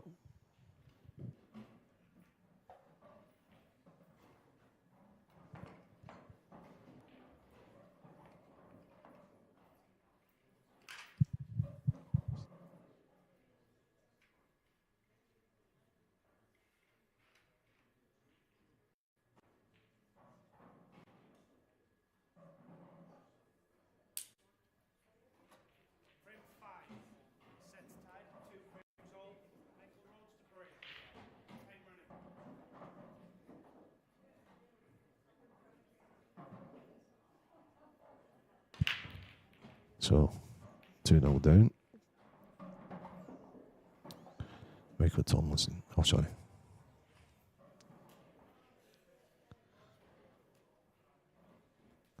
Michael Rhodes, always get these two guys mixing up. Michael Rhodes breaks. He was 2-0 down. Now he's got a chance of going 3-2 in front.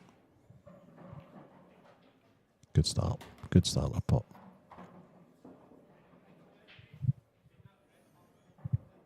Good to see a few locals in today as well. Some people coming down to Bradford. See their house hotel in Bradford for the finals. Next up's going to be the ladies' final. Going to be followed by the Pro final. The World Championship final. The one they're all after. Schedule, it's going to be roll on, roll off. So anybody local, anybody that enjoys the pool, tune in all day or make it down.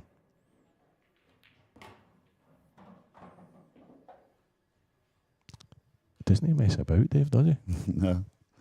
No, he's taking these out really nicely. Commentator's curse. Oh, wow. I Maybe he should have took more time on it. Yeah, I think on that That's- one. Yeah, That's it's just hard to try and hold it as best as he can. He just got into it too much. just so surprised that he played to get so close to it. I thought he had an angle that he could have widened out and went over towards the 8 ball. Yeah, that was a potential shot, but I think he was like trying Yeah, to but- hold it, Yeah. just so he could like roll it in and off the ball cushion to get the side cushion to get on the 8 ball. You'll be really disappointed with yourself. It will be there, yeah. You know, after being 2-0 down to Yeah. a chance to go 3-2, it's.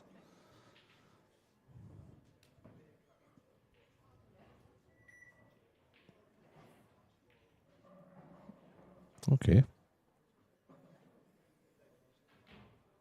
I don't know if Dean tried to play cushion first to pot or he did play the safe. I think a bit of both. I think he'd have rather it gone in. Yeah, sure. Of course. Yeah, just with the yellow where it is, it's gives him a bit of freedom, and also he doesn't really want to give Michael a shot at this, because I'm sure Michael's going to hit it quite hard and see if he can fluke it. Do you think so? Yeah, I think Yeah, so. can he see it, actually? I just can't see a good safety shot. No, I mean, there's no safe. I Yeah. thought he would maybe have to play with left-hand side off the right-hand cushion. I don't know if he could generate an offside. No, he's not. He's actually... Yeah. Can he double this? I think the red's in the way for that shot, though. Oh, he's attempted the double. Look at him round. Look at the cue ball still spinning, Dave. Now, great chance, Dean Shields.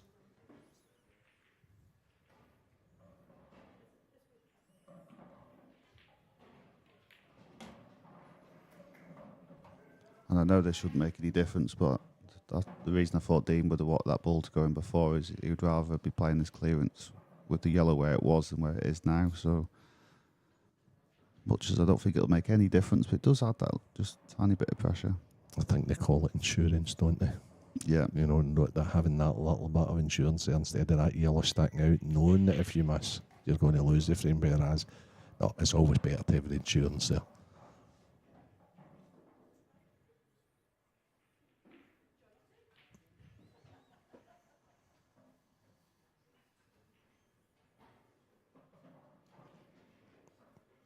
Any issues here, Dave, or is he... I think the only issue is the fact that the two reds on the left-hand side of the table, I feel you're going to have to take the one over the pocket first before the one above, unless the one above goes to the middle. Yeah. Then that's different, but... Didn't want to be straight on this, did he? No, he wants a bit of angle to come out. Can he play in this and that in such a way that he can actually play for the ball into the bottom right, but he can creep over to the cushion if he gets on the other one to the right? Yeah, that's what I think that's what he attempted. Yeah. The only the issue with trying that is putting the cue ball where he's put it. He's still got a finish so he can drop, and then okay. He's potentially going to have to play his last red from distance. That's the only thing, because he's not going to want to risk doing too much with it after this shot. So it's made it a bit tricky, but especially needing that spider. I think he's a dab hand bait now, however, because he did use it last night, didn't he, in his match?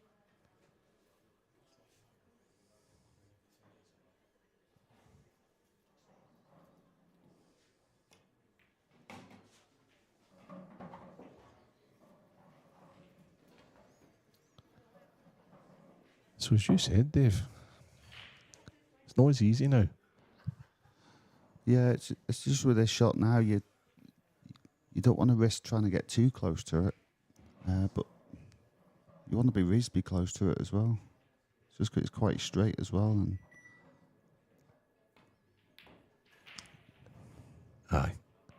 And as you predicted, with him trying to get on the last one too good, he's missed what people in the crowd may look at as a simple one, but they don't realise what he was trying to do, like play low with left hand side to get the very good. Oh.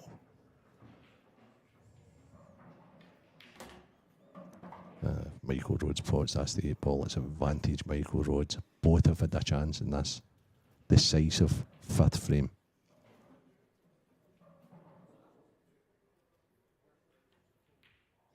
The third important chance went to Michael Rhodes. Michael Rhodes leads 3-2. certainly I think that'll be a big frame in this set, so it certainly is so far. Well, Matt Brannan, Chris Boren, that. Matching tops. Playing doubles.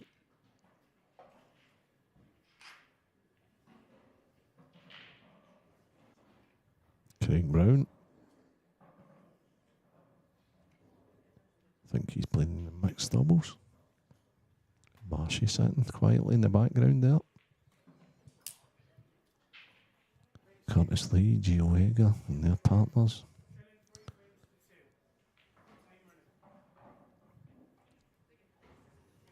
Dean Shields. And his power break. With the big boys. There he is. Well, he's pocketed one. Okay, Dave, over to you. Yeah, they've opened up quite well. I think it's looking at reds, I think. You'd initially, I think, yellows, but it's just the pattern for it. So I think reds is looking the colour set. Maybe the red into the middle first, and then the other red into the middle to maybe just nudge into the red that's on the cushion. So that'll make that a lot easier. Yeah, but we're not going to overly hit it too hard, though, Dave, will he? Yeah, that's just enough to separate the cue ball and the red, and be good. He's played it well. So this is just what the doctor ordered here after the mistake he made in the last one. Yeah, it certainly is, but he'll still be kicking himself because, I mean, this could have been for the set, so it's... But you still got to clear it and give himself the chance. Very much. But what what he's hoping to do is at least make Michael have to win. Exactly. Yeah, exactly. And Michael will be preparing himself for his break just now, won't he? Sat there. Yeah, he will be. Anything else will be a total bonus for him. Exactly. Yeah, it's he'll just be thinking about, at the moment, just making sure that he has a good break, and if he comes back to the table, then, like you say, a bonus.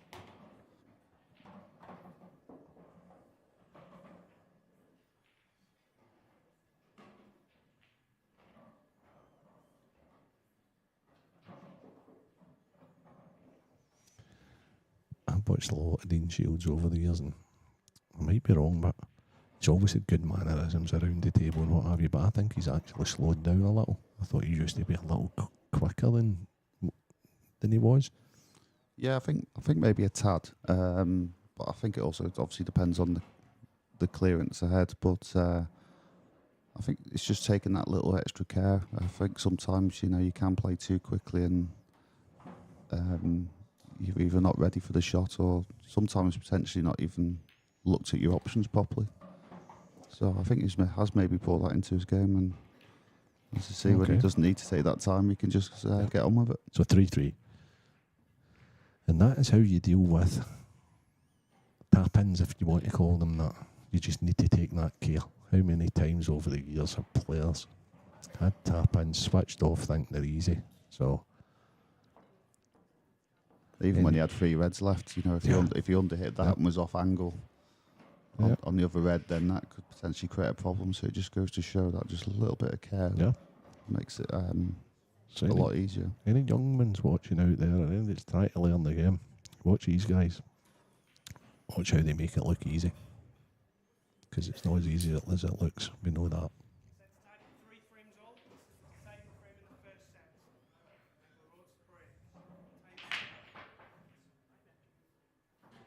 So we're switching back over Michael Rhodes. Oh my goodness. He's hit them well. That is when the side break is absolutely wonderful, apart from the yellow and the red up the top. The very last roll, it was all looking good till that. I think one's as good as the other here, Dave. I initially thought yellows, but to be honest with you, it all depends on the yellow by the red. Right, okay. Whether it can go. He's straight in. I don't think it can. Is he going to play the yellow off yellow? I To don't try and release? Is it too far out? Yeah, I don't think it'll. It's on, but it's not quite a natural.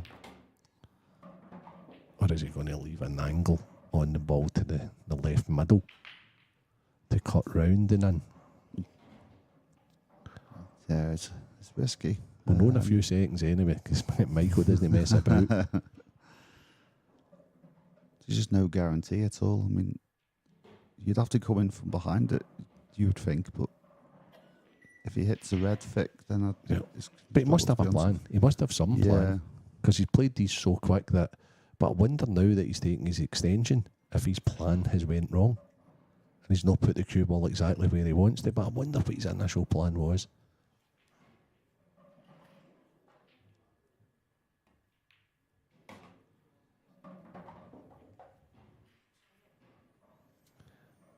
Now, unless our eyes are painted on here, Dave, that yellow's not got a bag, has it? Disturb it Oh, now. wow. Oh, that's a hard kick, though. Tell you what, he cued it wonderful, but that was such a... Has he got another chance? Can he play this into the middle, leaving a wee angle on the opposite middle? Yeah, and then nudge into the red. Yep. Again, which discussed earlier. He didn't purposely leave the kick to last, but that's the bonus he has here, is he's got a second chance. Oh, he might even be trying to kick it just now. No, exactly what we said. Right, okay. He's judged that really well. This is such a big shot in the match. He may have liked a tad bit more angle, to be honest, but he's going to have to force this, Dave. Yeah. So we just wanting to go and nudge the red next to the yellow. Not hard, just a little bit of pace. What a shot. Well, he's hit the yellow and it's come out good. think he'll be happy with that. Yeah, definitely. Do you think he can hold, or do you think he'll be putting the 8 ball in the same bag as he's pocketing this yellow, Dave? I think he might just be trying to... Oh my... Oh, well, that was risky. His heart would have been in his mouth. But it's the first set. His heart would have been...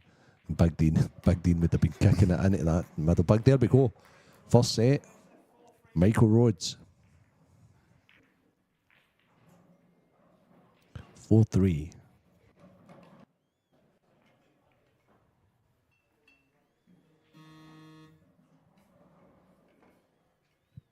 Still loads going on here.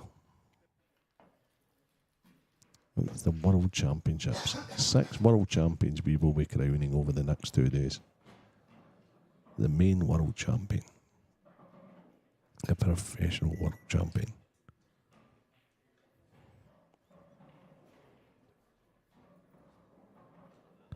We have the Ladies World Champion. Both of these players will be crowned today.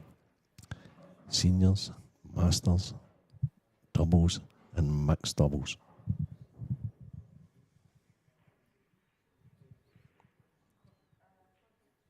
Stay tuned.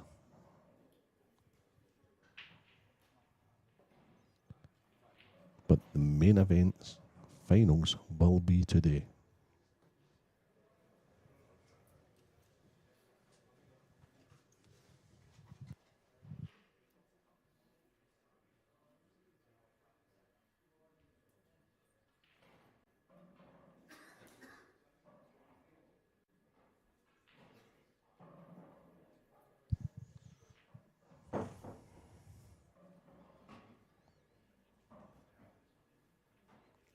So if you're Dean at the moment, Dave, and you're sitting there and you've had that big opportunity, wasn't it? That was the set turner, if you want to call it that. Yeah, I think you just got to try and say to yourself, you know, okay, it's only 1-0.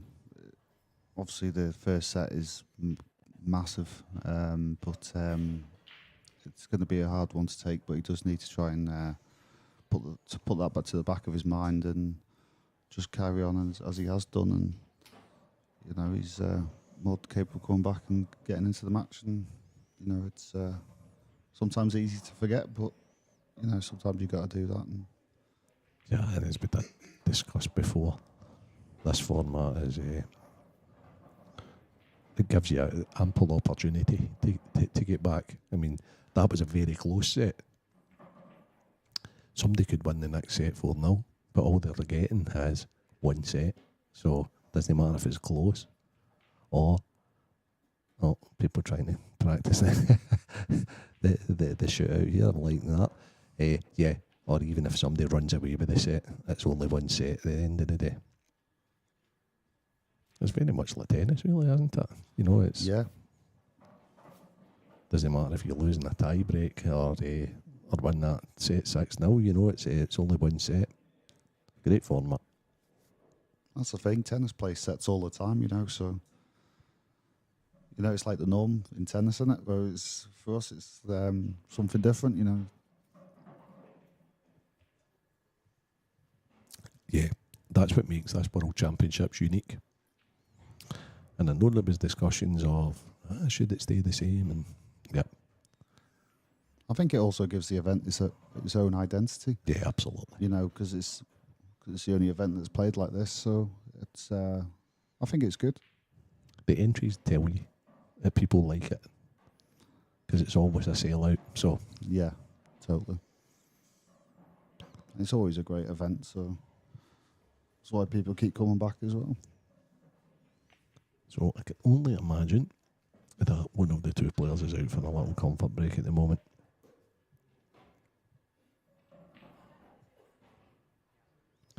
Ben Davies.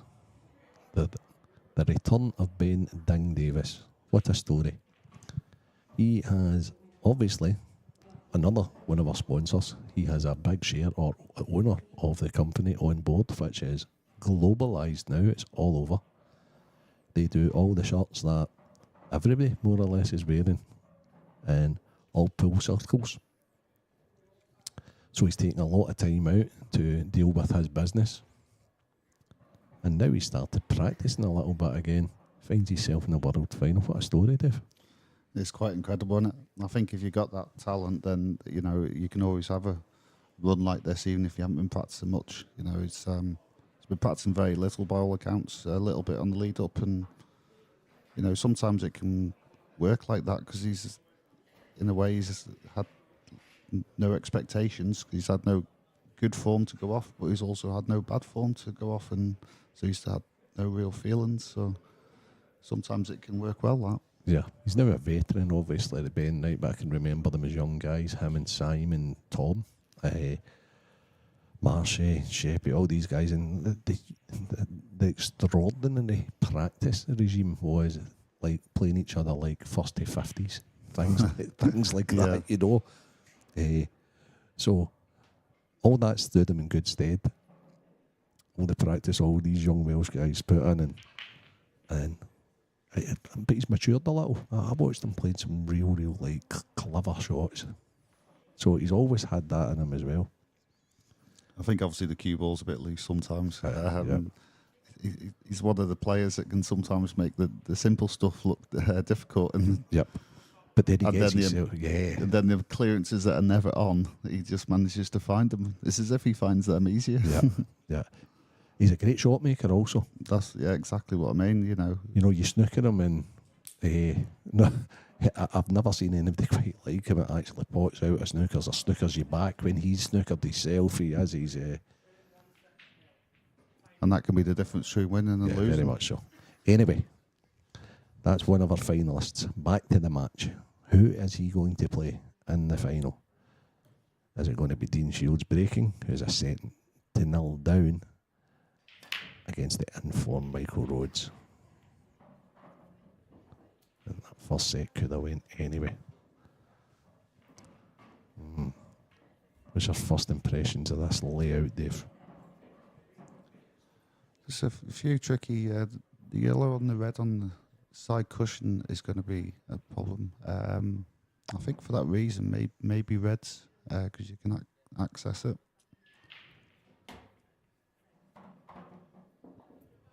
But you've also got the red by the 8 ball, so you've got to take that into consideration. But I think when you pop the one down the rail, you can nudge into that. So.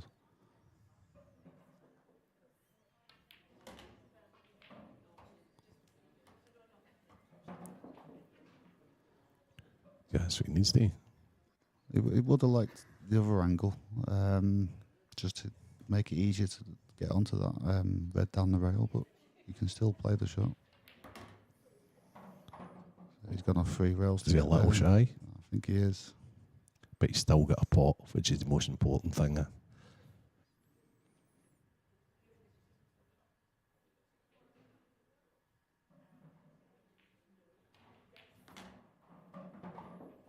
Okay. Those 2 trickiest balls that you did allude to are still there. He's only got 3 left, and I think he has to play the one that's the easiest. So, I mean, I don't know if that red at the 8 ball goes, but I don't think it does. So he's played this one, and I think go through the red and the yellow to leave himself on the red by the 8 ball. Oh, it must go to the middle. So, must go to the left goes, middle. Now he just wants to have enough angle either to go past the 8 ball inside or outside. Just not straight into it. I think he can get inside. I think he can get right through between the 8 ball and the... Oh, wow. This guy's cue ball is excellent. That's brilliant, yeah, to be dead straight on that. The safer option would have been to leave a bit of an angle, drift past the 8 ball, but because he's so perfect, he was able to play that shot. Brilliant. If he gets this, which I fully expect him to do, that's a cracking finish. And he had that. He's got such a quick brain. He maps him out so quickly. That's a cracking finish. Yeah, brilliant finish. Yeah. The momentum is with Michael Rhodes. Now, is this why?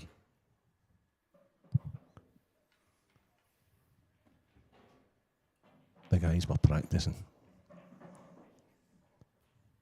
If Matt Brannan could get out the road, we'd be able to see this. Get out the road, Matt. He's not going to hear me in here. It's in. Where's the cue ball gone? As John Virgo says. Right, okay. Come on, Matt, out the road. That's it. That's it. He's listening to me. Well done, Matt. Well done. The one of them, the fun to watch, but not to be involved Yeah, with. I seen it all. I seen a classic one earlier on with Jake Dylan-Newlove, his partner, against Mark Boyle and Gio Egger, who are the reigning champions, as you can see in the back there. And it was, I think it was ended up 6-5. So it was 5 all, and then they had to go from the cue ball on the brown spot with the black on its spot, and Mark potted it, nearly went in off in the bottom left, rumbled the fight, it was okay, and then Jake's partner and missed, so that's pretty exciting. Okay, dry break again, and I would say Dean really needs to get back into this match. Yeah, he wants to start getting back into it. Like you say, that momentum seems to be swinging in Michael's way, so he'll be wanting to try and get that back and get some frames on the board. This isn't straightforward though. I probably fancy yellows, but not straight. In fact, actually, reds, the red into the middle could get him onto the red down the rail. Yeah, well, every red's got a pocket, hasn't it? Yeah. Yep, good spot again.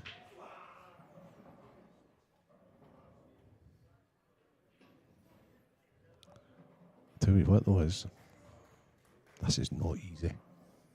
It's not. It's just a little couple of intricate shots this end of the table. I think he's just underhit that. I think he'd like to play the one in the middle next. Yeah, it was because he was so. You could actually see him pulling the cue back on himself there because it was so close. He didn't want to foul. Yeah, and he didn't want to overhit it either, really. Yeah. He's still got a shot though. He can drop this red into the middle, nudge into the red. He can stay on it that way. Don't want to overhit it. Don't want to pot it. Oh, how good is that? That's good. Yeah. Now he can actually get closer to the one up the cushion. Yep, and that's what he wants. And the thing is, as well, he also needs to be high on the plant because I feel he's going to have to play a plant looking at those. So yeah, he needs to be at least be high on it to control the red and the cue ball.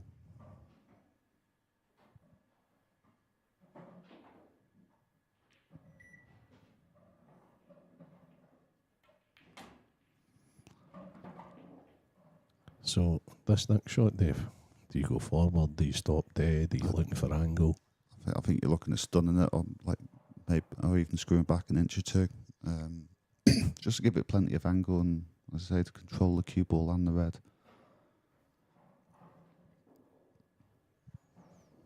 Is there any way you can actually get on it without playing the plant, or is that just too tough a positional shot? I think you'd have to be right down on the board cushion for that shot, and that's even if it goes. But so I'm just worried that He's played this really slowed it now. Yeah. Whereas if he had more angle either way, he could have played it with more strength. Yeah, that's what I thought. You know, if you bring the cue ball back, you can then play the plant with drag and right hand side, and you're just giving yourself more space. This is a delicate little shot. Oh, what he did is he gambled and double kissed. So he didn't decide to play it delicate, but he took a risk.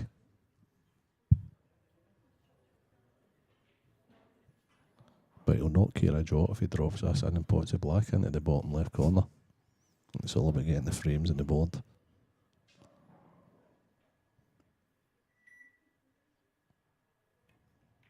Yeah. You feel he really needs to get this now. It feels like an important frame. So one of the matches last night, I seen ladies finalist Ashley O'Neill. She potted a second last yellow. It was very similar to this. And obviously she had like the black hanging over the bag and the yellow hanging over the bag, and she just put the cue ball right in behind here and backed herself for it. Dean's got to do the same here. He's played at the exact same pace. Is that turned? No, it's thin. It's in. That's a big 8 ball from Dean Shields, and a much needed frame. Needed to stop the bleeding there. Oh, And the camera going on, nobody. That black ball shootout must be finished. Here we're going. Where are we manoeuvring to?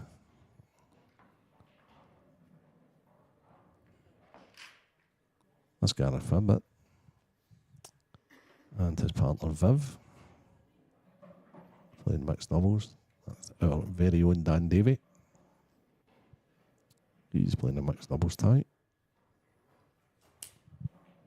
It's just about to start.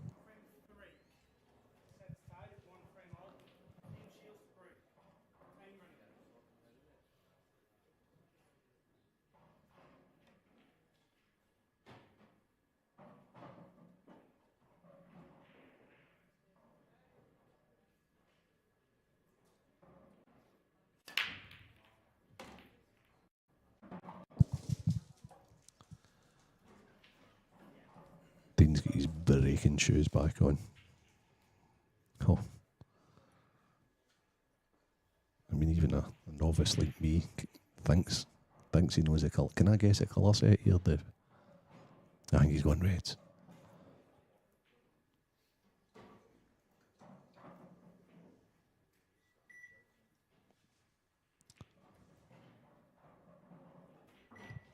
I'm so glad I got that right there, Dave. Yeah, no, red's definitely the colour set here. They all seem to link up really well. Especially if the yellow above the 8 ball goes in the left corner, which it appears to. So we're looking at this red in the bulk area, then the right middle.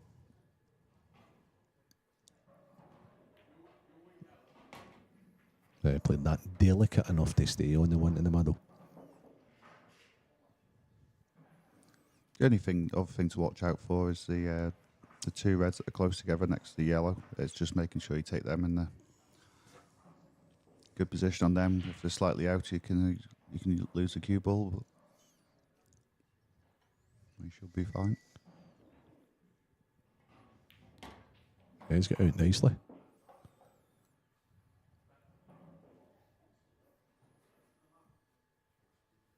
So everything has a pocket here. He doesn't need to make any nudges into things or anything like that, does he? I mean, the only thing is he's just a bit off straight on this, but I think he's going to take the red next to the yellow to screw up for the odd one through. There's 2 options. I thought he had a bit more angle. Yellow, Yeah, I thought he had a bit more angle that he'd have to screw back, but no. He would like to have gone through a bit further, though. He'd like to have been straight on this red. So does it? I mean,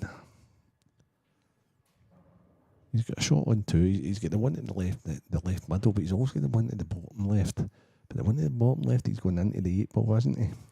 Yeah, I think he's definitely got to take the red close to the cue ball. He might even have to bounce off the bottom cushion. Bottom cushion to come up right or left, though, Dave?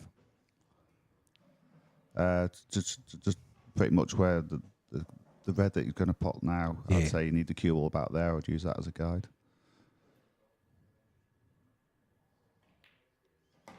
Like you say, a bit of a gamble, but he played it perfectly. So He's played it well. He's actually played it well because his position's spot on.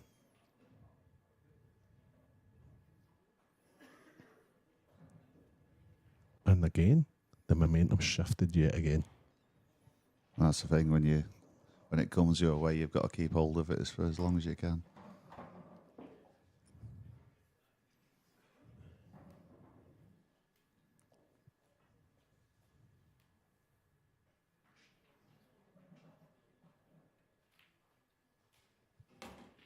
Just a little roll on. The one time you want to be perfect on this 8 ball, and he's absolutely perfect. 2-1 Dean Shields. The crowd are getting into it. The match is sorting up.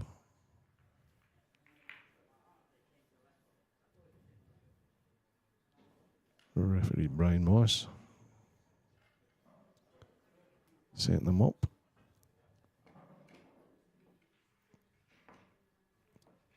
Good little crowd in today.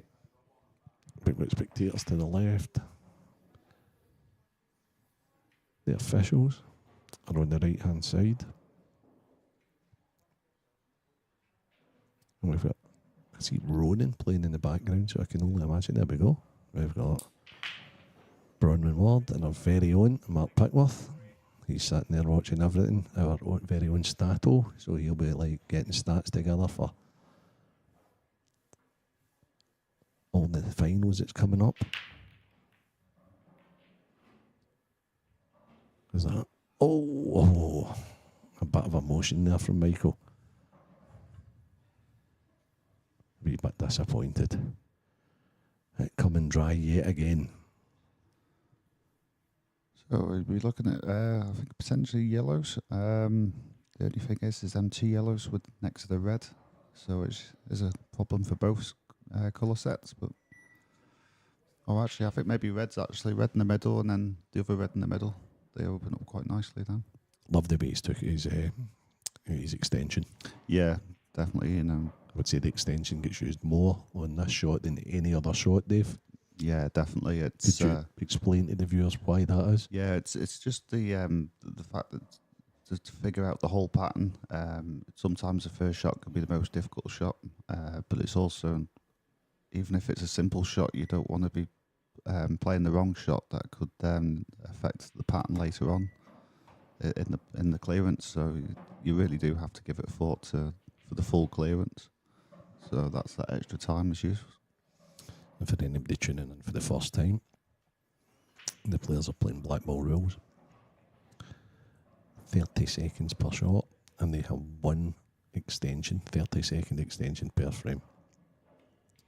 So Dean's already used his. Oh, he's a little shy there. So, Dean's a set down. He's 2-1 up. For me, summarising here on what I've seen so far, Dave, I think Michael's cue ball's a little better than Dean's. I think he's sussed the pace of the table a little better. Yeah, but Dean's break's been slightly better. Yeah, I think that's it, and I think Dean's cue ball is generally pretty good. I think it's like you say, it's just adapting to the table. I know he has played on this, but it can play slightly different, or you feel slightly different each day. Sometimes you adapt to it straight away. Sometimes you can't adapt to it all match. It can work like that sometimes. So it's taken 4 pots for me to realise, and it's just by the selection of Dean's shot and where he's looking now, that red is available into the left middle. Yeah, I didn't think it would be, but it does look on now. But he does have to be good on it. Do you think he'll be playing it last though, Dave? Unless he's going to disturb up. Yeah, so last. The only thing is he's got to be like a little low on this. So basically where he's like feeling for. Yeah, it can't be high on this. We won't be able to cut it back. But if he's low on it, he should be able to pot it then. And if he needs to use a bit of left-hand side to help the potting angle, then. So I take everything back that I just says about Dean's cue ball, because that's absolutely perfect. Yeah, very good. Very good.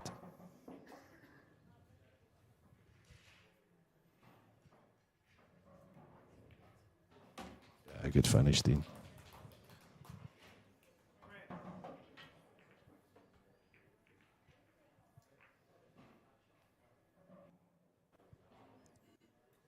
Okay. So good camera work with Craig. He's showing us there's still lots going on. But as you can see, a lot of empty tables now, and that's because we're getting to the latter stages of all the events.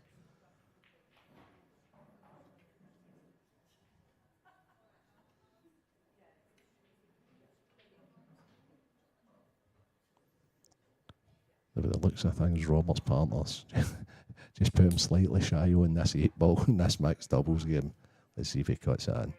There's Pete Fisher there. He had a good run in the main event. Done really well. Yeah. Fantastic run. I think he was a wee bit disappointed. But Luke was brilliant against him last night, wasn't it? And then Ben goes out and does to Luke what Luke did to Pete. So it's that's just the way this World Championships has been.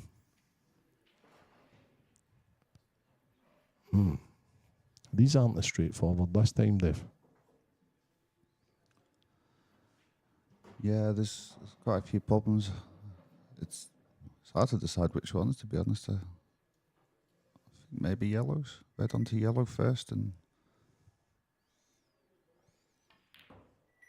Yeah, he's tried that. He tried that. and it was important to try and get the cue ball down there. So He couldn't that have placed the cue ball much better. yeah, exactly. He had to hit it with that pace because he still had a few things to sort out down this end of the table. So that Dean's going to have pretty much identical clearance. So the great thing here, if Dean does get these, and I fully expect him to, because he's been brilliant in this set. He's just to say that he nearly missed the opener. You see where Dean's aiming up there? He's trying to take the middle one by the rack and line, because them two balls round the rack and line are all blocking each other. So Yep. Yeah, when he gets this one out the road, everything's available, Dave. Yep. Yeah. Good spot. But as I was saying, Michael here, if he loses this frame, he just regroups. yeah, Even though he's lost 3 or 4 in a row, then he just says, right, okay, it's a new set. And that's what we were talking about earlier. exactly. Yeah, that's all you can do. It's what you got to do in that situation.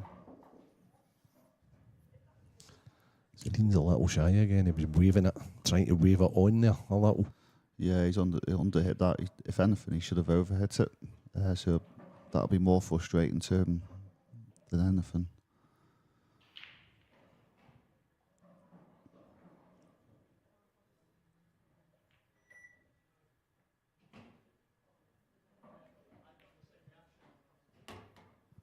He's held that well, to be fair. Yeah, he did. He controlled that very well. And now he can play to a little area, can't he? Yeah, okay, but You know, if he's shy, he's in the bottom right. If he wants to be on the bottom right, then the middle to finish, doesn't he?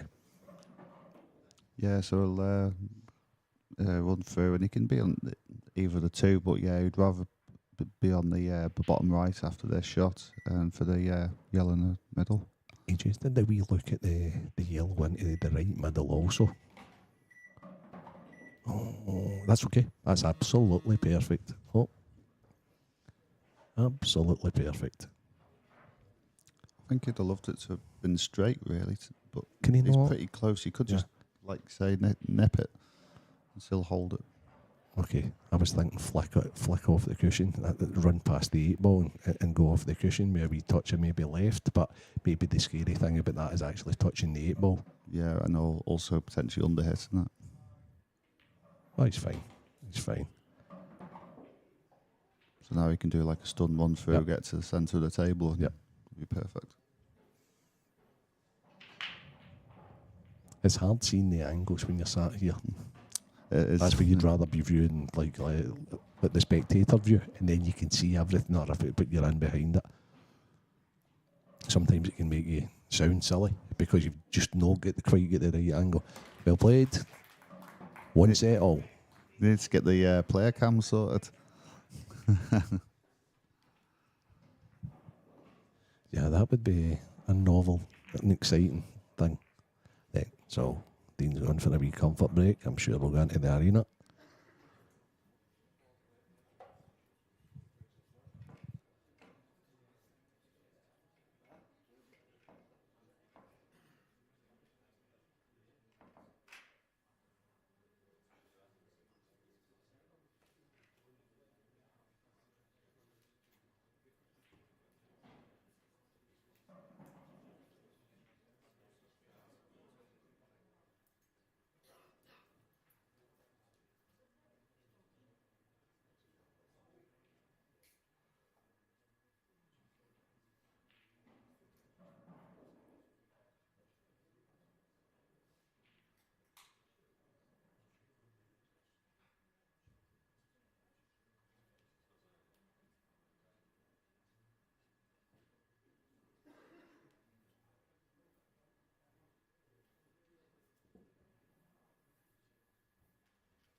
Set 3.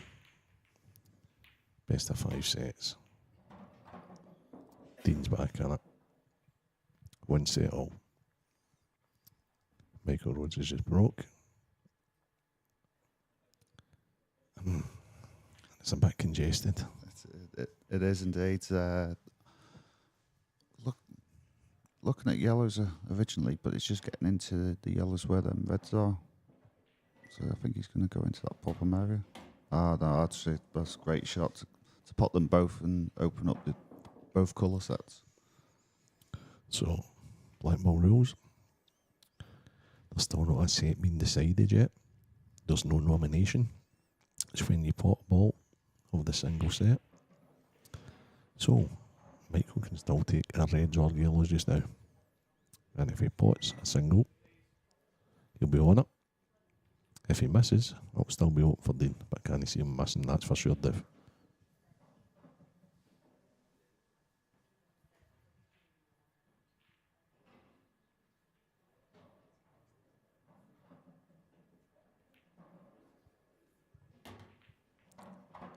Yeah, he's had a good angle on that, so that's good. So he's just going to stun over and nudge into the yellow to put pole position on the red next to it.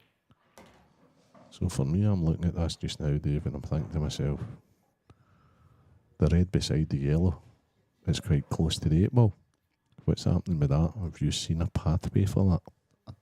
I mean, he wanted to be straight on this red, so this could potentially cause a problem, but I've looked at him before, I think he feels it goes, so...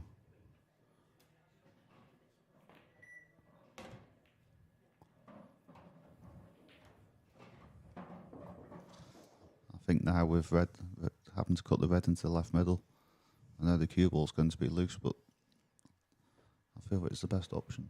Yeah, there's nothing else for it, is there? It's like, unless he can play the one he's closest to, is that the one you're referencing to? Yeah. Oh, no problem. Oh, he's played it great. Oh, how good's that? Played it well. A good nudge as well, so just drop this in the middle and then the red in the top right.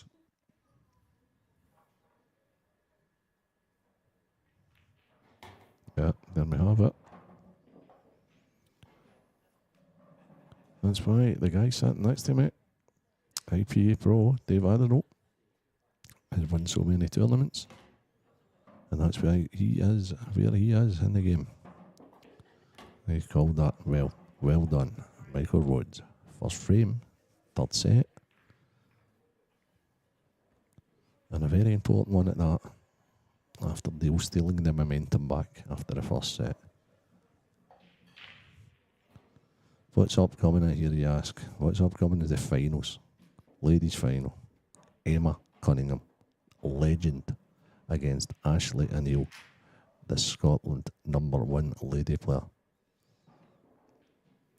Followed by Ben Davies, the return of Ben Davies, against the winner of the semi-final that we are commentating and watching on just now. Still men's seniors matches on, still mixed doubles matches on.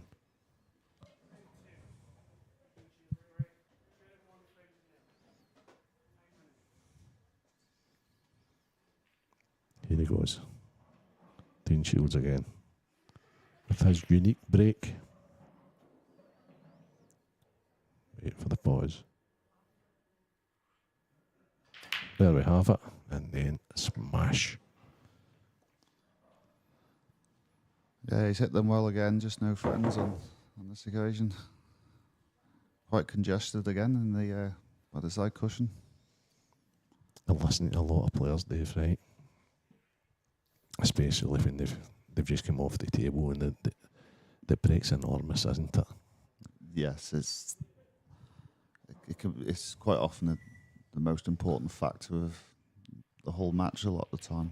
And do you bemoan the break if things have went wrong? And I think I have done in the past. I've worked a lot on my break recently, so not so much now. But I felt I've had to work at it because, you're just getting left behind if you don't put that effort in. So if you to get the maximum out of your game, you need to get that break working as well as you can. So they're an insight as well from a pro. Practice a break, guys. There's not a lot of people who do that.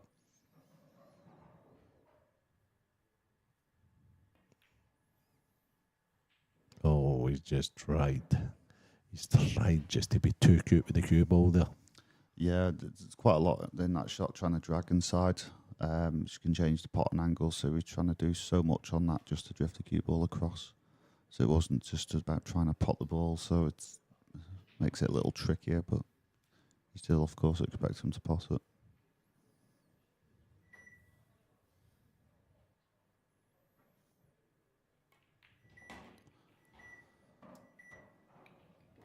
So 2 problems for Dean. There's obviously the 2 yellows on either side cushions, so it's obviously tried to break one up, but I think he's just rolling behind the yellow here, I think, is a shot. And slow down time then.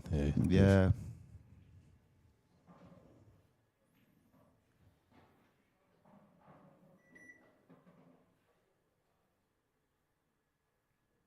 Yeah. That's a shot. It's a good one too. I fancy Michael to hit this still, but at least it keeps Dean still in the frame for the time being. Maybe give him a chance to come back to the table and maybe do something else. Is he going to try and pot the one over the back here? Or is it? No, he's not. That's crazy stuff. That's the shot to play. 14. Because the Reds are sitting so much better, aren't they?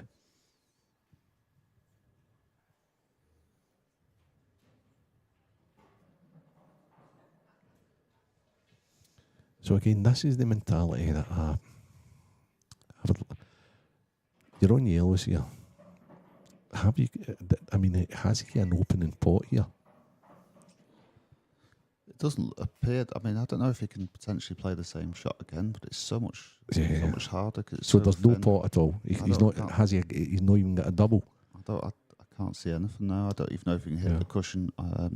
Sorry, the yellow on the right cushion. Where becomes the time that you just know you're going to get beaten the next, if you don't finish it and have to go for that absolutely, I call it backs to the ball finish. It's not this time anyway. Dean thinks there's more. That's a good shot. So he's tried to cover the 8 ball.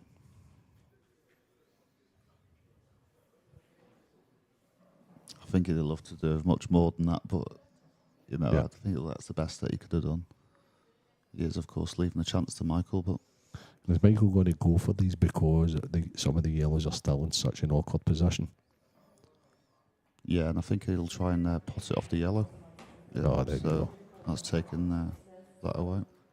Maybe Dean shouldn't have looked at what he was trying to do there. Yeah, fascinating. Sometimes it can be like chess with balls, can't it? Yeah. Dean was defending there. Michael looking to attack. He's giving himself a great opportunity now. Just doesn't like queuing over the top here. It's just a little tricky this, because he can take the one at the bottom left, but I think he wants to leave that there to connect to the 8 ball, doesn't he, Dave? Yeah, that's the issue. I think that's why he's taking so long over this, and also if he pots the one into the bottom left, it also leaves a bad angle on his next red, so it'd leave him off angle, whereas he wanted to play the shot with the correct angle. He didn't like that at all, did he? That's why he took his extension. He took so long on it. But they're still okay, though. Dean's still in a lot of trouble. I mean, Dean might have to play the same shot again. You can see Dean's out of his comfort zone a little bit playing this kind of style. You get some players that are more equipped, don't you? Yeah, I just find it's because he's got so many problems to deal with. Yeah. He's kind of like hanging on for dear life, clinging on. But it's not exactly his forte, is it? Not as such, but he is. I have seen him play some very good frames like that. But it's just find with the where his yellow is by the red and like where the others were,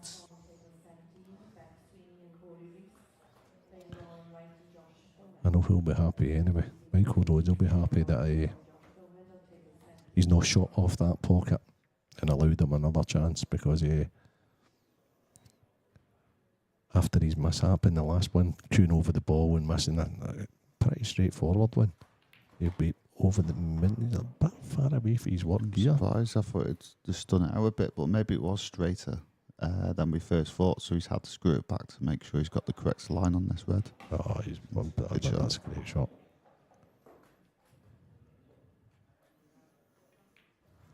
So, momentum swings again. This is to and froed. Dean started great. Couple of frames up. Michael came back, won the first set. Dean then got the momentum. 4-1 winner, I think, the second set. And now, it swung back again. 2-0 in the third set. Mixed doubles matches, seniors matches. Toby Bolt, John McFarlane, Martin Keenan. That's a doubles match.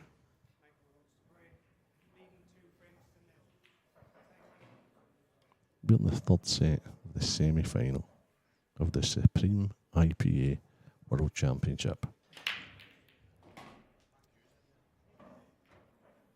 It's a centrepiece. 2-0 to this man at the table.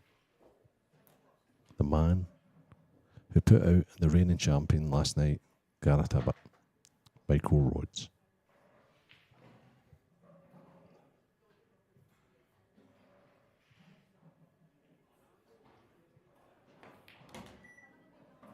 Great shot. I was thinking he might play that. I just wasn't sure how much angle he had on it. But he had to dig down. He played it really well. Any problems now, Dave, or is that them pretty much solved? Is it just a matter of minding his work now? I think the thing is he's going to play this yellow down the rail for the yellow down the rail again, but he's getting the cue ball out. If he's having to play it with top, it's making it harder to avoid the red. And I think that was always his worry. Don't think he likes it, does he? No, it's tough to get out from there. Can he draw straight back here though and then leave the... Yeah. I think that's what he's going to have to do, and then play the long one. I mean, ideally, I think what he liked is a bit of angle to then maybe screw off 2 cushions to screw out of there. So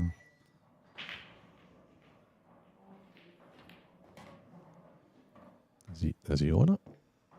I think he's on it. He'd have loved for the cue ball to bounce another inch off the cushion just to give him better cueing. He's staggering down on it. He's going to play it like full-blooded. I think it's the best way to play it.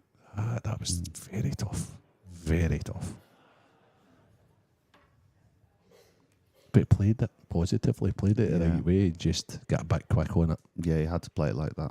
Because, I mean, he'd have been perfect whether he was going for left middle or right middle, so he'd have been on one of them.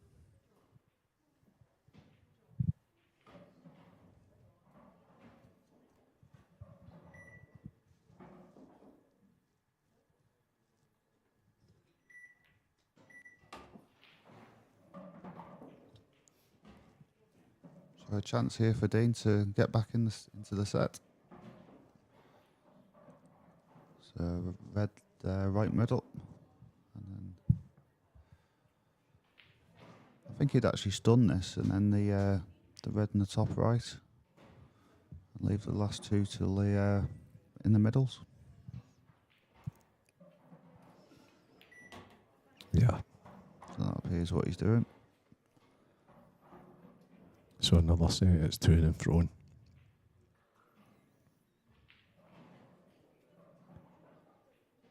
it's amazing what fractions do at this game, isn't it? Because, as you say, Dave, if he would have got better on that ball and then swung round off to a good... Oh, my goodness. Dean's put in a quickie. Yeah, I didn't expect that. I was amazed that he still... obviously, the red that's closest to the right middle is easily pocketable in the middle bag. But I still thought it would have went the way you said there, Dave. That he would have played that one.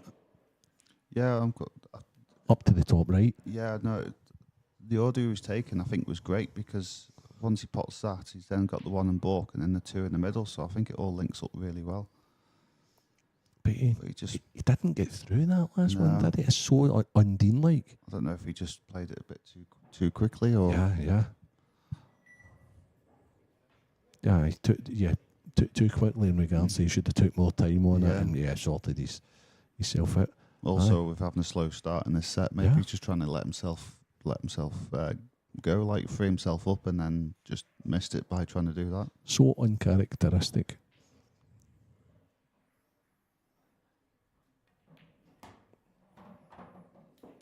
Surprised at that also.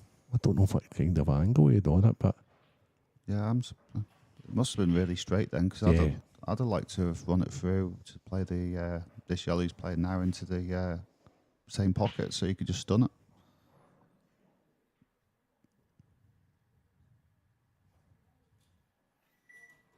All I can put this down is pressure, Dave.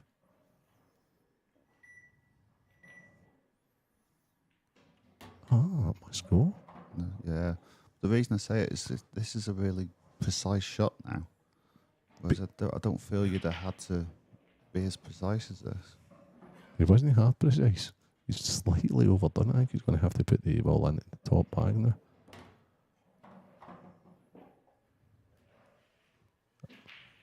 Oh, I'd love to see the behind shot on this to see if it's actually pocketable. I don't think it. Oh, no, it's not. No. So you're going to try and sneak this in off the knuckle? He's not playing a combo, is he? What are they doing here? Could be. Ah, he did. He never looked on. No, it didn't look at. And that pace as well. I thought he had to try and trickle it in off the knuckle and just hope it didn't turn to the right. If anything, it would hopefully turn to the left. This has been an incredible frame, guys. It just shows you the pressure that's out there because these guys are two top players. And for anybody tuning in watching this frame, they'll think, oh, they'll be entering next year. Thinking, I can take these guys out. Just think of the numbers we're getting next year. Yeah, the schedule. It could be in its thousands. Yeah, with a 2-week event.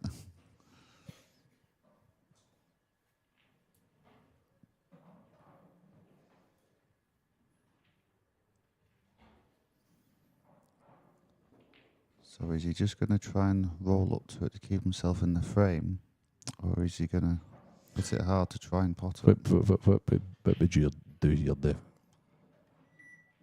Yeah, I think this is the right choice. He's played it well. Yeah.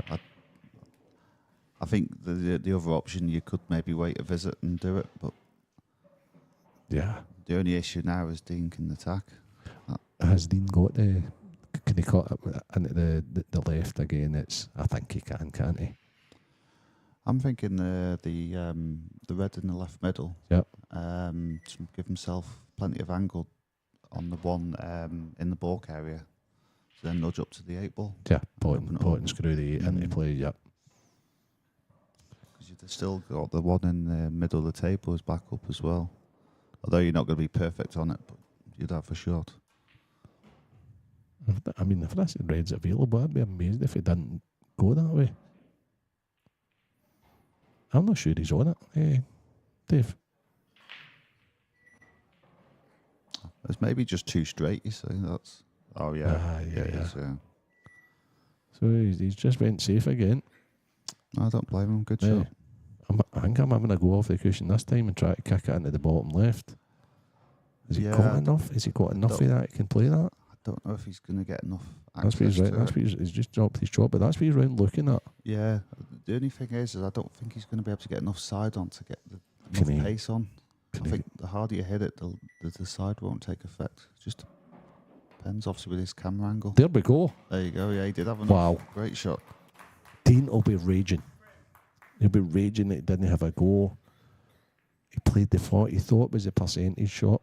He's probably right about the percentage shot. Because how many times out of 10 or how many times out of 100 do you think that kick shot's you're getting that? You know, it's what, 20, 30%? Yeah, exactly. Yeah, and if that's the thing. And, you know, he's played the percentages, so he's going to feel good. But, you know, we we do talk a lot about, if you do have a chance, don't give your opponent a chance, and No, have correct. a go. It's all about getting the big shot at the right moments. They were, in all fairness to Dean, they just were just a little awkward to try and attack. Yep. The only other option is, where I said about nudging into the black, maybe that being the second to last shot, pot the other two reds first, then go for it. But that's also for precision. Yeah. I bet you Dean says now, he couldn't have played that shot if I had to put the fight right on that cushion over there. Yeah. And I didn't allow him at that angle. Dean replied with a monster break though. But had he lost position, he would never have been able to continue attacking. Yeah. So that was in the thought process of holding back as well. Okay, game on. Straightforward here, Dave, the colour set. Yeah, it's reds on this one. I think mainly because the yellow near the balk line on the right hand side, that doesn't go. The reds seem pretty good, so Nothing's needing but manoeuvre here, as there's a path bay for everything. nothing needs moved now, so he should be okay. Just depends how he's going to deal with the two reds on the top right. So I think he's going to pop the one over the pocket now. I don't think, just run through. Because you don't want to risk coming in behind the other red and flicking it. So the biggest issue here for the clearance is the red near the 8-ball spot. That's the only thing he needs to bear in mind, because trying to get onto that.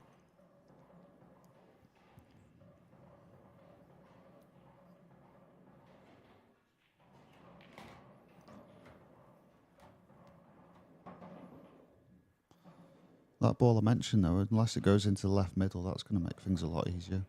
If it goes to the left middle, yeah, of course. But there's still a positional shot required to get good on the one to the right to get on that ball. Yeah. So currently, that's the only pocket could potentially go in. Yeah. So if it is available in there, he wants to be straight, he just no. And the other shot as well is the ball into the bottom right. You could potentially pop that and swing round off two cushions and nudge into the 8-ball. Yeah. He would have preferred it to be a shot later than this one, but you could still play it now. Use the 8-ball as a stopper. I think he's forced to play it now, though. Yeah, it's still okay though. It'll still be perfect if he plays it well. Just Has he lost the cue ball? Yeah, that's why it needs to be 8-ball, because it's been straight on the red and then it would have been perfect. Can he cut this into the right corner and hold, Dave, or is he going to have to play a double or something? I mean, he's really good at these shots, so he could do. He's done well there. He hasn't half. I think he's done as good as he could have done. Yeah. And now he can just drop this in and use the yellow as a stopper, so he doesn't have to hit it too softly. Yeah, he played that last shot. They played that be a lot of check side, that last shot. Yeah.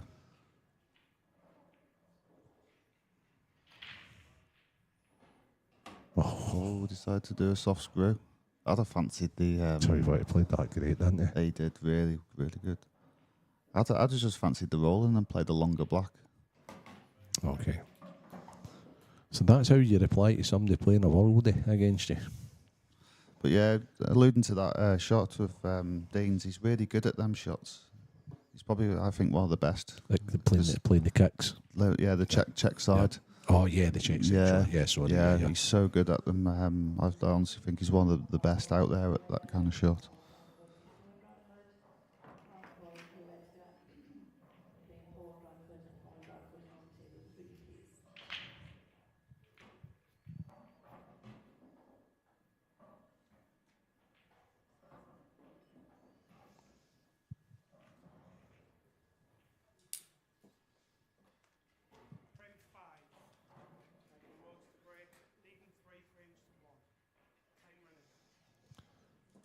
So, Michael Rhodes, break it off. Oh, and it's a cracking break. Now, it's an interesting break. What do you think, Gear, Dave? Yellows. Yeah. Yep. Halfway through the break there, you were thinking, well, look, he's got a great start already, he's right next to it. And then you look at the red up beside the yellows up the top. I mean, that is the thing. It's in the starter, which starter you're going to do on yellows, but you could either play the plant or the yellow direct right over the pocket.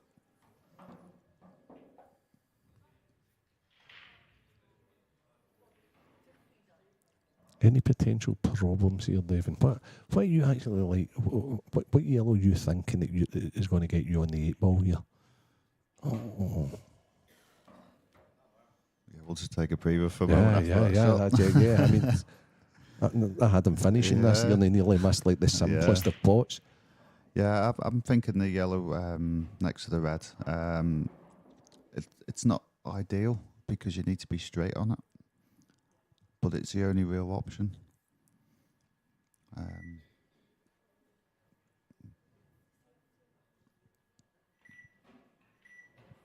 Yeah, I like that.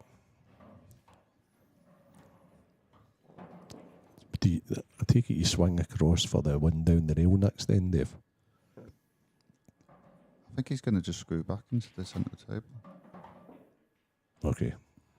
So now he can play the one into the right centre, and then the one down the rail, and then screw back for the yellow in the middle. Okay. See, I thought he would have played this one he's playing now into the top left, but I think the tables are playing that well that he can play this down and get back to pretty much where the cue ball is just now. Yep, he can use the cue ball as a guide here. You know, Maybe it's even a perfect little spot. shy. He can also use the red as a stopper, can't he? Yeah, he can use the red as a stopper. The only thing is he's going to have a bit more angle than he'd prefer. Played that really well. The other thing as well, if he slightly overhit this, he could stun back and play the double. He's looking good here. Oh, That's the thing. Just try to do too much. I think just hitting it a bit softer, taking your medicine, and the cue ball wouldn't have gone as wide. And the little nerves again, because it's the winning line for the set, isn't it? I think it's just more about trying to get too good on it. Yeah, instead of giving yourself a chance. Yeah, getting the balance between trying to be too good or taking a bit of medicine and accepting. It's an unforced error. I'd be raging myself. I wonder if he can recreate one of the kick shots used. Yeah. How can he kick this in? I think you see how the cue ball went wide there. You can't play this slow, can you? And invite the guy to finish it. You might try and double it back in the middle. He's missed it altogether.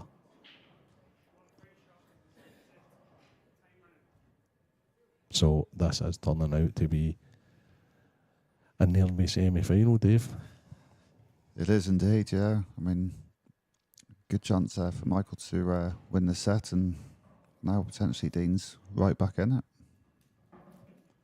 So 2 shots here, 2 ways of doing this. You can use the 8 ball to open the 2 awkward balls up with the red he's going to hit, or he could have lifted the cue ball up and used the red onto the 8 ball. But I think he's played that absolutely perfect. Yeah. They'll link up really well now after that.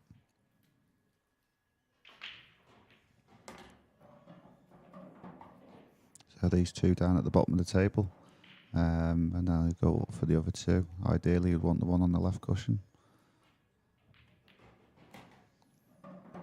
These are pretty much dot to dot, but he does want a bit of angle on this on the middle because he doesn't want to be playing this from distance. And I think it is straight, so he's going to have to stun it and play it from distance. And he'd have probably liked, I think he's just overdone that. He'd have liked a bit more angle on this. Just drag this in, do you think? Yeah, just drag this left-hand side, just make sure you don't... Yeah, he's played that pretty good. Yeah. He's actually had to play that with a bit more stun to make sure it come back, because there was a danger of that going forward and sitting on top of the 8 ball, so... So Michael will be kicking himself because he had a great opportunity there to go 2 sets to 1 in front. Dean's still in this set.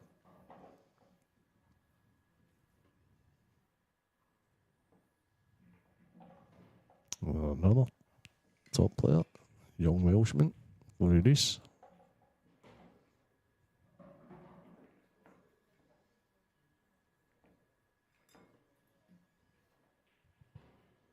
His mixed doubles partner. Sweeney.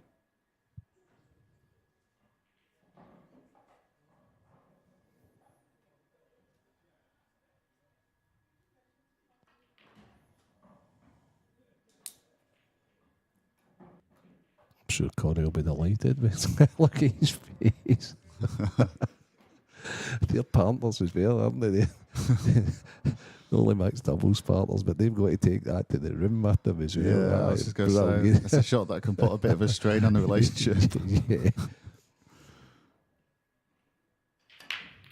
So here comes the break. Back to the serious stuff. He's in off now. I mean, that is really unlucky. He's Yeah. hitting well, come straight up the middle and then just got kicked. Michael will be feeling it though. Yeah, especially after the last frame. We're going to really, he should have won that frame and the set. So now he has to do it again, so it does add that little bit of pressure. So both colour sets looking good, I think. Yellows are looking good, but it's just the bottom end of the table. I can see him taking his extension here because this is such an important first shot. He already has. Sounds a bit crazy, this, but I'd be tempted to pop the red over the pocket and go into the red and the yellow. Okay. And the reason that it's not a great shot is the fact that you're not guaranteed on a ball, but the chances of you not being on one is slim as well. Yeah. And it solves everything. Now, I think he is deciding to play the red into the middle. He's going to take reds. Still got a bit of work to do with reds down the bottom. You don't often pocket the ball you're going to be on with a free shot, do you, Dave? It's all about like development. Yeah. So he must be super confident, and he's not wanting to like overthink it. Yeah. It's just that red by the 8 ball and linking onto it. Especially when coming straight here. Yeah, it just doesn't seem straightforward how you can link onto it.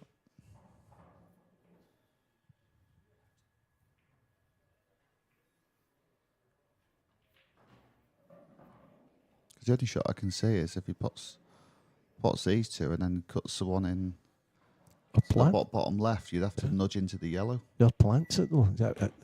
I mean, I know. Well, I think you'd have to be straight on it. That's the only thing. But I mean, it's I think it was his last positional shot. He'd have been a bit despondent at leaving himself straight here because now he can't get to where he wants to get to. Now, so here we go. Now, nudging. Let's see what his solution was. He's gonna have to pop this fin and just nudge into the yellow. So time out called with the referee. I think Michael's requiring the rest for this shot. Such an important visit to the table. Playable, great shot. He's played Absolutely, it really well. absolutely. His heart would have been in his mouth there in case that slid past it. Because he knows he shouldn't have been leaving the kick until last, but he's nailed that. Played that shot well too. That can easily go wrong when the balls are that close.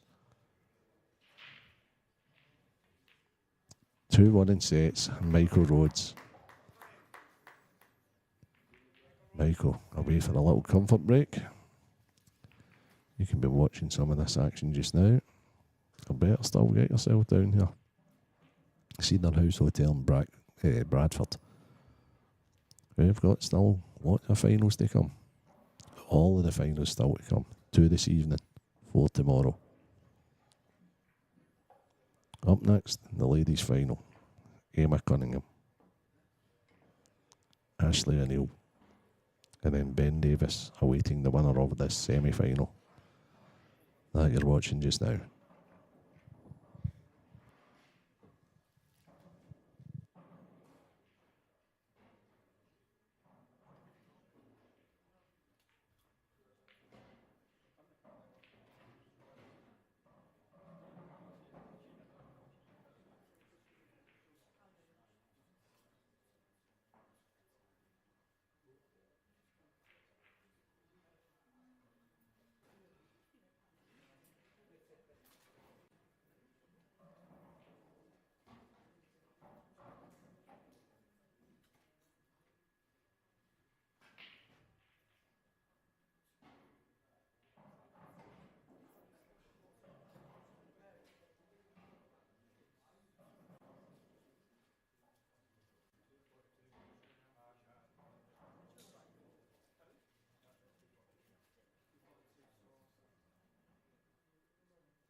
Yeah, just around the arena, a couple of live scores going on.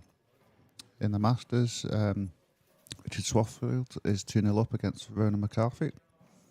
Martin Jones is 2-1 up against Bobby Patel, and they are in the quarter-final matches. And their races to 7. So they're at the stages still.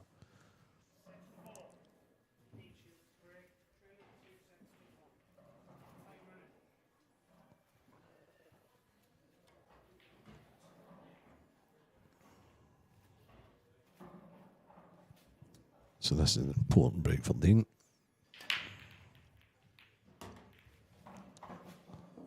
Oh. Another great smash, Dave, but nearly get kicked in off. Yeah, he's feared the worst, but then he sees all the balls clustered. And it just goes to show what a great break it is. There's only 2 balls left. I was going to say. down the net into the table. No danger. Do you know by foul break, we're not getting three balls past the middle, that's for sure. The 3-point rule at the IPA. Oh, wow, that is an incredible break. I just think there's only 5 balls that are not behind the baulk line. Yeah. So that's going to make the start of this frame a lot to think about. Yeah, it's very congested up there. I think reds are looking the colours, though.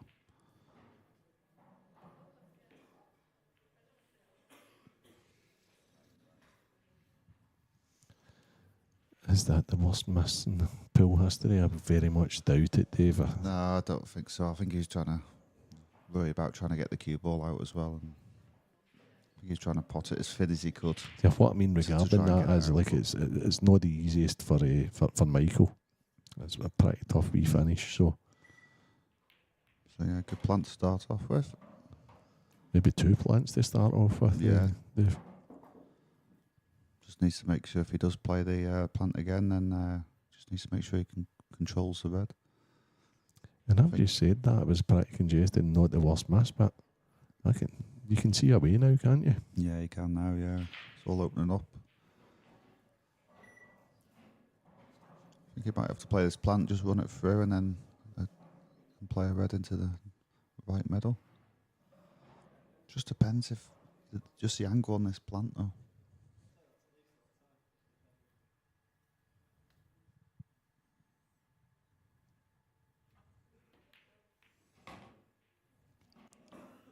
So he did have quite a lot of angles, so that's why he just had to hit it with a bit more pace.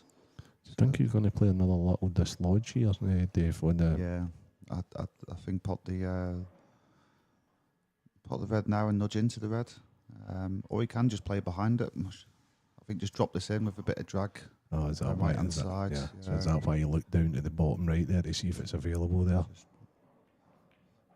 yeah, Yeah, very good. it just saves like just you don't want to move the ball if it's Yeah, still goes. So yeah, good shot.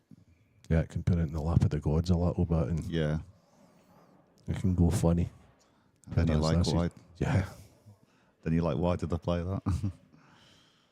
sometimes it's just impulsiveness, isn't it? You just, and then after it, you say, "Oh, I shouldn't have done that." That's a cracking shot. Good shot. So he's in a good position here. So that should help make sure he gets the perfect handle to come back down to the bottom of the table after this next shot. So you're playing this second last red So into just done this, yeah. right? Okay. Yeah. And he just wants to make sure he's not straight on it. When he comes down, he just don't want to be dead straight. A bit of angle on this one at the bottom. Superb. But I'd like to have another couple of rolls maybe, but it's still really good. That's a good finish. A really good finish if he gets these, because, as I say, when Dean missed that first one, I thought it's not the worst turnover ever, and it's been the worst. It's went that way. He's eked out a finish there that wasn't easy. And after winning the last set, he's back in the game. And all the pressure turns on to Dean Shields. And here we are in the Richard Swafford match. Currently leading 2-1 against Ronan McCarthy. looking at potentially going 3-1. Just drop this red in the middle, use the yellow as a stopper.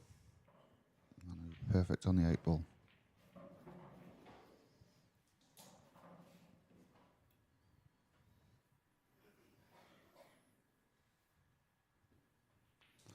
(3-1) Richard Swarfield, race to 7. The last day to the Masters. And Michael's getting close to the winning line here. He's 2 sets to 1 up. He's won against Dean Verricker. He needs a ball.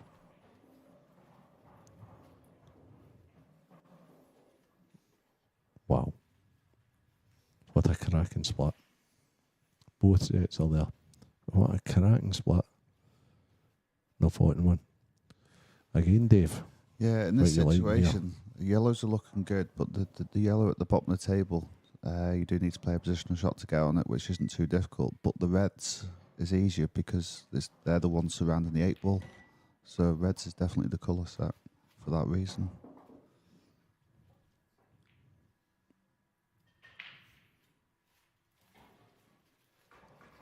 So I think that shot before, I think he'd, for me personally, stay below the line and play the one into the middle, and then the other one into the middle, right middle, and then corner, and then come back down by the 8 ball. So I feel these 3 at the bottom, the one by the right rail needs to be taking the first of them 3 when he gets back down here, back down the bottom of the table.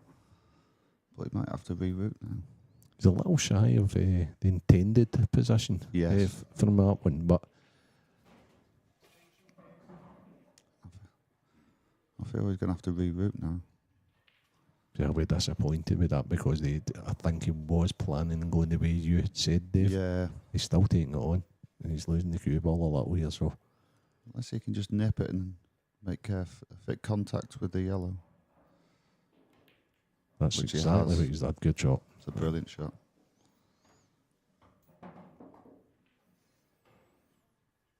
So I'd the red closest to the cue ball now, just pop that and bring it pretty much the centre of the table. And then he wants to be straight on this next ball to the bottom left middle. So just main thing, as long as he's straight. Still, his issue though has always been the one closest to the 8 ball, isn't it? The one closest to the 8 ball spot. Yeah, I think that goes to the left, bottom left. So okay. Yeah, if that goes to the bottom left, it's no issue at all then, because you couldn't have placed it much better. That's why it's so important to be straight on this one. But maybe not. But the thing is, he can still then get straight on it again, and he's under hit it.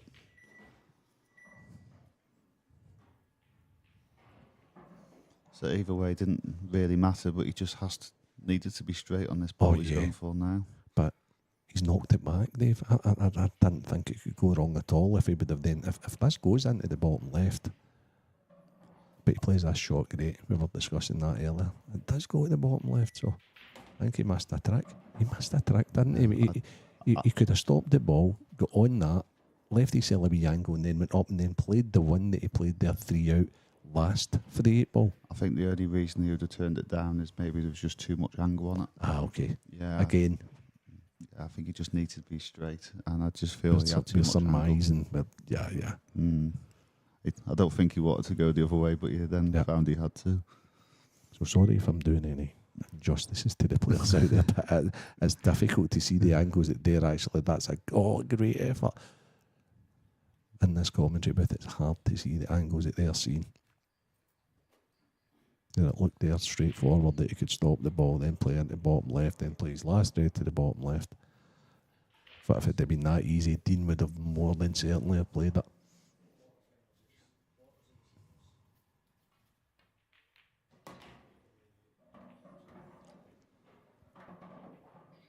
So Michael will be wanting to pounce on that missed opportunity. So I'd say the yellow by the board line he'll take next. Drift it across the centre of the table. The yellow in the left centre. As he does. Yeah, he's played it perfectly. and then 2 in the middle now, I'd say, and then 1 down the rail.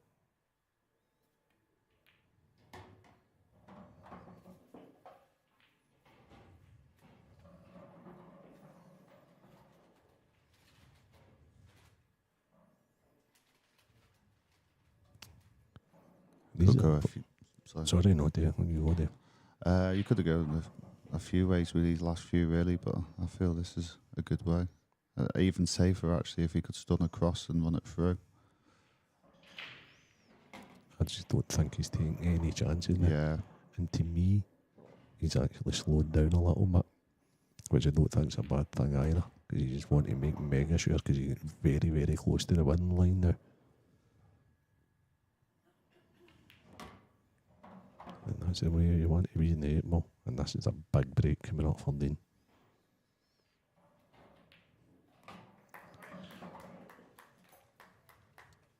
Two sets to 1 Michael Rhodes. 2 frames to 0 in set 4. It's a race to 4 each set. So he's a couple of frames away from making the world final. The best he has been, as he's been a previous semi-finalist. And it'll start to play on his mind.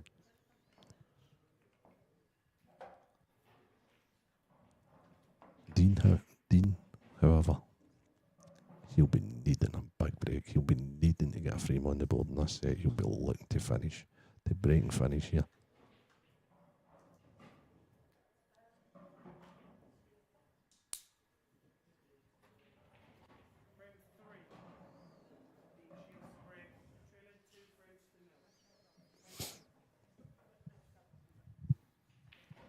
So here we go.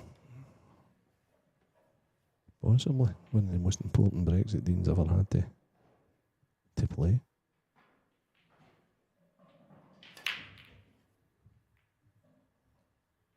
And he's dry. Oh my goodness, they've only.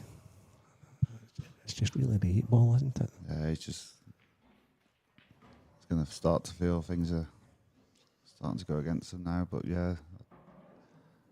I think Michael will be looking at yellows here. Yeah, me too. And it's really just the 8 ball. Does the 8 ball need nudged at all? Or? I think it does, yeah. Might try and do it now. Yeah, good shot. Yeah. Whether it was this one or the right middle. Good call. He always had a shot there. Get it done as soon. Get it out as soon as you possibly can. No, but you've got all the rest of the balls to fall back on. Now it's just a case of holding himself together. Yeah, it is. And this, the only balls to watch out for is the 2 together by the centre of the table. If they're both available to the top left, though, it really helps because you've got an easy connector over the right middle. So yeah, so you just got to make sure you take them out carefully, and then. Okay. So with the cube what it is now, I think the 2 in the left middle he's going to take, and then right middle, and then linking up to the other balls. And that's what he's round looking at just now, Dave.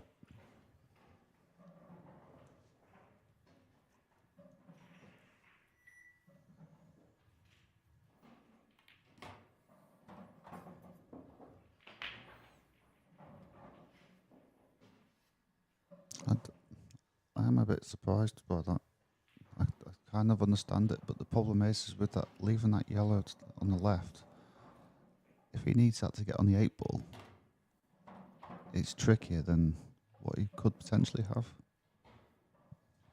All is going to be revealed in a few seconds why he's left it there.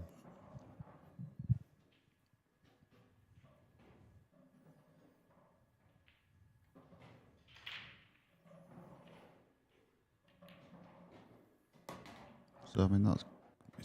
Is he going to play it long? He's going to play it into the bottom left. Follow through for the 8 ball into the right centre. Oh, he's going back and get through the gap. And clip off the bed. Ah, okay. The thing is, that would have been, if he had to play this shot, that would have been easy to get onto the 8 ball. So I am really surprised. The place he needs to go here is over the right hand side of the table. Only slight issue is there's 6 reds over there that can all get in his road. and it feels like a lot more with the location of them. I just want to. He's played it long. He's nailed it. Oh well, This 8-ball goes into the bottom right. that's Oh, it's too late to look now. And he has looked, but it's a little late to be looking now, mate. I mean, if that's the maybe why he left that yellow all along, but I still rather got rid of it considering this is tight. Oh, he's nailed it. Yeah. Oh, he's one away from victory. Dean's not feeling it. Yeah, Michael's been milking it, but Michael's obviously a little nervy. Dean's such a good guy, isn't he? Yeah. And I think that just shows what we're talking about at the start of the match. Yeah, for sure. There's little mannerisms there and laughs. He's close to defeat, and he's still looking as if to say, "Oh, you get away with one there with that going to the bottom right." Yeah, the like I say, the shot I done against them last year. His reaction was funny. The commentators made a good comment. It was really funny. So, Michael Rhodes is 1 frame away, and he's breaking from making it through to the world final to face Ben Davies. He looks super focused. There's a break. Oh my goodness, that's exactly the break you're wanting here to try and close the game out. Oh, has he work to do? Of course he does. That's exactly what you want to see in it. And then your first thoughts, look at the layout. Is it a good one? I think he'll like it, Dave. And again, there's one sticking out to me, but you've been the man that's been calling these all the way, so what are you thinking? I'm thinking reds. I know yellows are looking good, but the thing is yellow on the left cushion, it doesn't go because of red. The other red, there's a red tied up next to yellow, but there's more chance of opening up, and I think he could do it with his first shot. So the red next to the cue ball, I think he'd use that and run into it, because he'd still have a shot. Oh, he's placed that great, hasn't he? He's placed that What great. an opportunity. But how is he going to open up the red next to the yellow? Is he not going to do that from the one to the right middle? Or is that a little acute? Is it? It just looks a little tough. He could run through a nudge yellow, but there's no guarantee the red's going to come out. He's going to try it. I think he's played that great, Dave. I mean, if it goes off the yellow, then... No, yeah, I don't that's think so. I think he's going to try and nick it. Needs to play this thin, though. It has to be a reasonable pace just to disturb it. No? Oh, now we see it. Yeah, but you could have played the first shot, because the other red that's on that was there before, so... The good thing is here, he doesn't have to be on the ball that he's kicking out. Oh, he's played we've it just really seen, well. oh, brilliant. Yeah. Absolutely brilliant. And the 8 ball's available in a lot of bags. So if he just pulls this back a wee bit, he can put the 8 ball in there.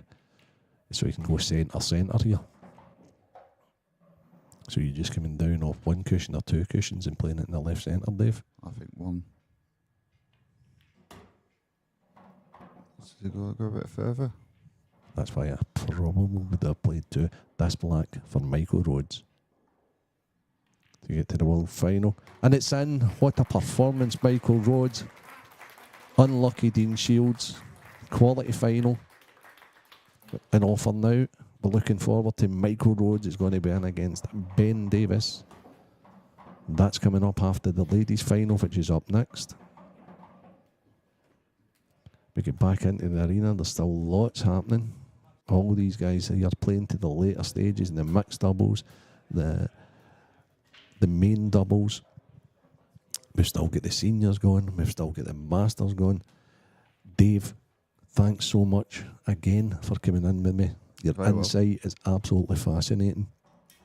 You're very welcome. It's great. Did you enjoy that, Dave? Because it was a fantastic match, and you know it was a good, really good match, and Michael really deserved it there in the end, I feel. And it should be a fascinating final. 2 very experienced players in the final for a change, Dave. Yeah, definitely, yeah, and I think it'll be pleasing for Michael, you know, after getting to a semi-final a few years ago to be in the final, and you know, he seems, the way he's playing, he seems like he's really comfortable and confident at the moment, so it could be his year. So I'm sure the talk up, I'll be getting prepared. Michael will just be shaking hands with a few friends and things like that, and he'll be getting into that interview area. He'll be absolutely delighted.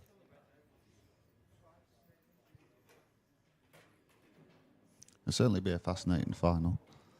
You know, the way Michael's playing and the way Ben's been playing, you know. Yeah, and it's also upsets for the first time. So Yeah. we're playing best of 7 sets in the final. I think there's a wee interval in the final as well, I believe. Yeah, there might be, yeah. I think sometimes there has been, sometimes there hasn't. It depends, but I think there's. I think there might be. Be good if there is. I think it's a little short one. Yeah, for sure. Gives everyone a break then. Doesn't it? So I just hope that. I think the fans are here anyway, so they seem to enjoy that there. Yeah, they're in for a good match there. So it's. And they were out for a wee break. There was spectators all around watching that. So he's quite a popular figure, Michael. Yeah. And so is Dean. Obviously, we know that anyway. When you get that from that kind of part of the country, don't you? You know, they all support each other well. They're mad for the pool. So.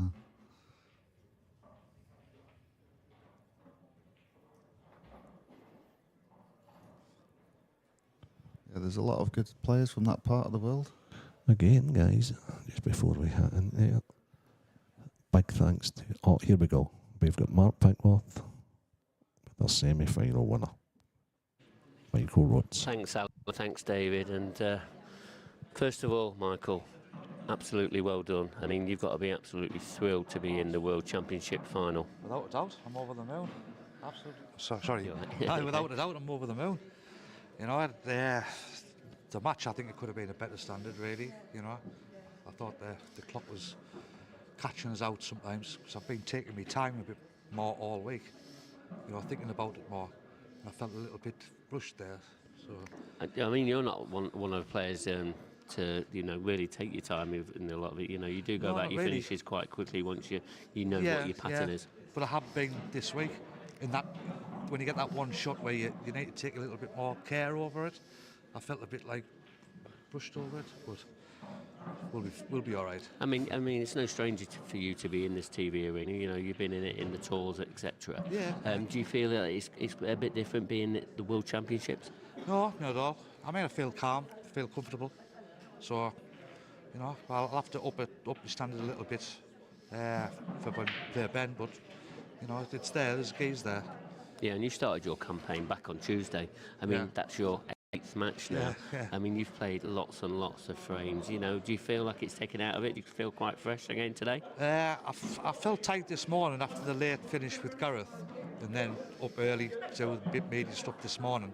But I had like an hour this afternoon, so I feel fine now. Yeah, and I think you know what the audience will always ask yourself is how do you mentally prepare yourself for this? Because it's not just a mentally draining game. You know, it can really drain your mental sort of state as well. I think you just got to try and switch off. Just go back to your room, put something different on the pool. You know, put a Netflix something on, or just switch your mind off the pool. Then an hour before your match, switch back on. That's the way I look at it anyway. And you've played a lot of Cuesports, haven't you, at a very high level. How do you sort of find the way that the 8-ball pool sort of world is? Yeah, I like the 8-ball world. I don't play 9-ball or snooker anymore, so it's all 8-ball now for me. You know, it is still more of a hobby, really, but sort of serious hobby. So I'm enjoying it, especially at the minute. And you've probably got a couple of hours rest now. What are you going to do in that time? I'll just go back waiting to play the World Championship final. I'll just go back to my room and chill out. Just have a lie on the bed and watch something on Netflix. And what would it mean to you if you did go on to pick up that IPA Supreme World Championship? Unbelievable. It's a dream, isn't it, to lift the world title. Be a world title at anything. It's brilliant. But yeah, fantastic. Well done and good luck for the final. We look forward to seeing you come 8 o'clock. Thank you very much. Thank you. Michael Rhodes into the World Championship final. Stephen Walker. didn't have too many words to say there, but he's delighted to get in there, and he's played since Tuesday. That's his 8th match now. You know, how much is he going to take out of this guy? I think he's riding the crest of the most fantastic wave that he's probably ever ridden. And before he's come into this, he's obviously hoped, because he's such a good curist. He's played snooker, American pool. I mean, he's done it all, and he's say there that 8 ball he's playing now. He's had no expectations, but I think now he'll so deeply believe that he can get over the line. Yeah, and a little bit about Dean. You know, he'll be disappointed not to be making the. Be in really good spirits, really relaxed and that, but just didn't go his way. Yeah, I mean, he got off to start, and always knew it was going to be one of these matches where whoever takes the most chances, and I know that sounds quite straightforward, but both of them are always going to go for them. It's just, do you get those kicks, those flicks at the right time?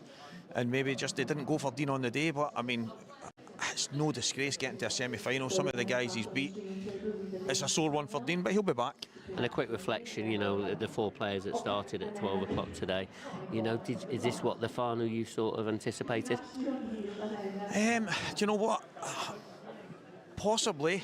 I thought after Dean had beaten Liam last night, he just seemed to be getting to that, you know, that way where he had the bit between his teeth. And I know Michael having to beat the world champion, the current defending world champion, he's obviously feeling it as well. But there was just one of the things, I honestly thought it was a coin toss. Ben was obviously favourite for me, and probably the favourite to win it out of the 4 that was left. But he still got to do it. And let's quickly talk, you know, a little bit about the final. I'm not going to go too much into detail of that, but Ben Davies against Michael Rhodes.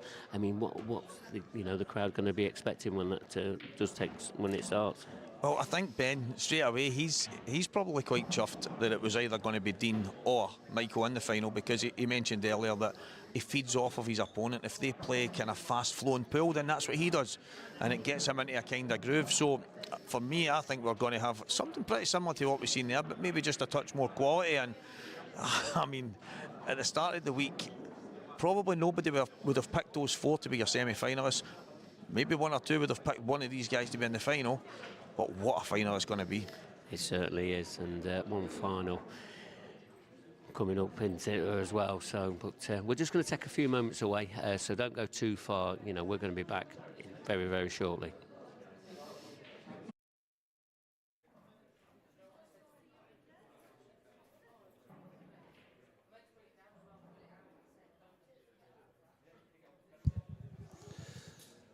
So I'm back with myself, Alan Reynolds, at the moment. I'm just awaiting our commentary team for the ladies' final. And here we have top lady player. We have the diamond herself, Deb Butcher, coming in.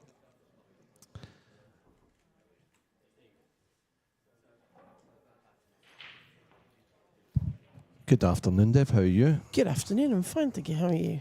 I'm very well.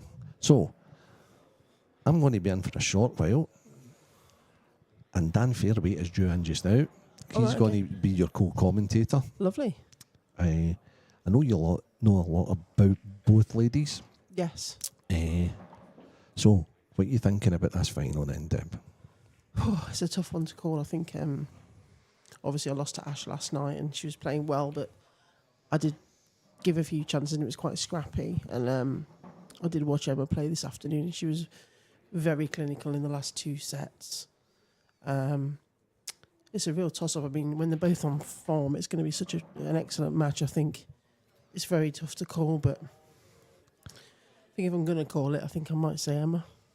Yeah. Just on the form she's got at the moment. Experience. She's a multi-winner. She's got, she's got everything, and the shots she pulls out and the creativity of her game, she's just sublime to watch. And I was watching her this afternoon thinking, wow, kind of thing. You have those wow moments, and there's just plenty of them in her match every time she plays. Can you give us an insight into that TV table and how it plays so differently, Deb? Yeah, it's really different. I think I was really struggling last night to sort of control the slide off the cushions and get position. I think if you put any kind of side or spin on the white, it can really fly a lot further than you think. So I was overrunning, underrunning, everything in that second half of the match last night. So I was really struggling with it. It is really different. So yeah, I was really positioning really well on the outer tables, but that one I was just really struggling a bit with. The feedback from lots of the players that we've talked to are the fact that playing doubles is so difficult because of the sliding the cushion. I think I've seen more doubles missed this week than I've ever seen before, and Yeah, I it's think, all down to the. Yeah, I missed 2 last night that I'd normally get, but you know. However, you do want to be playing in these sort of conditions because these Supreme tables with the cloth they're magnificent. Oh, it's fantastic. Yeah, I do love playing on these tables and the cloth and, you know, everything about it, you know. So we've still got lots of action going on. Are you?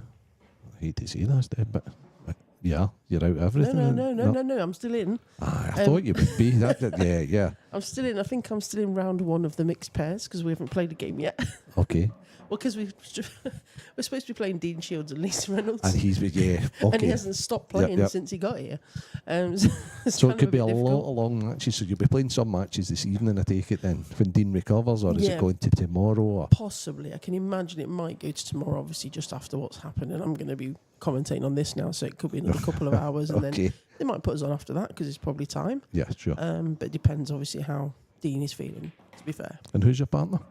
It is the lovely Liam Roberts from Wales. Yep, of course. I should have known that because I think he came in and did a bit of commentary on your game last night. Yeah. I haven't listened back to that. I don't really want to watch it. But No, of course. You're going to maybe have to force yourself to do that at some stage. No. Do you never do that then, Deb? Do you never watch when you lose and try and learn it a little bit of how it went wrong? I have done previously. It's not that I don't do it. I think just under my circumstances at the moment, I don't think I was there mentally as usually. Okay. I would have fought a lot more properly. You know, I can't explain it. It's quite difficult at the moment, but Yeah, sure. you know, I didn't have enough fight in me yesterday to dig it back. I mean, pool's great. We know you're the top lady player. You have been the top lady player in the IPA for quite a while. But what's more important is your well-being, and life in general. And Yeah. I know all of us at the IP just hope you're okay. That's most important. I do appreciate that a lot. And everyone's been really supportive. And I've had a few tears, so, you know, but everyone's been lovely. So thank you for that, everyone. Yeah, and unfortunately, from Scotland, we lost one of our dear friends this morning as well. So a big shout out to I'm sorry to hear that. Davy Duncan, former SPA secretary, who unfortunately we lost yesterday as well. So some things that just more important than pool. Yeah, it's a game at the end of the day. We all love it. We're all passionate about it. But at the end of the day, it's a game. It's not, you know, it's not the be all and end all. And we have to remember this. Absolutely. Did you happen to see any of the men's semi-finals, Deb? Yes. I've just watched a lot of the Dean one in the room. Yeah, Michael was phenomenal. Yeah, he was. Yeah, they can't take it away from me. He was absolutely phenomenal. You know, Dean's going to be absolutely gutted after obviously dumping out Liam Dunster and for sure. You know, but Michael was superb. You know, fabulous, and it's going to be a great final for him. Such a nice guy, Dean. Even as he was staring defeat. Yeah, he's a sweetheart. He was like laughing with his opponent as he just like, and I hope he wins a big one day because I don't think there's anybody more deserving, to be honest with you. No, I've seen him and watched him at England and stuff, and you know, he deserves it so much, and there's so many people behind him and want him to do well, including me, and you know, it'll come. And Ben Davies, what a return story! My word, Ben Davies. Well, I've known Ben Davies a long time. Oh, so have I. Yeah, and he was always amazing, and he's obviously won this before. Yeah. And I think that might have been even when I won it. Yeah. Possibly 2016, I think. I'm not sure. Right, okay. Correct me if I'm wrong.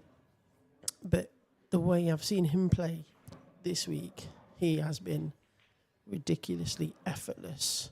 And it looks like he's never stopped playing. He sort of had a bit of a break, didn't he? Yeah. And he's just been some of the best ball I've seen. Yeah, his cue ball's so good at times. He just doesn't touch it, and it just goes exactly where he wants it. Every time. Ben plays like a natural born pool player. He's got all the wee flicks aside. It's quite wristy, you know. It's not like the snooker action. Yeah, the slide's not bothering him at all off the cushions. He's just using it to his advantage. Absolutely. And if you can do that, then you're going to be the best player here. But that's going to be some final. Yeah, it's going to be great. It depends, obviously, how Michael handles himself as well. But you know, it's his first world final. I'm assuming for this, from my memory. And obviously Ben's very experienced and won lots of things. So, you know, he's got a lot of experience on his side. So if Michael plays as well as he did in the semi, you know, then he's got all the chance in the world. And then you see some of the seniors and the masters, and you've got guys like Gareth Abbott and Ronan McCarthy and there's people Andy everywhere. Lucas. Yeah. And, it's just like, it's a who's who of pool. I think just from being here this week, I'm going to literally enter everything next year. I'm going to go in the doubles, I'm going to go in the masters, the seniors, the ladies, the Why not? mixed. I'm going to have a right go at it all next year. Yeah. Obviously, not in that position this year, but I think I'm going to go for the whole hog next year. And you're going to be commentating, and you're going to be doing this. You'll have no time to do it. Absolutely. I'm not going to be commentating. I'm going to be in the final. What do you Yeah. mean? I know.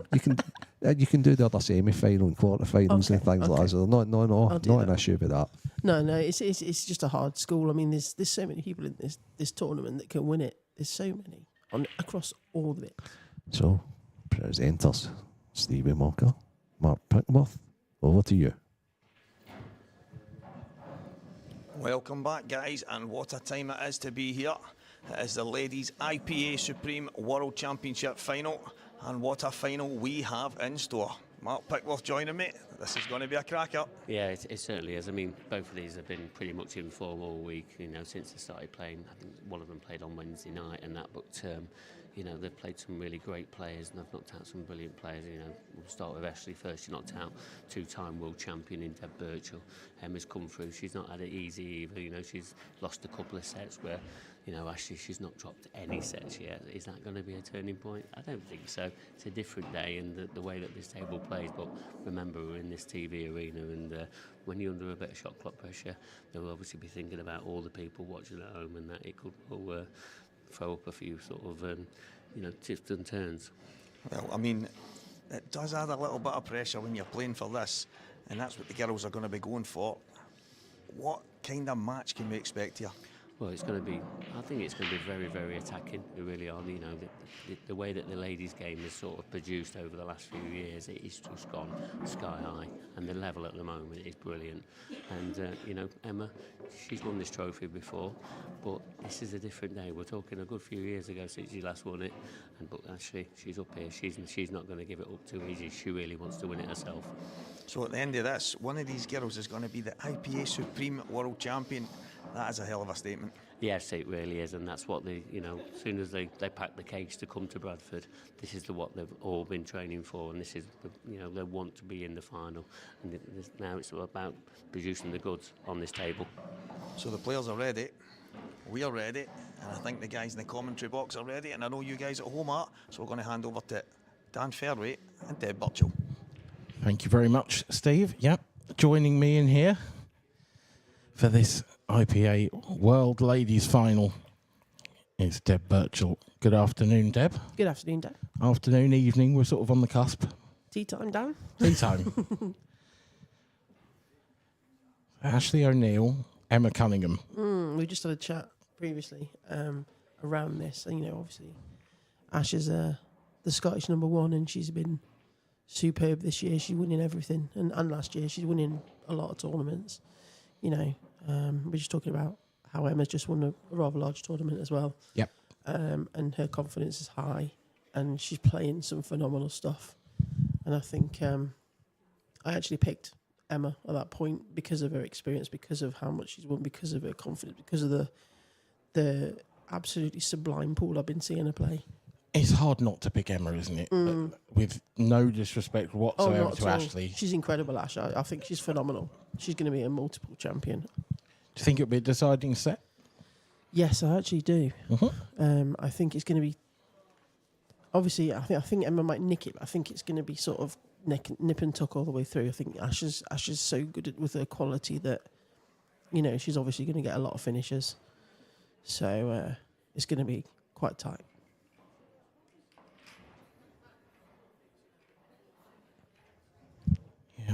It'll be an interesting match. Emma the favourite. Emma the former champion, of course. Yes. Ash's first world final. Yeah, I mean, that's a pressure in itself, you know. Absolutely. Emma's been there, done that, got T-shirts everywhere. So, you know, that pressure, you know, but, you know, just does the favourite pressure may get to her? You never know. I think I'm right in saying as well that this would be the first time the ladies' title had ever gone to Scotland. Oh. I've put you on the spot now. Yes, I think it is. I think it is. Yes. Because... it's been to Northern Ireland several times. Yeah, we've had Mika, we've had Emma. Colette. Yeah, well, is that... Yeah. And then, obviously, me, Emma, Amy. Yeah. Is that right? Is that right? I think so. I think England and Northern Ireland have shared them all so far. Yeah. So, yeah, that's a big pressure for Ash as well, to be fair. If she thinks about that, but I don't know if she has. To be honest, I mean, I don't play international pool. And I wonder if that makes a difference as to whether you think about winning it for your country more so or not. I think that because this is an individual event.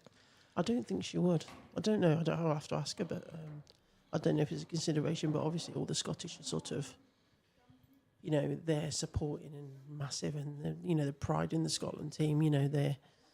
They're all behind her. So she might feel that kind of country part of things. But I don't think it's possibly going to be a possible. It's hard to explain.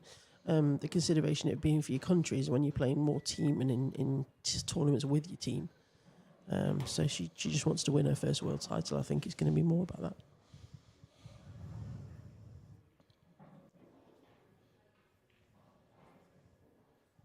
Could be the perfect start here for Ashley. Because a dry break from Emma Cunningham first off. And also Ash has been on this table where Emma hasn't. Yes, of course. And we were talking a little bit about the differences earlier, and it's slightly different. And Ash was very comfortable on it yesterday, and not getting caught out by the positional play like I was. Certainly looks pretty comfortable. Mm-hmm. I think the key here is the yellow to the left, the sort of left yellow of the two that are together. If she can land nice and straight on that and just run through, then the trickier of the yellows on the table is the one to the left of that. Yeah. And you can just drop that in the middle then, but I don't think she's quite got the angle here. No, she may need to screw back off that. Possibly. I think there's a chance that she could roll it in and maybe just flick off the side of it and be okay, but it's trusting to luck a little bit. Yeah.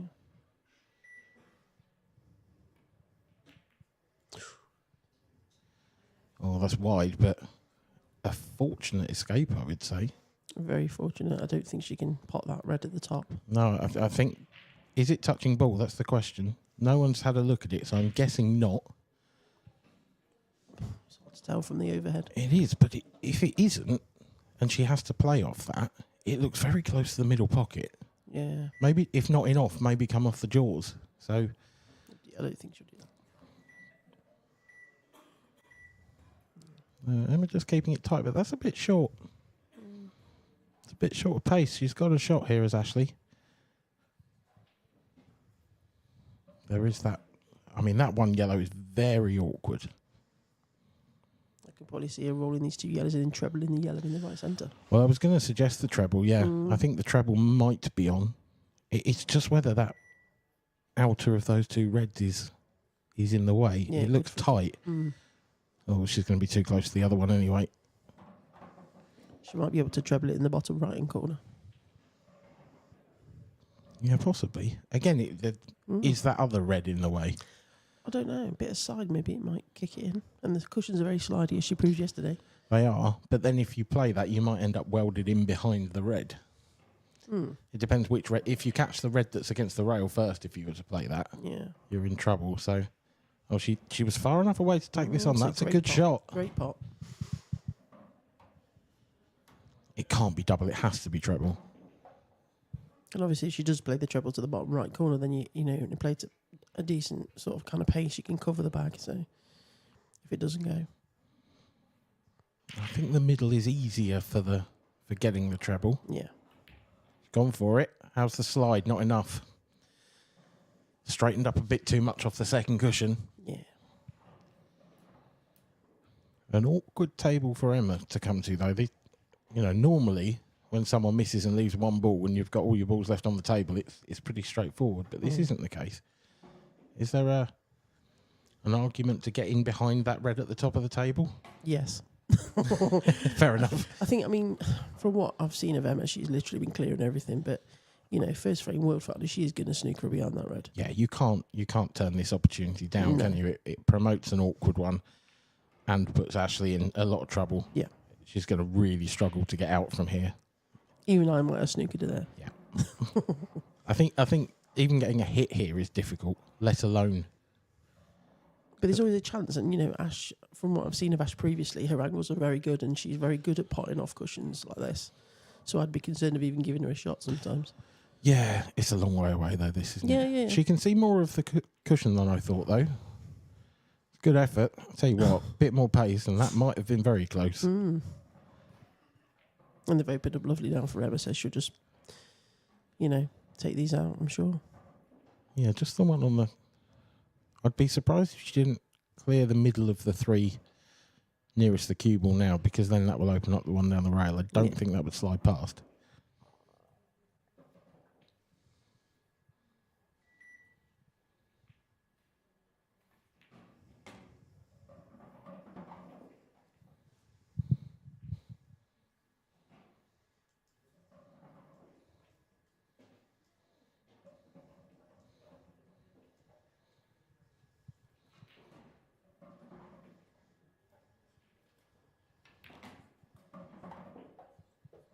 It's a nice shot.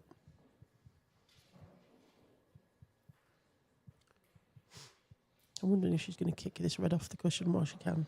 She's got the angle. It looks a fraction straight, but I think if you punch it, I think it's worth doing. Yeah, okay. Yeah, that's lovely. Should be pretty straightforward from here for Emma.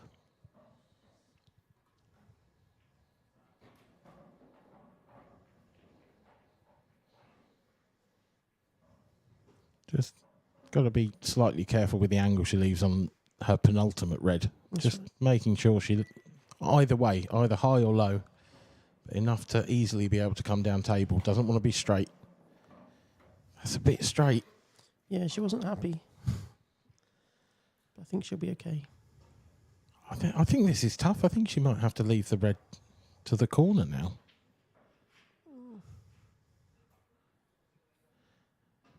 Just because of the slide of the cushions as well. You know, if you sort of screw round off two, it might kill off the first cushion and you might be nowhere. Yeah, she tried to force it, and it was always going to be a difficulty of holding that. It was a really tough shot, yeah. I think either way, the way she ended up, she was going to have to take on a really tough red. So, you know, she decided there and then to try and make the difficult one that shot rather than the next one. I think trying to power him in is not the option. I think, you know, just rolling it through and taking the long red. Her potting's been so good. I think she'd have just got it anyway. Well, it's a gift from Emma Cunningham to Ashley O'Neill, and one that Ashley will not turn down. 1-0 to the Scotswoman in the first set of this Supreme IPA Ladies World Championship final.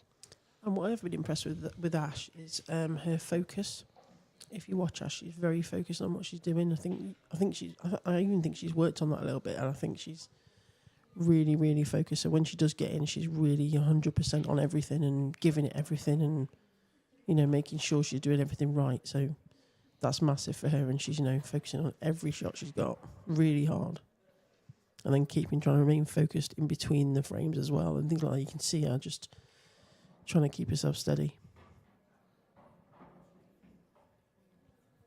Still plenty going on in the outer arena as well. Mixed doubles, seniors and masters. All of those finals we will have for you tomorrow. But today we are focusing currently on the ladies and then on the Open World Championships. Yeah, it's Lauren Wright and Josh Thurmond and Beck Sweeney and Corey Rees. Yeah, Beck and Corey 5-3 up on that, and to be fair, you'd call them the favourites. Yeah, definitely. Great break from Ash. Yeah, she's got a great break cue, Ash has, and she's been using it well. I think yellows are probably the colour here, because they're almost covering all the reds in the bottom half of the table, but that one yellow in the balk area, right in the middle of the top cushion, question marks on that. Does it go, if the cue ball is on the right hand side of the table, can you get to it? And if you can you get back out from it? Yeah, it looks like it'd be quite tight.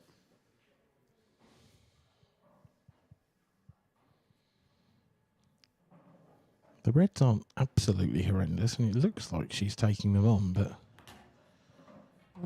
being straight now, It's almost a similar sort of shot to what Emma had, but with the yellow in the way. it is, but the yellow makes it tough. I think all she can do is drop this in and take on the red in the middle of the table, but getting positioned from there to something else is going to be incredibly tough.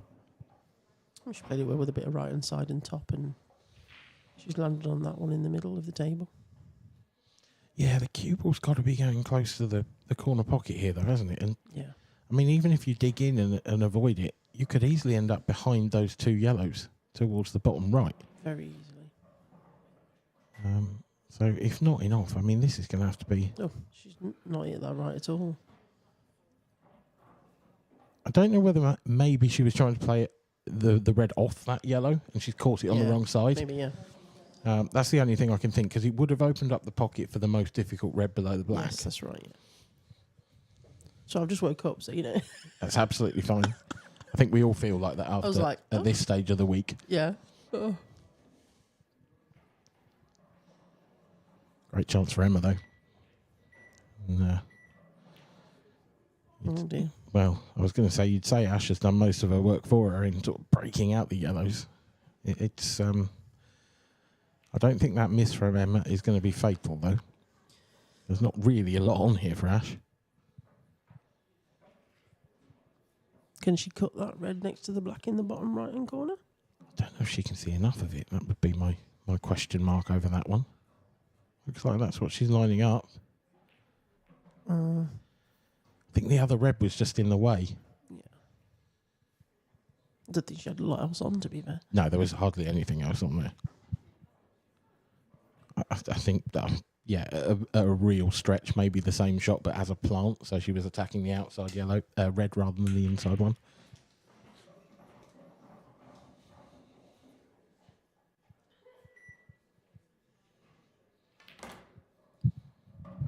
This is a nice hit.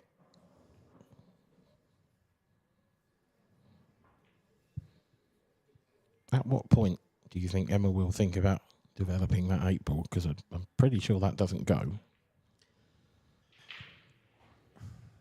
I think she may take the 3 at the top of the table, then play the plant down the left-hand side, and put the first yellow in the corner pocket, and then screw across off the second yellow to the right of the black and split the black out. She plays safety. Not a particularly good one, I have to say. That surprised me, because Ash will just smash into these off this red. Well, exactly. I mean, yeah, she's just left her an opportunity, essentially a free go at this.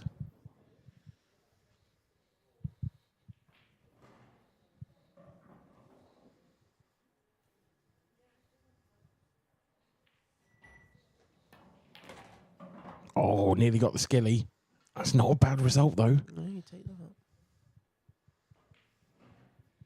We should just look and see if the black slid past the yellow in the corner pocket, but I don't think it does. No, it still looks really tied up. I mean, if it would slide past, it would make it easier, because all she'd have to do is move the yellow rather than moving the 8 ball. But the way these are lined up, still quite hard to see her getting out from here. I think she might have been trying to leave the one into the right centre to come off the cushion to kick the black and yellow then, but it's a bit thin.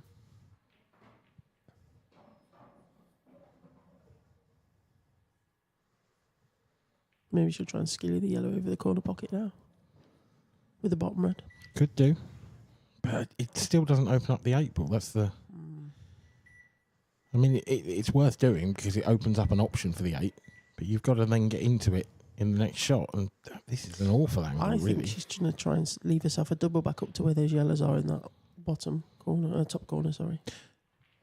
Yeah, I wonder whether that sneaks past the yellow. If not, I think all she can do now is leave the long double up to the top left. If it gets past the first yellow, then yeah, top right's the option, because you might get the pocket. Yeah, that's what she's leaving.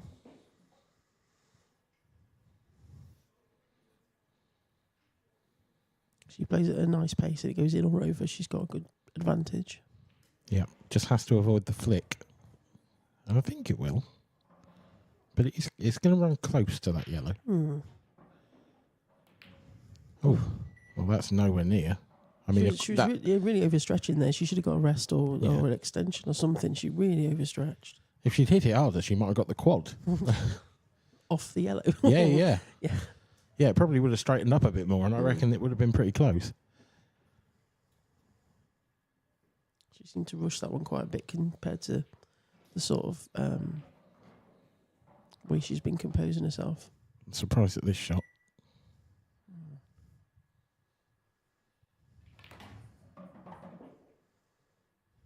Don't entirely get that. I thought Emma could have knocked the one in on the bottom rail. I think she might just be playing a safety. Yeah. It looks that way. It's just not the way she normally plays. I feel like it's a... Yeah. But, I mean, you've got 3 balls on a cushion. I mean, you know, I think she's just trying to make a bit more sure of it, you know.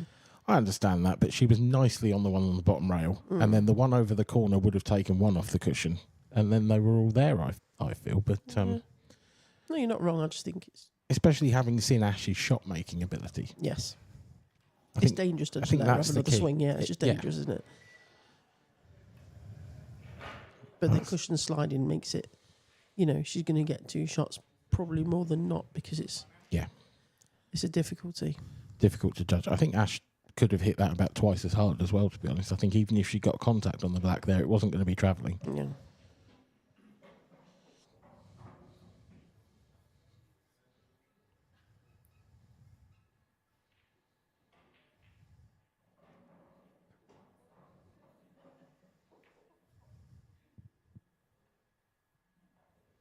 Probably a good thing that didn't drop. Yeah. But again, a slightly surprising way to play that, I feel.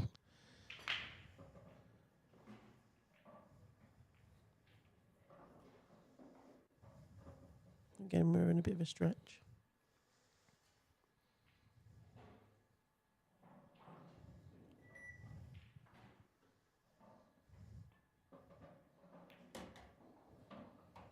I spoke to Emma last night and she was saying that she's pretty knackered, basically. Yeah. She did look tired earlier when she lost that first set against Kelly Denton, who's been phenomenal this week, by the way. She did look tired, and I thought that. And then she lost that first set, and then I was like, okay. And then all of a sudden, she switched in. Yeah. It just jolted her in. Came alive a little Yeah, bit. she was phenomenal after that. This isn't the easiest cut.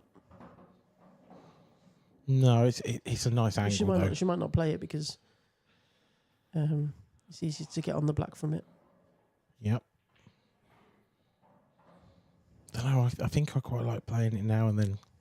Because it could have left you on the one on the bottom rail first, and then you'd have had the one over the pocket to get position. Now there's a lot of distance in these next 3 shots. There is now, and if she forces this yellow like she forced the last one, she might miss it. Because she can't get the angle she really wants to get on the black from the last yellow. Depends how this goes.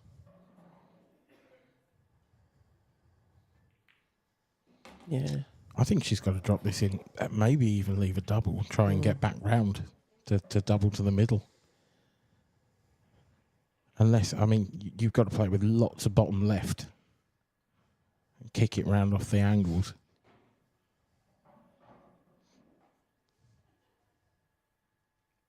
Tough shot, this. Very. Just checking the angles to see where the white's going to be positioned. That's for extension. He's really digging into it. There's the pot. 2 cushions around the back of it. White ball. Oh, no. That was such a Disaster. difficult shot. I think literally the double would have been the better shot. I know the cushions are sliding, but I think just rather than that, I mean, it was so hard. I think, to be fair, I think they're even getting down from that angle she had. If plain ball was going close to the other corner pocket, as Ashley rolls in for 2-0. But yeah, I just feel like Emma hasn't quite got her pattern sorted yet. Yeah, she's a bit tentative, I think, with, you know, her game. Yeah. But going all the way back to, you know, the shot where I thought she just dropped the one in down the rail and moved the ball off the cushion. Because, yes, okay, she did get the 2 shots, the free visit after the safety, but because she'd played it that way, the ball over the pocket was gone. So then she just had three balls on the cushions that she then had to develop. Yeah. I just want to do a quick thank you, if you don't mind. Feel free. You go ahead. I had some lovely support last night from my goddaughter Darcy, who is the wonderful Donna Evans' daughter, and they were both watching me last night and supporting, and I'm sure they were yelling at the TV. So thank you for staying up and supporting me. I really appreciate it and love you guys. It's very kind of them. Yeah. I mean, it's not like Donna to send people nice messages, but even I got one from her yesterday, so that was good. I get them all the time. I'll get another one now that's not so nice. Yeah, Dan, you get kind of thing, Absolutely. Emma Cunningham in the third frame needs to get going in this final. And this break is not going to help that.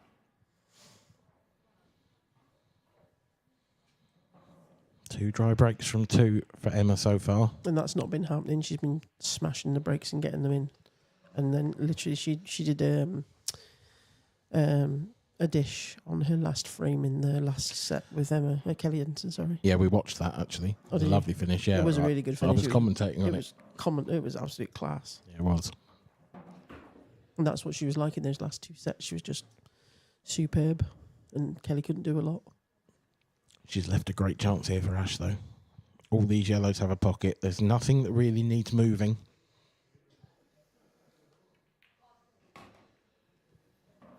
That's a little under. She could have done with hitting a little lower on the cue ball there, I would have said. Because now she's not on the one in the centre. That would have been the perfect next ball.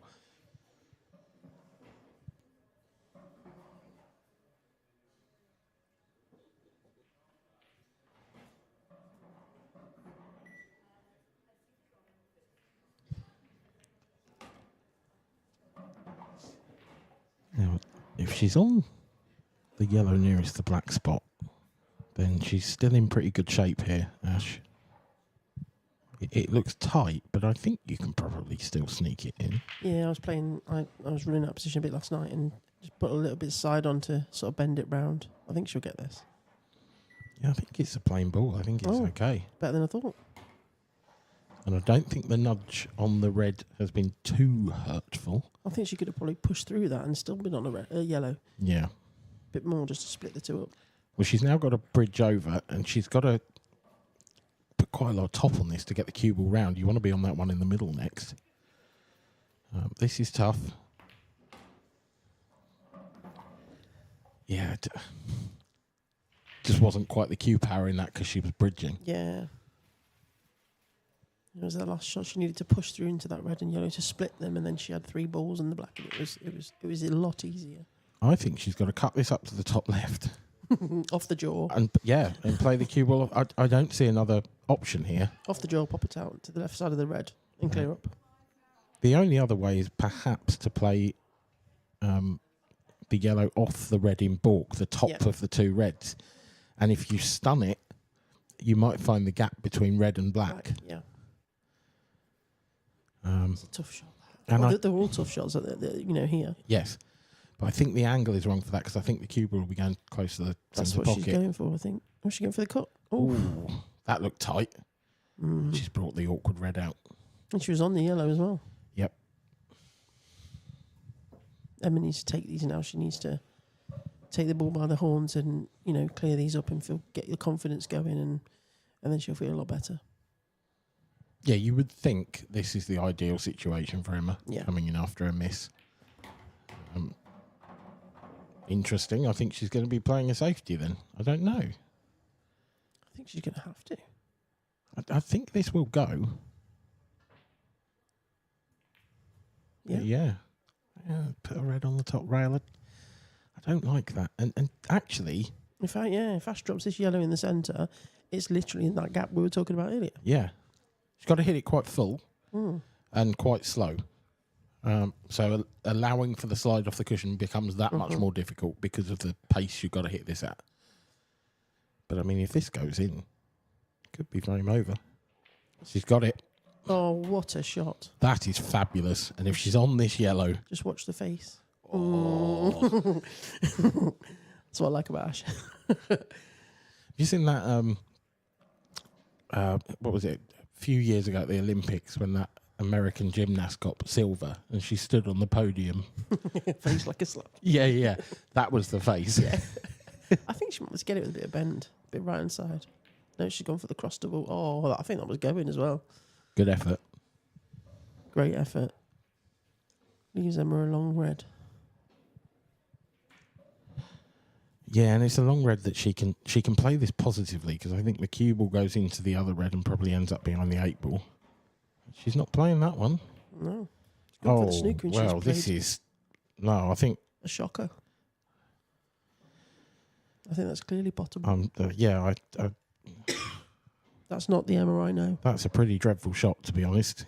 You can't polish that one. No. Is she on the yellow? Does it need a little bit of swerve? Right hand side, I think. Yeah, definitely. Here we go. It's a swerve. Got it. No. Oh. That was close. Great effort. I think there was more of the yellow covered by the black than perhaps we thought. Yeah, it looked really open when I... Yeah. That's all right. It's really difficult to tell from me, sorry.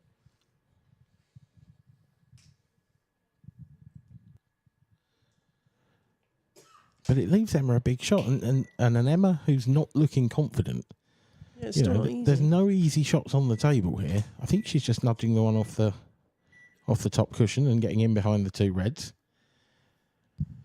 which is fine. I understand. Is there a gap? I think she's covered the 1 cushion actually. I think that's a good safety shot. Yeah.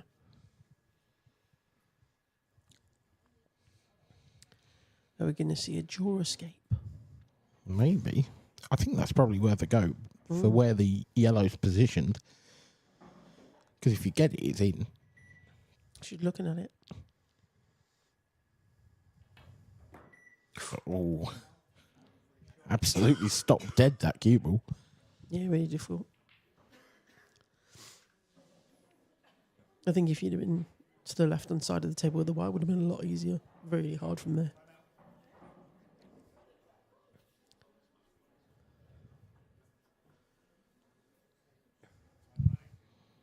Emma should be really clearing these now. Absolutely has to. I mean, I'd be tempted, and I think she's going to take this red down past the yellow. Might open up another pocket for the 8 ball as well. Yeah. You can stun this in, take the one on balk, and then it's pretty easy. There you go. Yeah. Black's got every bag. Yeah, and even a big one in the middle now if you ended up there. Yeah.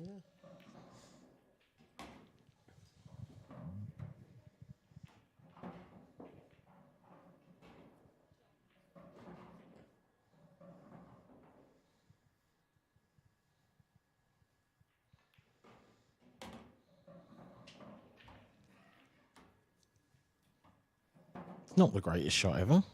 Yeah. Like I say, I was saying earlier, it's just when you put a bit of side on or a bit of bottom, or it just goes a bit further than you expect. Yeah, reacts so differently. She's got to pump this through now, though. Cue power required. That's a good shot. That's much better from Very Emma. good. That's comfortably the best she's cued a ball in this match. Yeah. And this frame will definitely give her some confidence now, and it looks like she's settling, and that's a turning point for her. And Ash needs to start being a bit more clinical, or she's not going to get a go. This is the problem, I think, when you're playing top players. You have to take all of these chances. Yeah. Everyone. Yeah. And Emma Cunningham gets on the board in the first set of this Supreme IPA World Championship Ladies Final. Just have a look out to table 5. This is our second stream game. Richard Swaffield there at the table in the Masters. 5-all with Ronan McCarthy. What a tie that is. What's it, first to 7? First to 7. Yeah.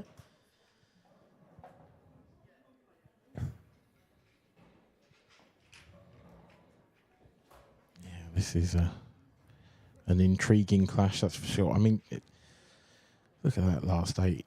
Ronan McCarthy in there, Rich Swaffield in there, Steve Ward in there, Gareth Hibbert in there. There's loads. It's such a field, isn't it? And the seniors is arguably even stronger. I mean, the quality right through the IPA categories this year has been absolutely phenomenal. Yeah.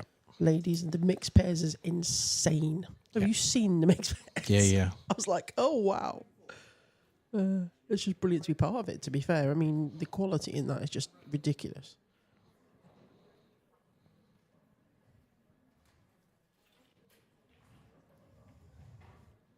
Well, big shot for Swaffy. That's gone That's a well. great shot. That's gone very well. Ashley O'Neill with her first dry break of the match. Just want to do a big shout out to Bronnie Ward as well, who's our tournament director, and she's been phenomenal. I mean, if you actually shouted, she'd probably hear you. She probably, she's just around the corner a bit. She's about, what, 10 foot away from us? Yeah, just, you know, one of the ladies keeping us going. She's amazing.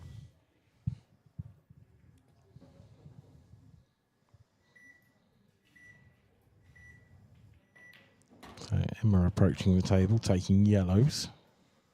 Bit straight on this. It's a little unlucky. Any sort of bigger bounce or less bounce, and she's really nice here, but yellows are very awkward though.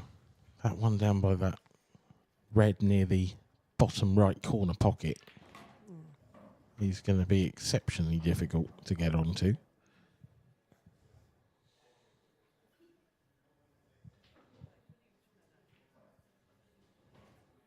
You can see Emma when she gets confident, she gets this walk. I think I've got a very similar thing people notice, and you just walk like it's yours. The table is yours. And she looks like she's got that.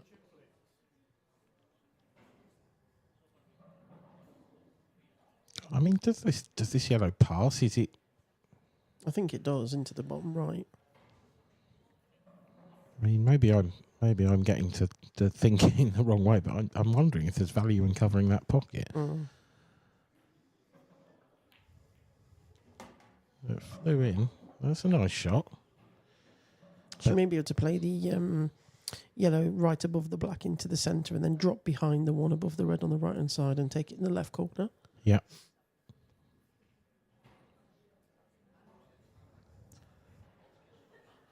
She's very much committed to the finish at this point. Yeah.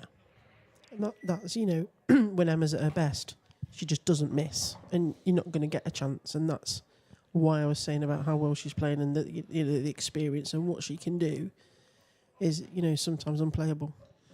Yeah, critical shot coming up here. The angle she leaves on this penultimate yellow is going to be all important as to whether she can clear up from here or not. I mean, there's a couple of options, but I think the preferred one being able to screw in behind the yellow and take it up to the top right. Oh, she's going to be too close to the cushion, though. It looks quite straight, too. It's hard to see how much angle she's got. But yeah, she might even try and take it off the black, maybe. I don't know. Oh, I can't see that. You never I think know. I think it's too far away. The shots I've seen her play yesterday and one earlier today. Wow. Yeah. Well, she's got a plan. She's always got a plan. And she has some amazing plans.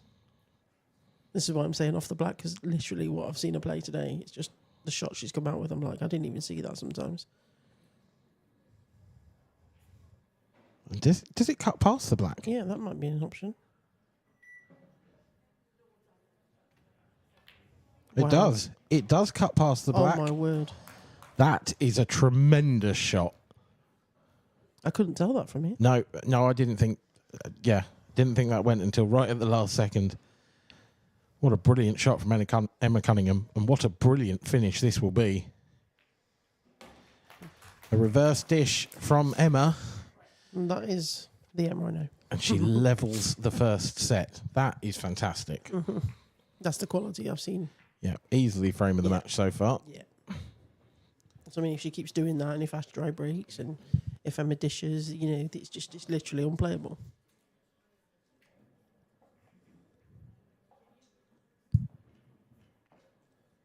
Musical chairs going on there in the background. Now, Swaffy I reckon is 6-5 up in this. And he is. And he's at the table. So Ronan McCarthy might be heading for an early exit in this World Masters competition.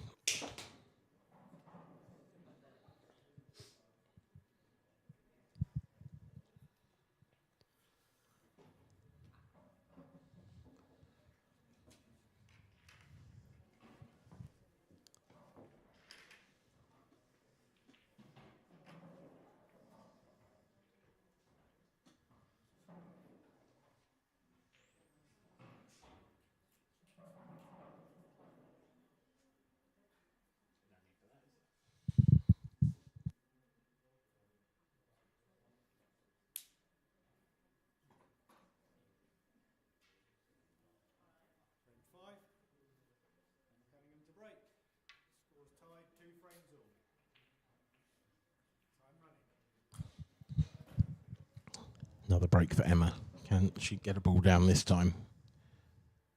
At the third attempt.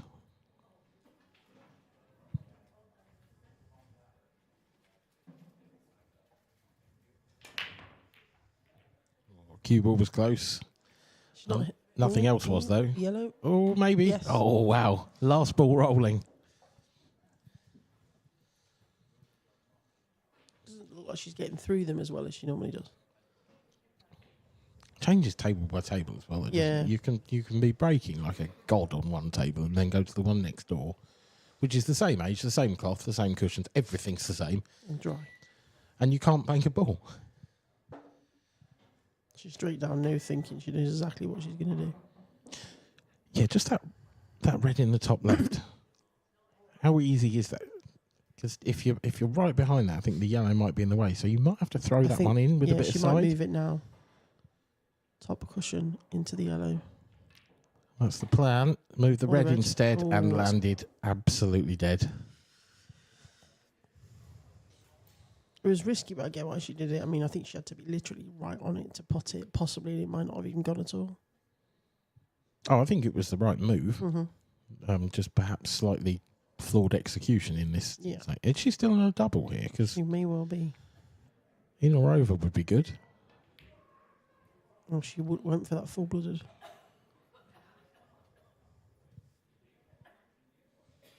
Still make her favourite in the frame. Yeah. Still got more control. Depends if that yellow on the left cushion goes down past that red near the bottom left corner. It's very tight.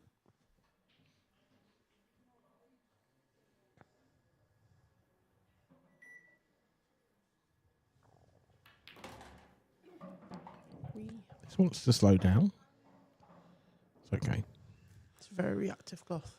I just had visions of it. The cue ball just flying just past the yellow and finishing almost on top of it, sort of thing. Mm. She's actually got a lovely angle here to have a go at breaking into those two yellows. Yeah, then she'd leave herself on the yellow underneath the black. Yeah. I think she's got to. It's probably a good option. Oh, missed the pot. Fluked it, but didn't get the cannon. So it's a sort of small wave of apology rather than the... It's kind of sorry, not sorry. Yeah, exactly. We should have an angle here to go into the yellows still. Sort of little flick of the wrist, wouldn't it? Yeah. One of those where you, you've just let someone out of a side road and you didn't particularly want to. It's like a little finger when you hold a cup of tea.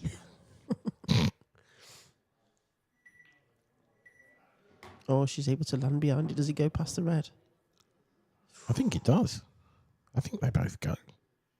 It's very tight. But I mean, she is in prime position. Yeah, and these are the things she was taking out, against me. She was pulling out some amazing finishes, especially long pots like this. I think it's actually when the cue ball's this sort of distance, they're not easy shots, but It's difficult. There's reds in the way. She's left-handed, which helps. It's nice that you're sort of, you've got the pocket in your eye line. It makes it that little bit easier. Yeah, I mean, if I was playing this, right-handed, I'd have real problems putting my hand down, but she's left-handed, it might be a lot easier. Not the plan, then. She's just trying to... Oh, my... Wow, that's an effort. I mean, she's overcut it. It obviously didn't go. No, no, it can't have done, can it? But I mean, it obviously went to the top right because she's overdone it. So, that shot was on. She's not kind of getting an easy clear chance to clear something, and that's frustrating if you keep just getting nothing. It's difficult for her.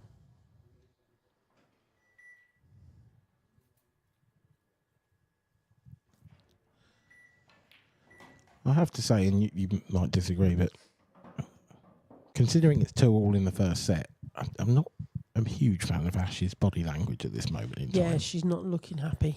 That's what I'm saying about the frustration. Yeah. I can see it building. Sort of hands in pockets and like, I don't know. In this situation, I want to see players sort of ready to coil spring out of the seat kind of thing. That's not the best shot. No, it isn't. He just spun off that cushion and slid to the corner.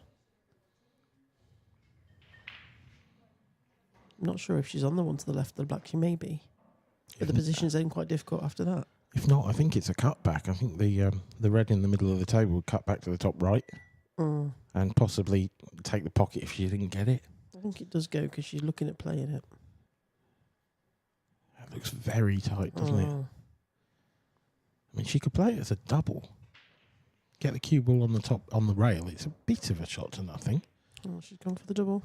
Gone for the double, not quite got it.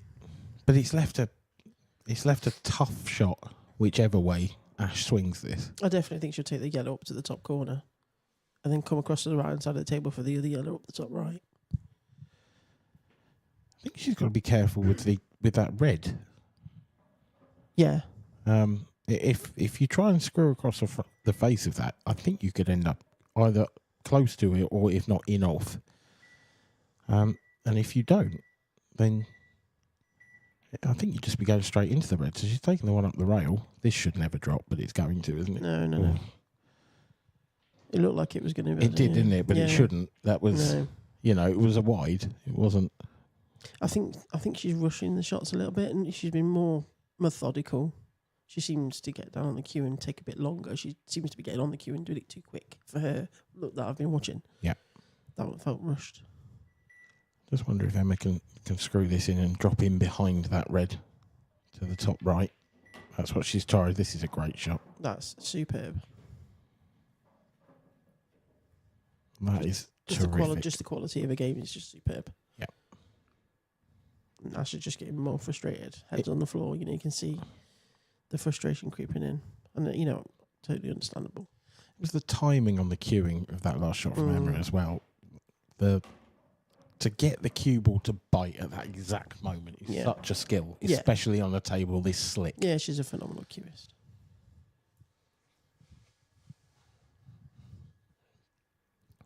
That's why she was Bookie's favourite.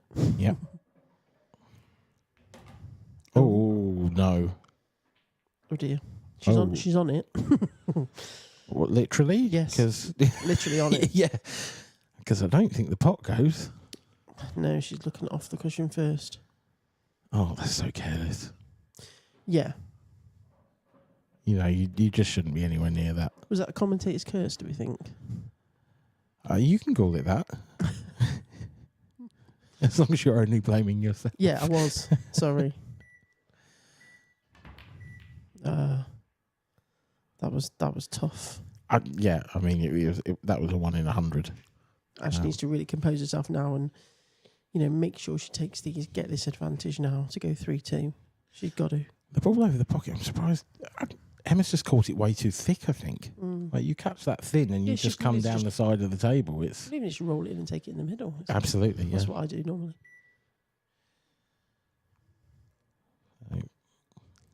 Big shot for Ash should be not this one, but that's a good shot if she can hold the white out of the pocket. Ooh. It's come a bit far.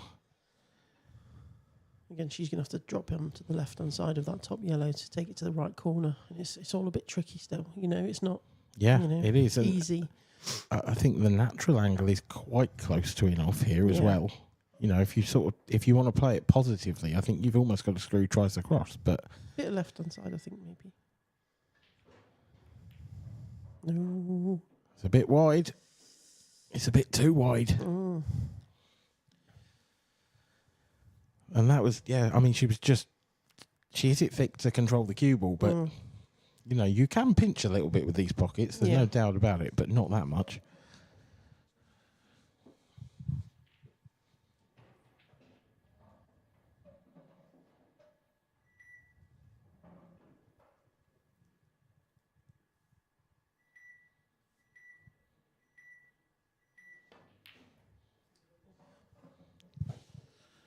Is she going to cover the one over the pocket here? No. Not quite. I think, you know, Emma was digging into that as well. It was really difficult. Yes. Yeah, she couldn't just roll it in either. No. I should just got to do a nice little dink here and just leave her. Oh, anything, really. Literally anything. Yeah. Just pop the ball. Little dink. Yeah, perfect. It can't be. Can't really go wrong. It doesn't matter if it's straight. It doesn't matter if it's an angle. She can just drop it in and it's there. Yeah. This is what she needs. She just needs this. Get a bit more confidence. Try and get rid of some of her frustration. And know she's 3-2 ahead.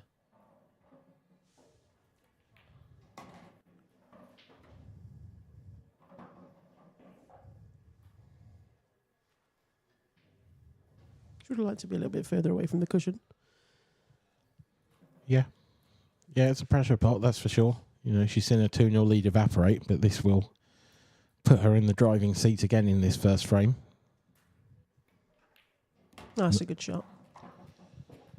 Nicely, confidently put home by Ashley O'Neill. She leads in this first set by 3 frames to 2. That one might just hurt Emma.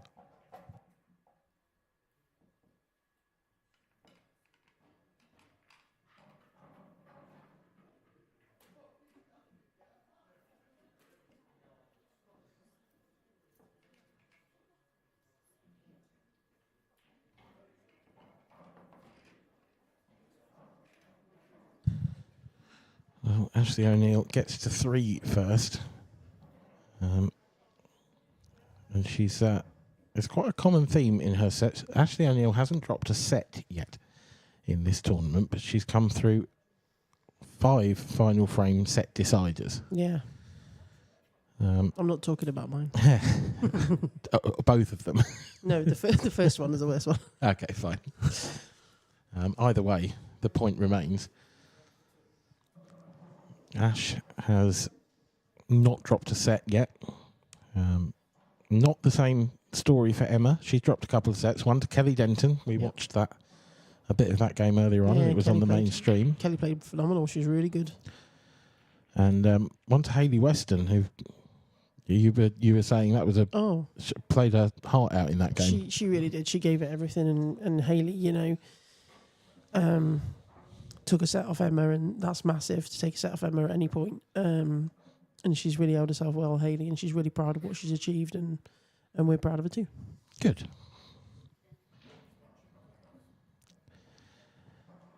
Emma Cunningham with the first visit of frame number 6. And it looks like a reasonably nice one. Although the more you look, the more problems emerge. Apart from the red next to the 8 ball. I think that goes. Do you think off the yellow, or I think it goes clean? Yeah, I think it might go clean. Interesting. That's a brilliant shot. That is an absolutely phenomenal shot. That's what I mean about the shots that you don't see. Yeah. That was one. Never saw that. No. No, that is pure vision from Emma Cunningham.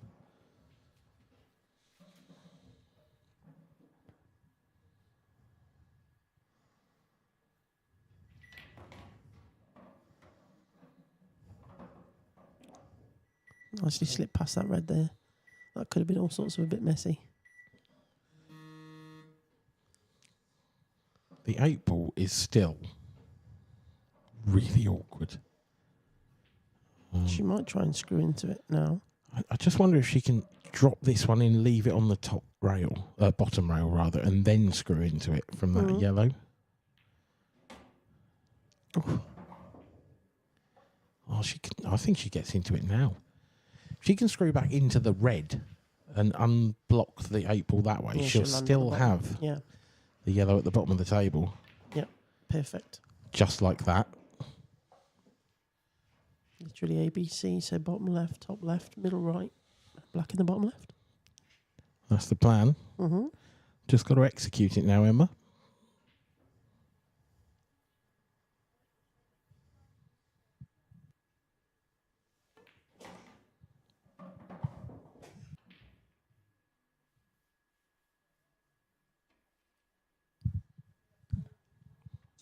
This is the key shot. One good bit of cueing here, and it's 3-all. Just don't need to overhit it and rattle it like that other one. That's the only thing she's got to be careful of. Just cue it nicely, and you're on it.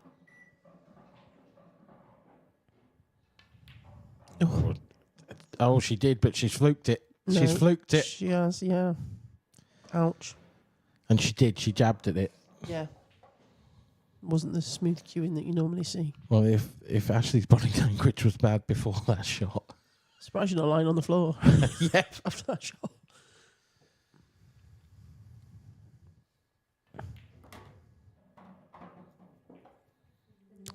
That'll hit Ash that will. That's a sickener. That's a proper sickener.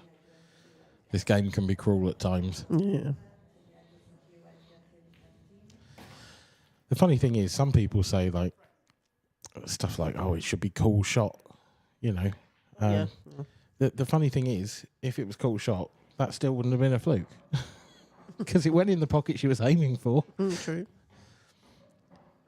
Rich Swaffield, Ronan McCarthy. Rich was at the table last we saw with a 6-5 lead, but now it's all changed. It's Ronan at the table, and it's 6-all in this race to 7. And he's not sure if that yellow passes into the middle. He's looked at it a few times. I mean, if you have to look that many times, it's generally a sign that it doesn't. Well, it's still not a problem, though. I mean, you just take the yellow to the bottom right. He's going to try and then knock go it up. in. Yeah. Oh, It flew in. What's he looking at? Best not to ask sometimes. No. Just don't want to leave himself queuing over the black here.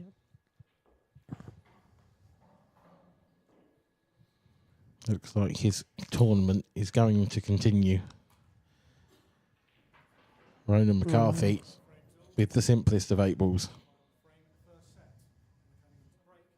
He beats Rich Swaffield by 7 frames to 6 and moves into the Masters semi-finals. So Emma's break.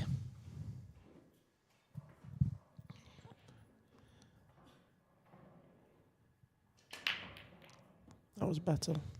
But still dry, I think. There was a red close to the middle. Look at those yellows. Yes. You got those two reds together. The yellow next to those is a bit awkward. I think it'll probably float into the middle. Yes. Yeah. Actually, those could be your last two yellows. Yeah. You know, you've got the one to the right of that that you could drop into the bottom left. Float the yellow into the middle, yeah, next to the two little reds on the left. Yeah. And, you know... It's quite an open pattern, this, actually. It is, and this is what Ash needs. You know, this is her bread and butter. She's great at this. She's got all it together. Oh, she's missed the first yellow. Oh, dear. That's unforgivable. You can't be missing that. No. I didn't think she was in line with it, but then it's hard to tell from it. But it just felt like she was out of line, and she just didn't get it right. I don't know what happened. She's gotten away with it. She's so lucky. In a huge way. I mean, can Emma sneak that yellow in off the second yellow into the left middle? Or is there a treble into the right centre? Yeah, so she's looking at the treble. So it'll flick it off that red near the middle pocket. If this goes. And then I'm sure Emma's going to sneak in the first set. It's a massive shot. Really tough, this, yeah. Oh, yeah.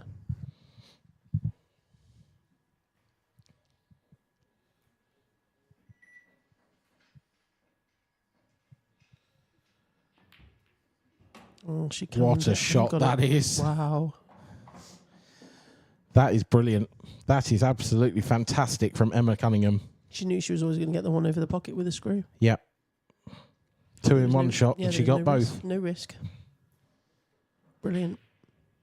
And now, I mean, this next shot needs a bit of care. She's just got to knock this in the middle, but I thought she'd try and stun this back. She's not going to. She's going to roll it in. Roll through for the one to the right centre. Yep.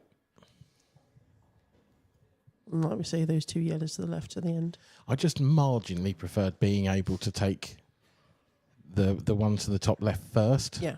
I don't think she will now. She may screw across. She does like that. I just think with the slide on the cushions, it's not worth the risk at this point. No, because you could leave an angle just to screw down to it. Yeah.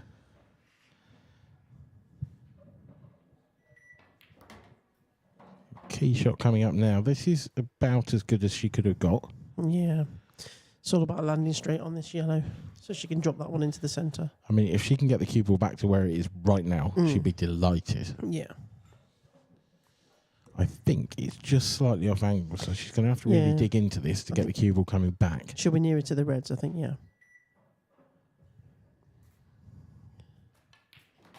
Nearer to, not behind, not in front of. Oh, dear. Well, in front of, all right. I don't think this is that bad. I mean, she's literally got to drop it in. Exactly. But it's difficult cueing. Oh, it's 100 times more missable than it was, but it's possible. It hasn't, it hasn't hurt her too much. Emma's one of the best at cueing over balls, to be fair. Just needs slightly bigger hand at this Yeah, point. don't we all? Nailed it. Oh, what a shot. That's a peach. And she's perfect on that last yellow, as we discussed earlier.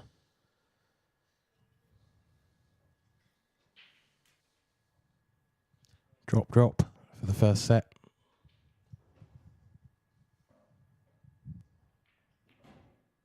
Oh, that's wide. She's missed it. Oh, dear. I can't believe what I've just seen. That's pure pressure. Yeah. I can't believe that either. No, not from Emma. She was perfect on it. Yeah. I mean, this is not an easy finish by any means now. No. I mean, yeah, the starter. I mean, she's going safe here. Obviously, you can snooker, but, you know, I think it's so dangerous I mean, to snooker Emma like that. She just drop it in. This is a carbon copy of a shot that Ashley herself played earlier in the match.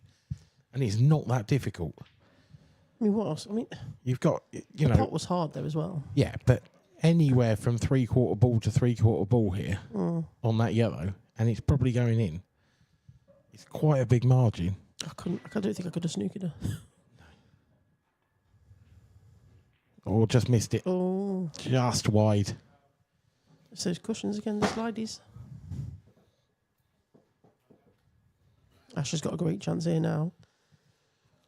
Absolutely phenomenal chance. Yeah. Got to take them. I was surprised she moved the white. Yeah, I'd have flicked I mean, the she's reds out. flicking the yellow into the reds. That was dangerous. Well, if she's on it, she's surely got to take the red that's directly below the cue ball now, because that's covering the other red. You could just take the one to the top left and leave the white behind those reds on the right hand side. It's hard to hit the yellow. That's a good shot.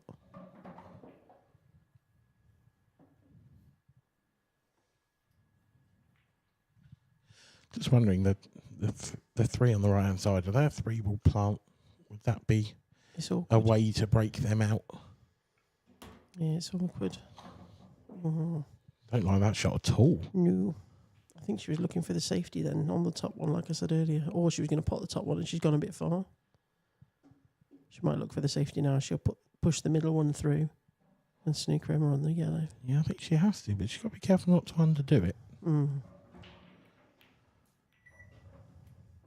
Like that.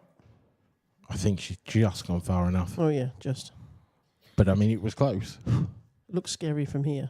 And it's a swerve, this one. It's not, this is gettable. And sometimes if you get these with the swerve, the side actually helps kick the ball in. Yeah, it'll grip. Yep, swerve we go.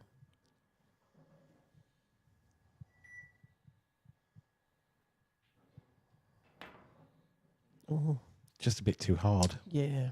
It was difficult, but, It was. you know, Ash has got to take these now. She's got to take this chance. She has to.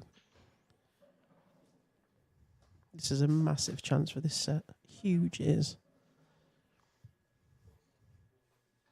This will hurt Emma because she's obviously made that mistake to miss that yellow. And I mean, the same could be said for both players, but there's definitely more of a feeling that Emma's missed the bigger chances, I think. I think...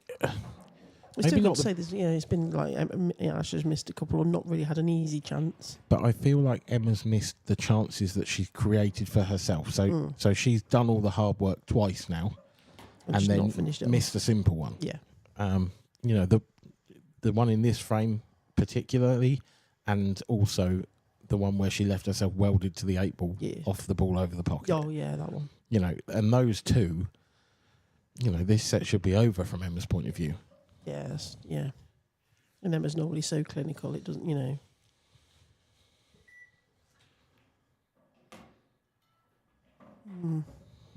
She's the wrong side of that. I think she'll have to play it long. Take the red long. Yeah. You can take the red long with an element of safety as well, because if you miss it, you're not leaving anything. You don't want to, no, of course. I can understand why she played that because, you know, it was taking it away from the corner when she hit it. But you've got to play this now. I think she'll get it. I don't see a problem with this. Just wants to screw it back a touch as well. Yeah, perfect. She has been cueing really well on, you know, the potting she's been doing. I've been watching her. She's cueing superb, and she's handled this table really well. I think, you know, maybe the occasion at the beginning, maybe a bit of frustration with what was going on. She's not getting easy balls, those kind of things. She just needs to compose herself now to take these out.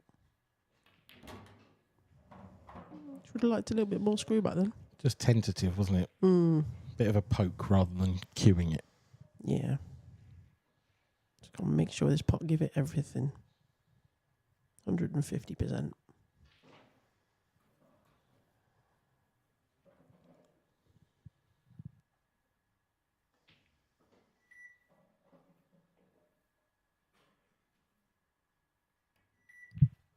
It's there. What a set. 4-3 to Ashley O'Neill. And another 4-3. Yeah, another 4-3. That is now 5 in a row. Wow. 5 final frame deciders in sets in a row for Ashley O'Neill. She's blessed. You tell her that in person. I'm not going to. I did. Okay, that's fine. That's okay then. No, that was great. That was great composure to take them out, to be fair. It was. I mean, arguably she shouldn't have had the chance to, but no. When you get that chance and it comes and she takes it, you can't argue with that. That's all you can do.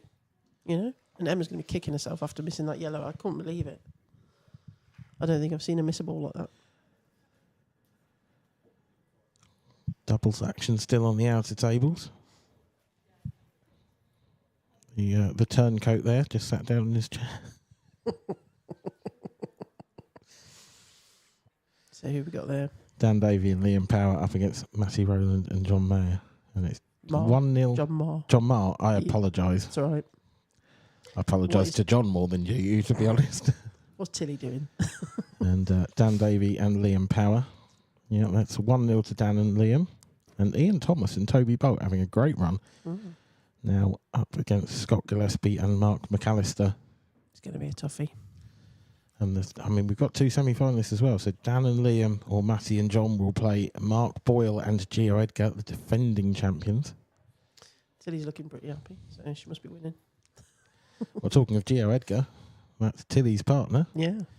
That's just getting underway against Becky Shardlow and Matt Steeper. What's that, last 16? Yeah, 0-0 at the moment. But, yeah, I need my first round first to get there. We're a long way behind in the mixed doubles. There's going to be a lot of catching up to do tomorrow. Every other event is running reasonably to schedule. I'm on at 7 p.m. apparently. Well, so we'll have to go and get changed in a bit. Okay, yeah, that's fine. I'm sure we can wait until the end of this one. Yeah. You'd like to think so anyway. And there's going to be some cracking matches tomorrow. Yeah, some cracking pairs there. Rachel Tucker and Ben Davies on tomorrow morning.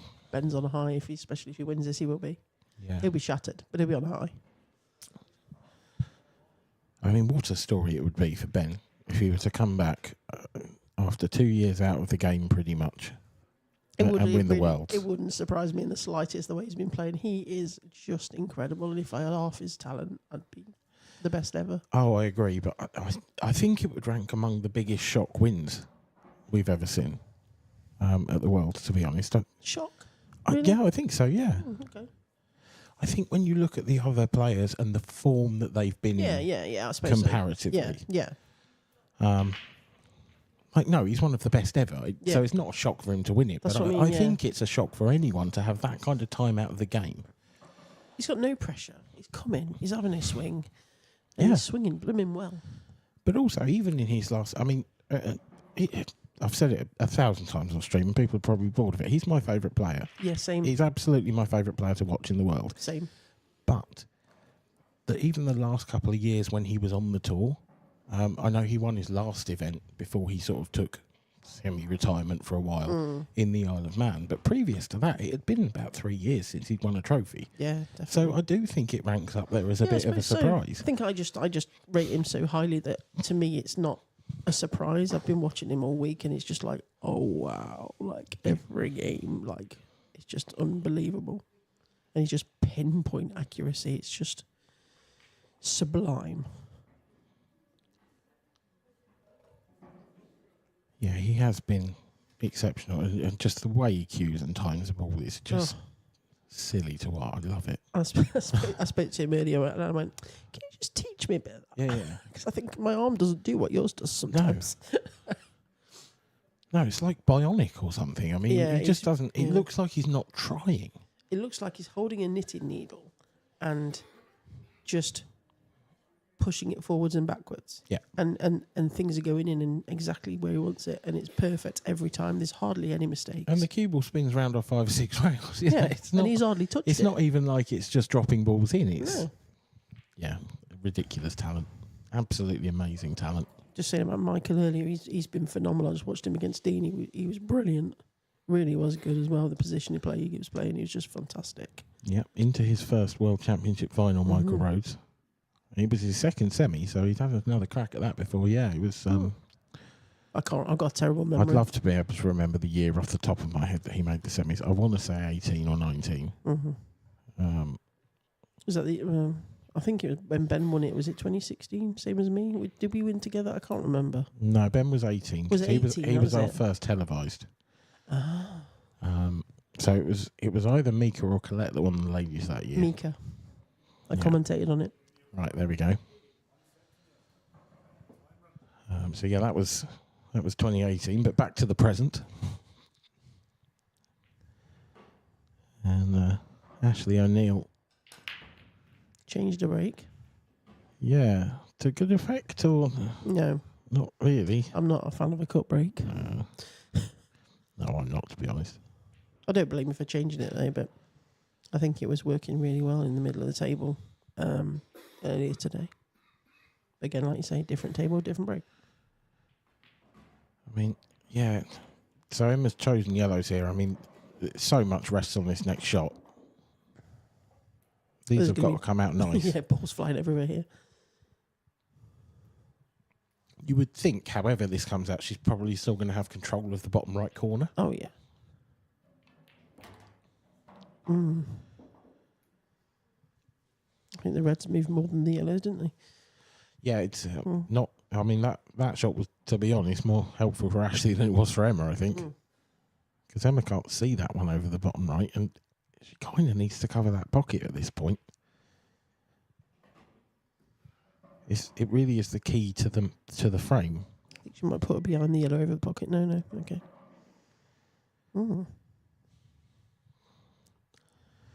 Well, for me, Ashley is... I mean, the red directly above the cue ball, she looks pretty straight on that up to the top right. And if you get that, then you've got the chance to cover this bottom right pocket. Or you can pot it and screw into the yellow and red and split it all open and go. I mean, yeah. But I don't know if it pots, so I think you'd have to come cushion first. That was...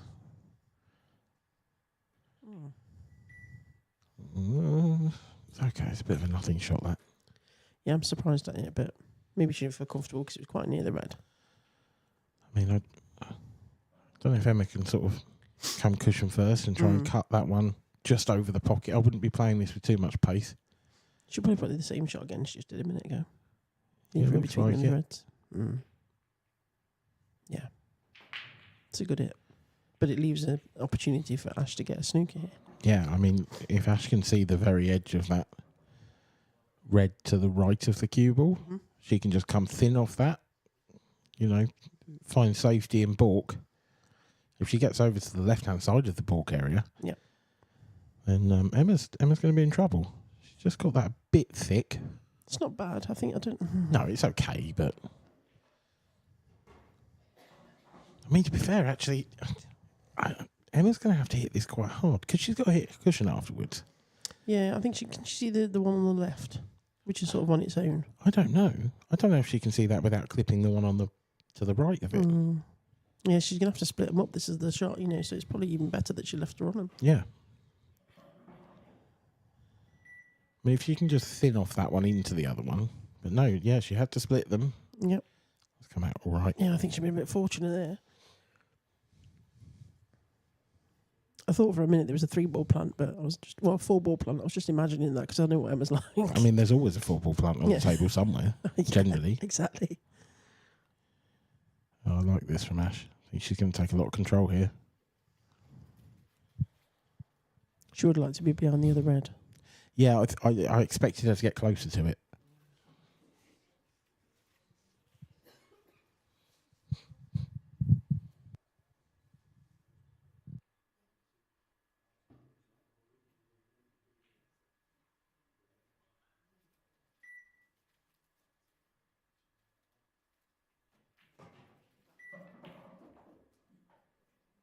Oh, how's that worked? Well, has that worked out nicely? I mean, it's a touch fortunate to have ended up there. Yeah. I think Ash is the only shot Ash has got here just to tickle up. Yeah. I mean, she could dig into this a bit and move the red across and actually probably get the cue ball back to where it is now, and then Emma wouldn't really have anything either.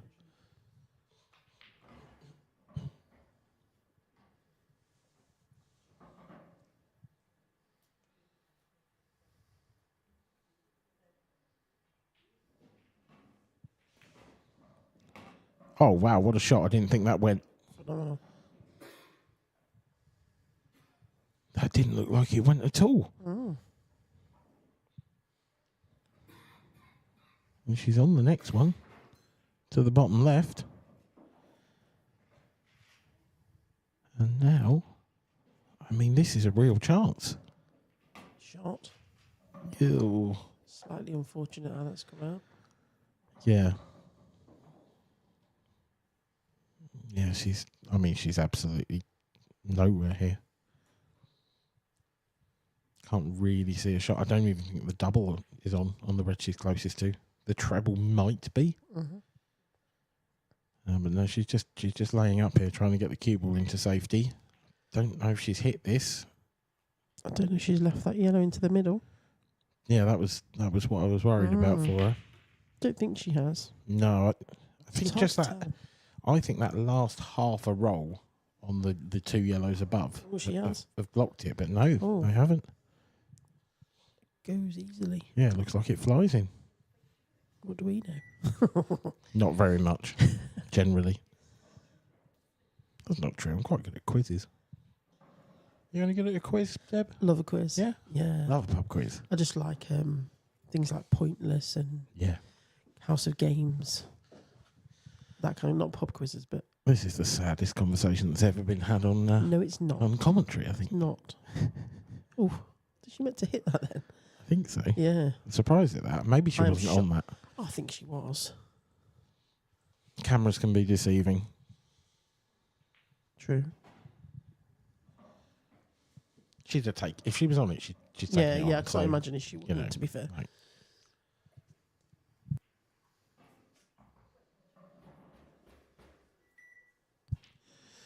she left Ash. Is she on this red? I'd almost be tempted to take it as a plant. Oh, she's gone for the double. Gone That's for a the double. great shot. Got the pocket. That is a huge amount of control in this frame now to Ashley O'Neill.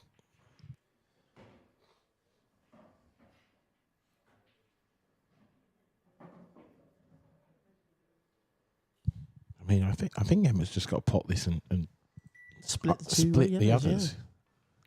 Yeah. Oh, I don't get this. She could have just gone into them. Don't and gone for understand. it. Don't know why.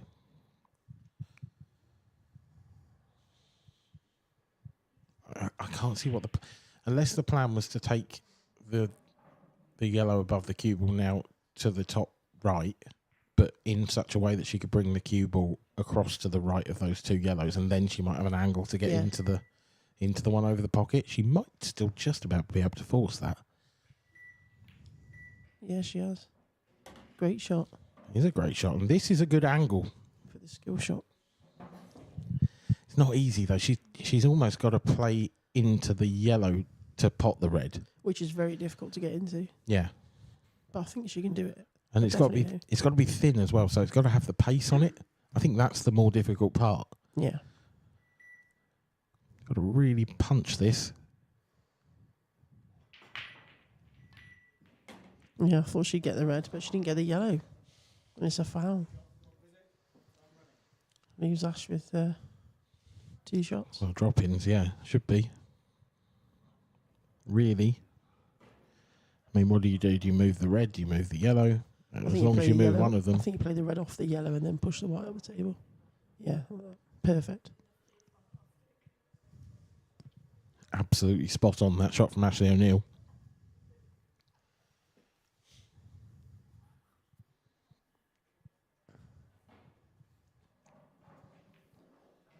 Yeah, and then you just roll these in, and I'm not going to use the phrase "mind your work" because it drives me mad. Do you not like it? No. Oh, shall we drill down into that? Shall we? No, it's fine. No? Just me. It's fine. Oh, no, tell me why. I want to know. I don't know. It's just like... Is it just a phrase that just niggles you? It just grates me. Yeah. I don't know why. We've all got them. It's not a you problem. know. I'd probably say things people can't stand, but it's fine. She just needs to go about her business. That's the other one. Don't start keeping a list.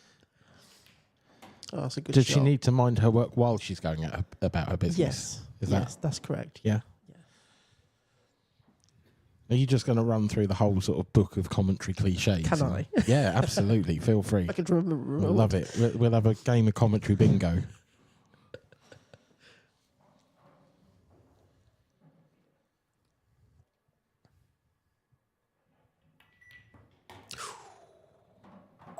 That was nearly not in. I'll tell you what, that was one for the commentary bingo. The mechanics just giving you your bill noise that you just made. I do that all the time when I'm playing. Just gotta be careful of this. Make sure of it. That's a good shot. Oof. Oh, it was a bit thin. It was. I think she was worried about being off the yellow. Yeah. That's £5,000. I make lots of noises when I play. God, Dread to think. Dan Davey looking awesome. As always. As always. Yeah, class act. Disappointed with his performance in the singles this week, I think. I can imagine. I haven't kept an eye on it, but I mean, you lost 4-2, 4-0, 4-0 to Michael Rhodes. But the great thing about Dan as a character is he never takes it personally. He just gets on with it, you know? yeah, he bounced back, doesn't he? And I mean, Michael Rhodes again. He's been brilliant. So, Oh, absolutely, yeah. He's taken some right scalps, hasn't he? All of them. I mean... Yeah, every scalp. Yeah. I just feel for Dean after beating Liam and then just not getting through to the final. It's just quite painful for him, bless him. It's hard not to feel sorry for Dean. Well, you just made it sound like I'm bullying him I now. couldn't help it. It was funny, sorry. It's true, though. Dean you know, will he's- laugh. It's fine. Oh, he's just missed that one. Oh, Dan. He was just trying to put lots aside to get back onto the yellow. I do enjoy cutting to Dan and watching him miss. And I know how that's going to sound, but the thing is, you may remember the World Championships last year. It might have been the year before, where he was on commentary and they cut to me on the outer table, just about to break off. And he just went, just as I was striking the ball, he just goes, in off. And in it flew. Oh dear. And yeah. Now that break from Emma is so much better. Yeah, that's lethal. She hit that lovely.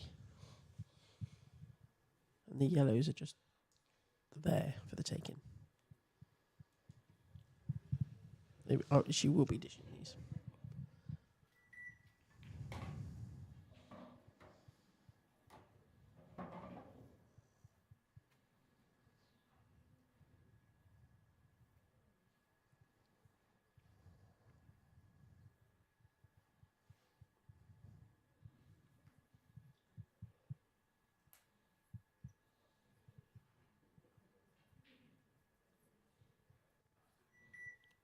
Looks a little tight, this yellow, but it does go.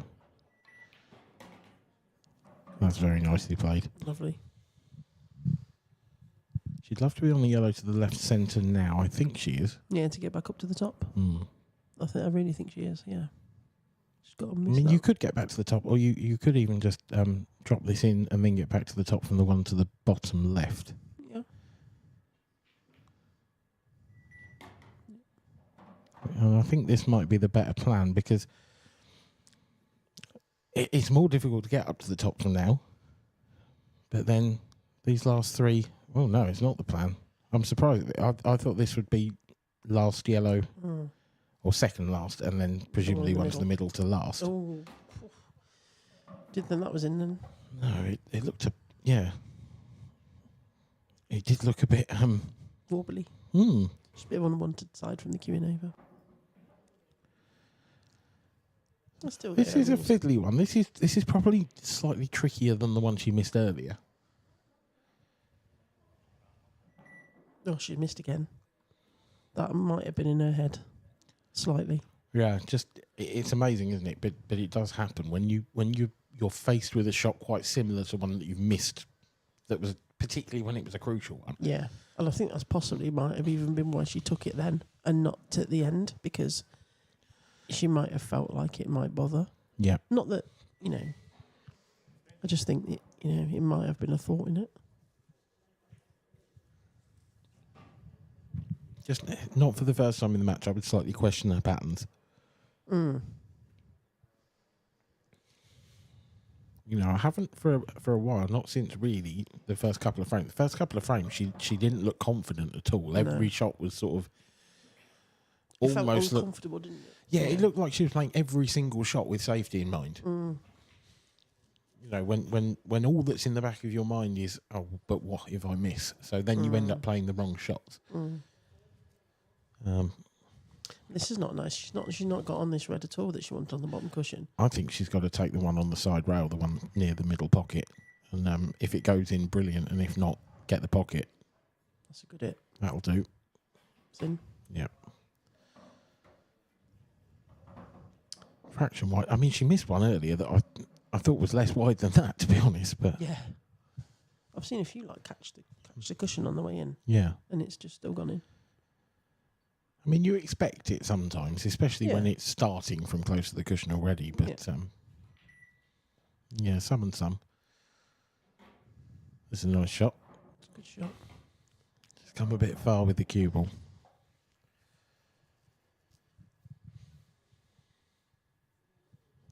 She's very straight on this. I'm wondering if she'll try and screw back to the bottom. I don't see that she's got a huge amount of choice. I mean, there's no double on for the red on the right-hand side. She's going up. Unless she's going to try and get on it to push through, but then you can't get back onto the one at the bottom. No. I mean, the only way is if she got straight on this. Oh, I know what she's going to do. She's going to double it into the yellow off the middle cushion, in the middle bag. Okay. Rather her than me, I think. I think she will. I've got a feeling. Okay, if she's going to play that as well, the cue ball is going really close to that yellow. If it flicks that yellow, it's gone. Oh, no. That's safety. That's clever.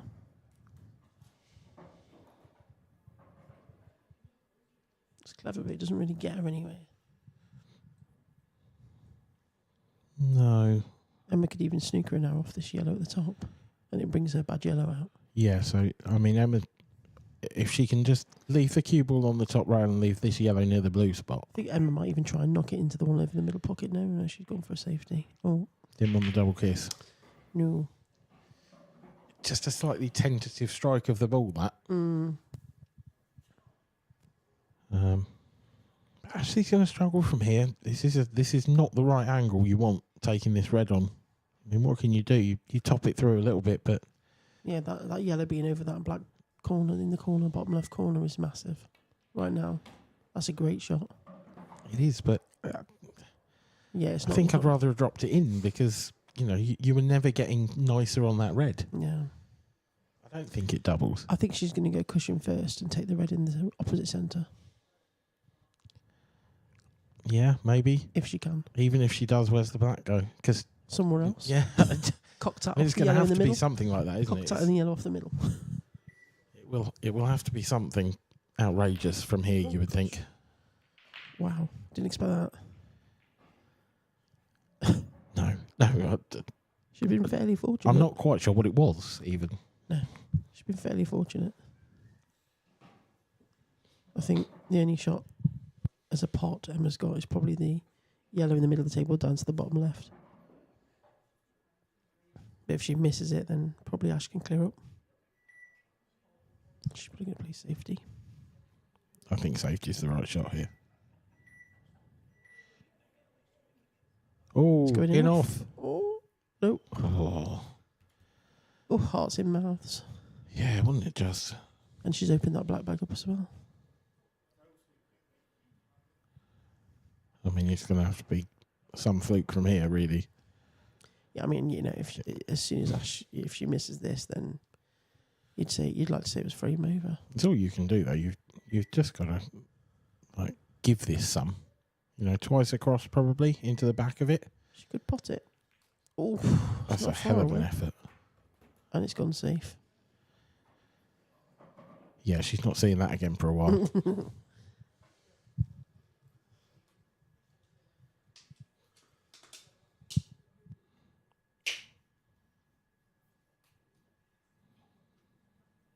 I'd almost be tempted to try and leave her a thin edge of that red.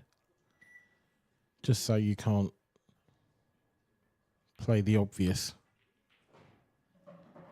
shot. I don't like that so much. You can see the full thing. She can just give this some. I would like the cue ball so that she can only see half ball. So if she hits it, it's going in off. I think if she just pops it off the cushion and tries to tuck the white behind the yellow, she might be able to do that. Oh, it's not bad. It's not. It's not bad at all. It's a brave shot, but Emma could just try and get her in behind that yellow that's just off the bottom cushion here.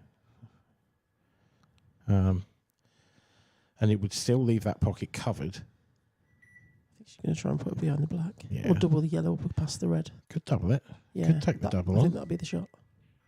Risky. Yes, she's took it. It's risky. No. Oh. Oh, she's been fortunate there. Hand up of apology.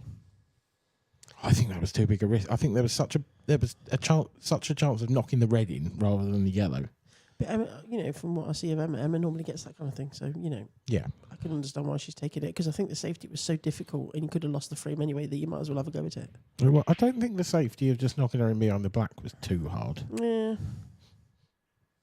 Either way, it's worked out okay. Mm-hmm. I think just Ash could have gone off, cushion and got it. I think this time, what do? Do you come two cushions in behind it? Ooh. Well, that's what I would have done, yeah. To be fair, just drop it off two cushions dead gently. Drop it on the back of the red snooker. That is assuming it was a total snooker. That's a good point. It did look like it, but We're not sure. I don't know if it was confirmed. I'd be surprised if she, that she played that and it wasn't a total snooker. There's the only way she would have played it if it wasn't a result. Yeah.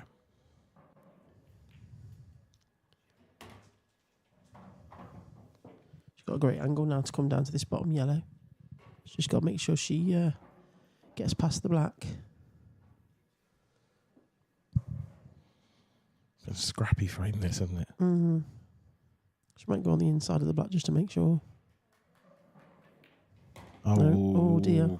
Oh, Is it coming? Is it coming? Is it it's coming? just about, I think. Ooh, Tight. very tight. It's a good job that yellow's not over the pocket. Yeah.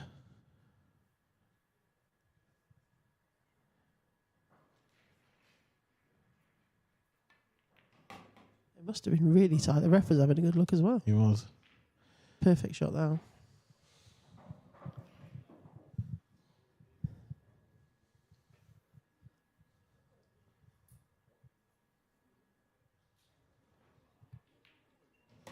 One all. Second set. Emma Cunningham staying in touch with Ashley O'Neill here. Yeah, very scrappy. Important win, that one. Yeah, it'll feel good to take that one, and Ash is not too happy with that one.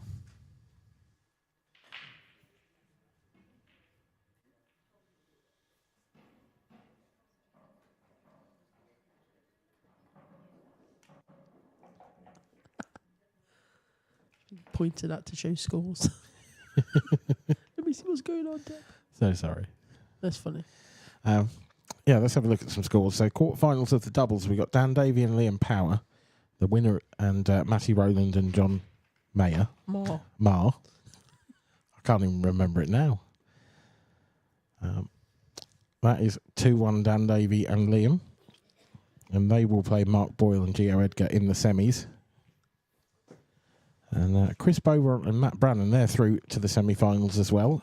And they await the winner of the game in the sort of top right of your screen between Ian Thomas and Toby Bolt and Scott Gillespie and Mark McAllister, with Scott and Mark leading that one by 3 frames to 2.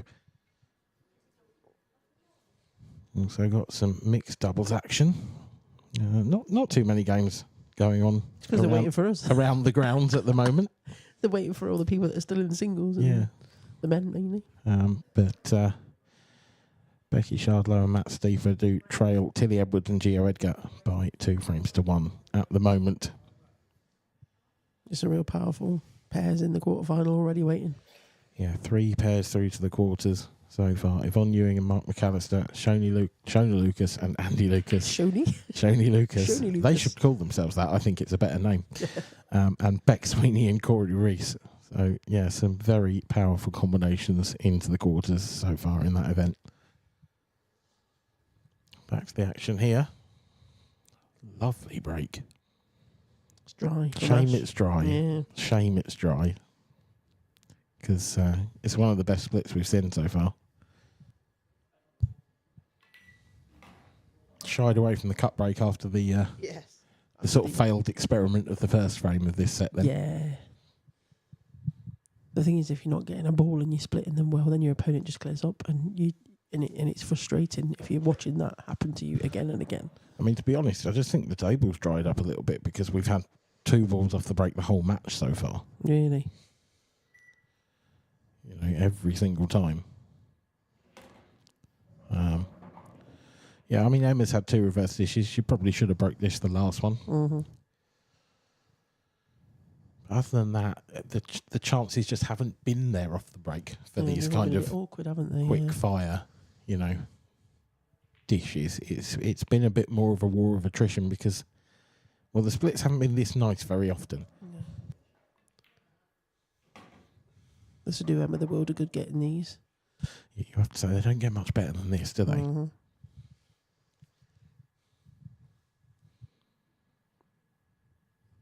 Just doesn't want to screw back too far and end up behind those reds. That's a good shot hitting into them. That's clever. Do you think it'll be in Ashley's mind that she's won the last 5 sets on deciders? I don't know. I think she'll feel like if I can get it to 3-all. I think when she's 3-all, she will. Yeah. But right now, I think she's just trying to win. Just win each game. Yeah, It goes. I think when she does get to 3-all, she'll be like, well, I'm doing well at this. So I'm not too worried yet. Yeah. Big shot here for Emma. I think she's just got to drop this in and take her medicine with the yellow up top. Good use of the red there. Yeah, it was. Still a bit thin, this. Yeah. She can hold it for the middle. That's what she'd like to do, but I don't know if she can. I don't think so. No, I think she's tracking round behind those reds. I think you almost want to play this with lots of right-hand side to square it off. Yeah, fling it. That's what she's looking at, trying to get to maybe the middle of the table or over there. Yeah, if you can put enough side on it that the cue ball hits the right-hand cushion sort of above the balk line, then you're probably okay. You've probably got the angle right. Yeah. If you can't get that much on it, then you've just got to drift this in, maybe drag it. Ooh. Too thick. Oh, it's going to drop. That's one of those. Proper off the side, that, wasn't it? Yeah. And again, this is the middle bag, and it's not the easiest of pots, but I think she'll be okay. It's not like the two she's missed, is it? No. This it's a different kind of shot. And as such, Shot. she rolls it in. 2-1 Emma Cunningham in the second set. Great. Another reverse dish in this match for her. That's her third. That's what I mean, yeah. Ash's break not working as well as she'd like, and as well as it has been. And Emma's just like clearing off it and clearing off it and clearing off it. And Ash is obviously getting clearly frustrated with that. Yeah, to be fair, you're doing well to be ahead in a match where you've made one ball off the break and had 3 reverse dishes against you. Right, I'm going to have to love you and leave you. Sorry for that. I've got to go and play. That's all right. Be Good nice. luck. Thank you very much. And yeah, hopefully this is going to continue to be a great match. Fingers crossed. Take care. Thanks, Deb. Thanks, Dan.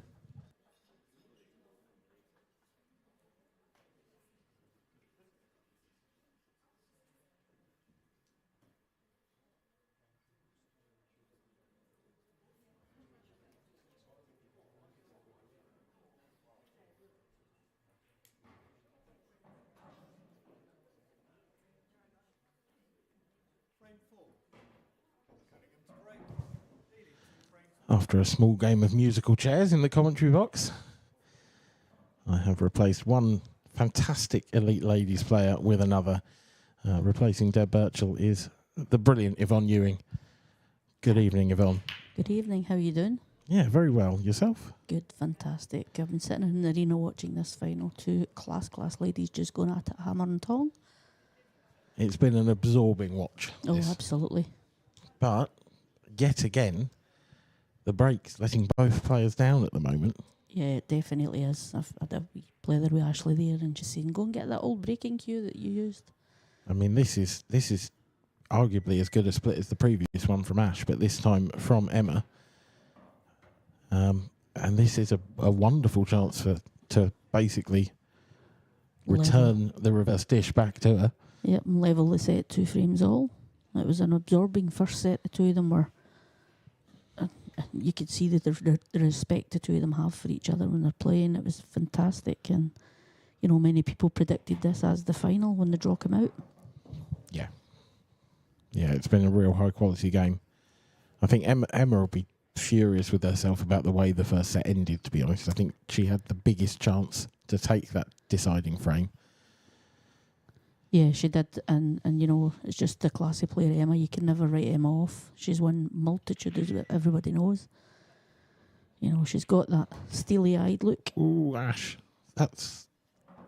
She's maybe been a little fortunate. She can see the one over the over the bottom. Yeah, maybe. I think she can probably see the one over the pocket, but she definitely wanted to get into that cue ball more and screw it back towards the 2 reds, I think. Yeah. I think Debsy's away to play her mixed doubles, is that right? Yeah, that's correct. Yep. I think that's a way back a first round tie that they've been waiting on for a long time. Yeah, just the last 64, as you do. Now that, you know, we've got three pairs, including your own pair, into the quarterfinals. Congratulations, by the way. No, we were very lucky to get to the quarterfinal. The pairing that we played were really unlucky. Maisie Wallace and Connor Jones.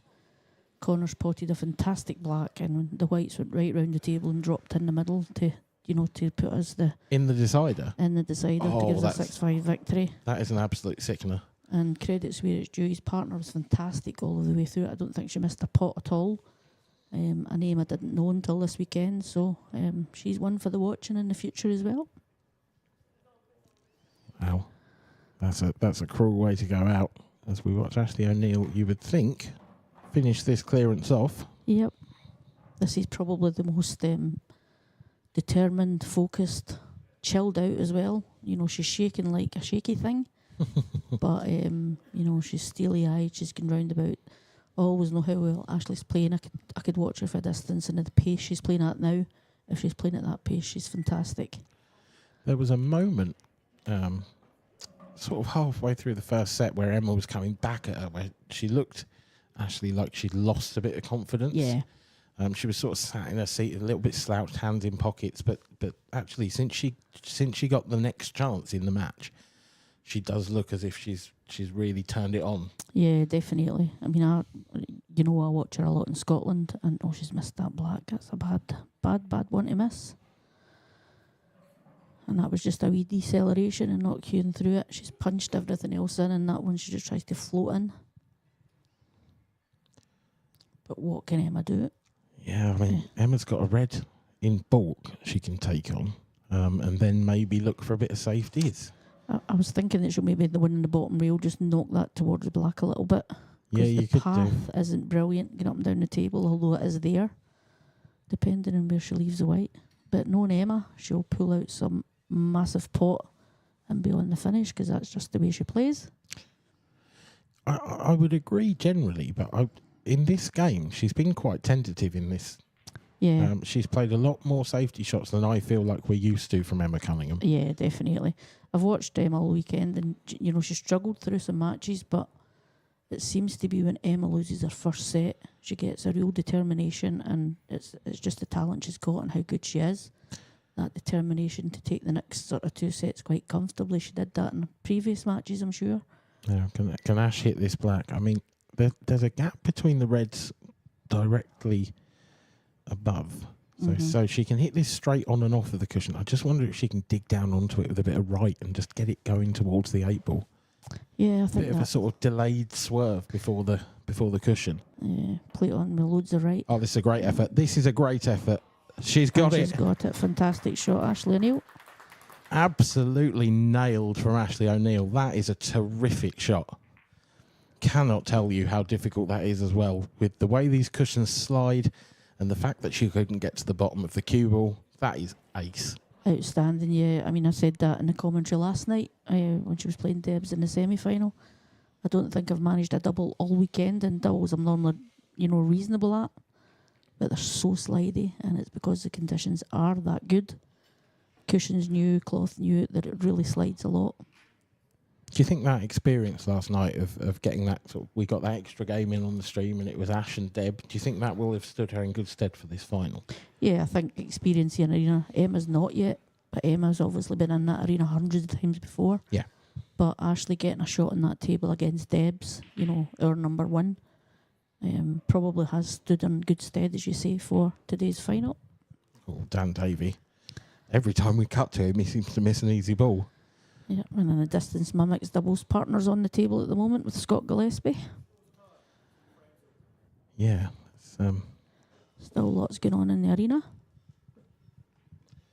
Yeah, to be fair, there's not too much anymore, is there? We've got the couple of doubles games going on, but we really are getting down to the last knockings in all competitions now. Yeah, I think the mixed is the one that's a way behind, hence the reason Deb's been replaced by me in the commentary box to let her go and get that started.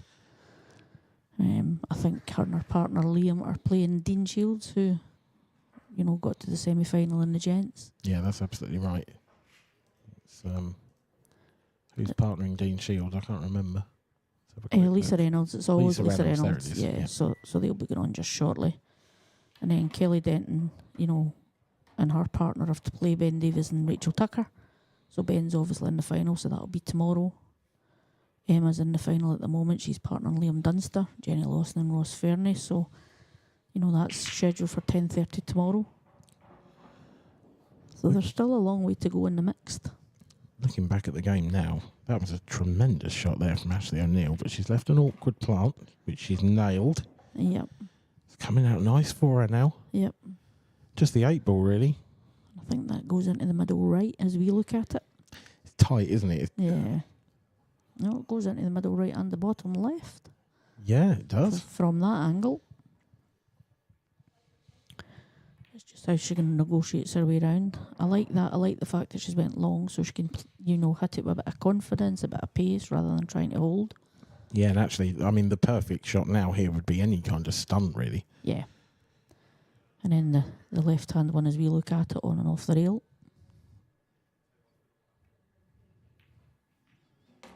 Does one yellow pass the other? I don't know if it does. Nope.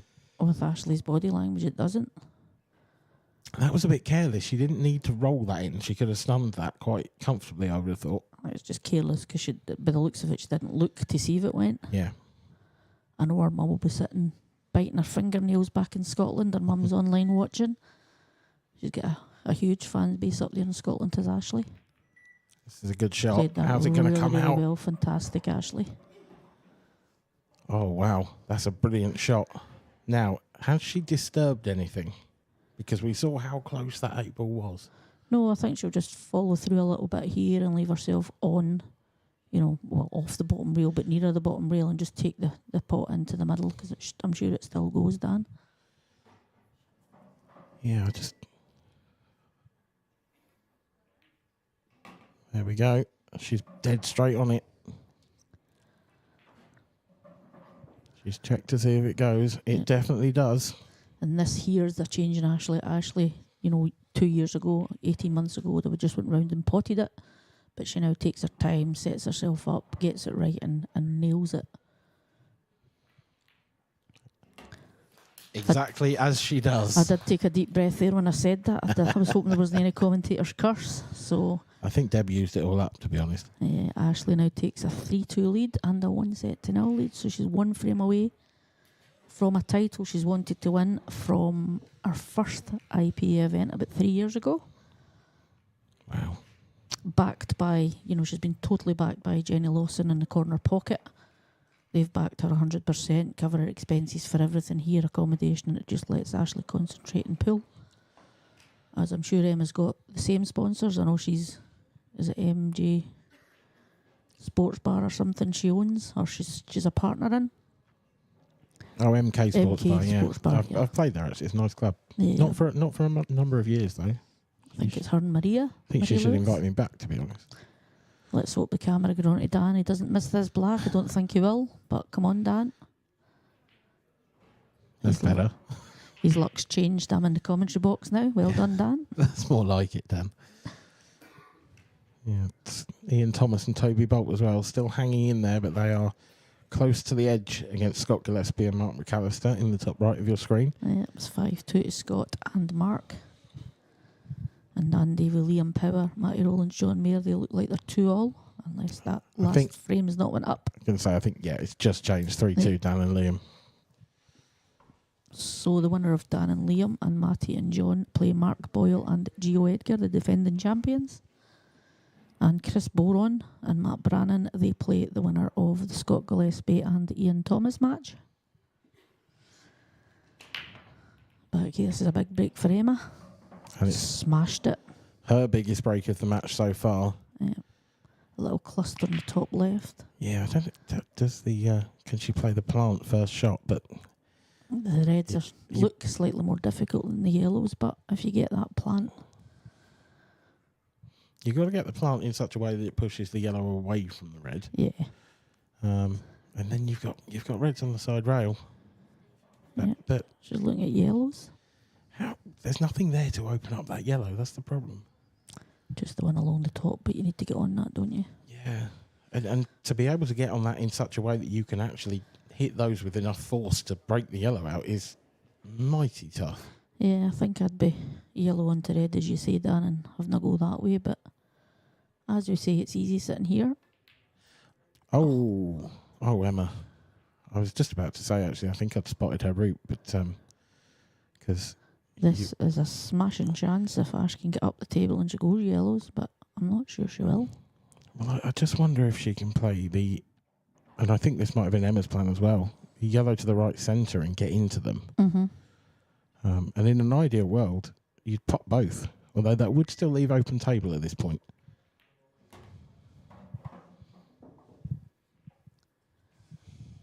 At 3-2 up, I think I'd be hanging this, but yeah, that's just me. I'm absolutely with you. I couldn't agree more. I think at this moment in time, the shot here from Ash O'Neill, and if this isn't something I say very often, is cover the pocket. Yeah.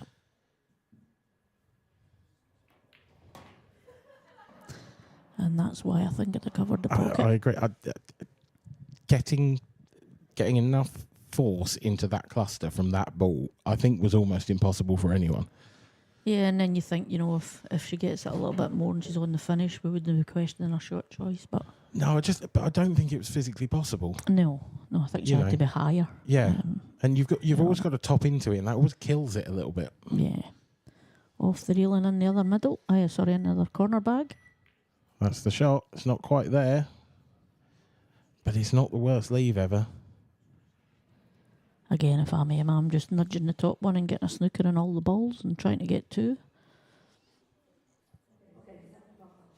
Just wonder if Emma might be, she is going to do that.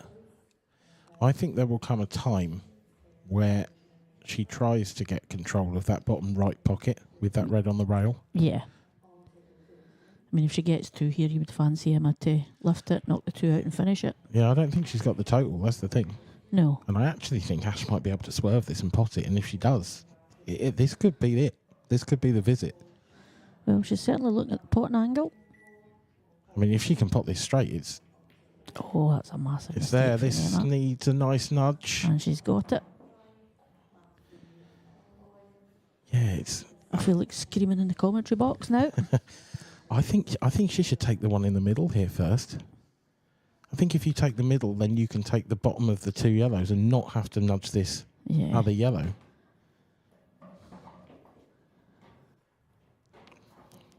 Fair enough, but she's got a shot to play here now.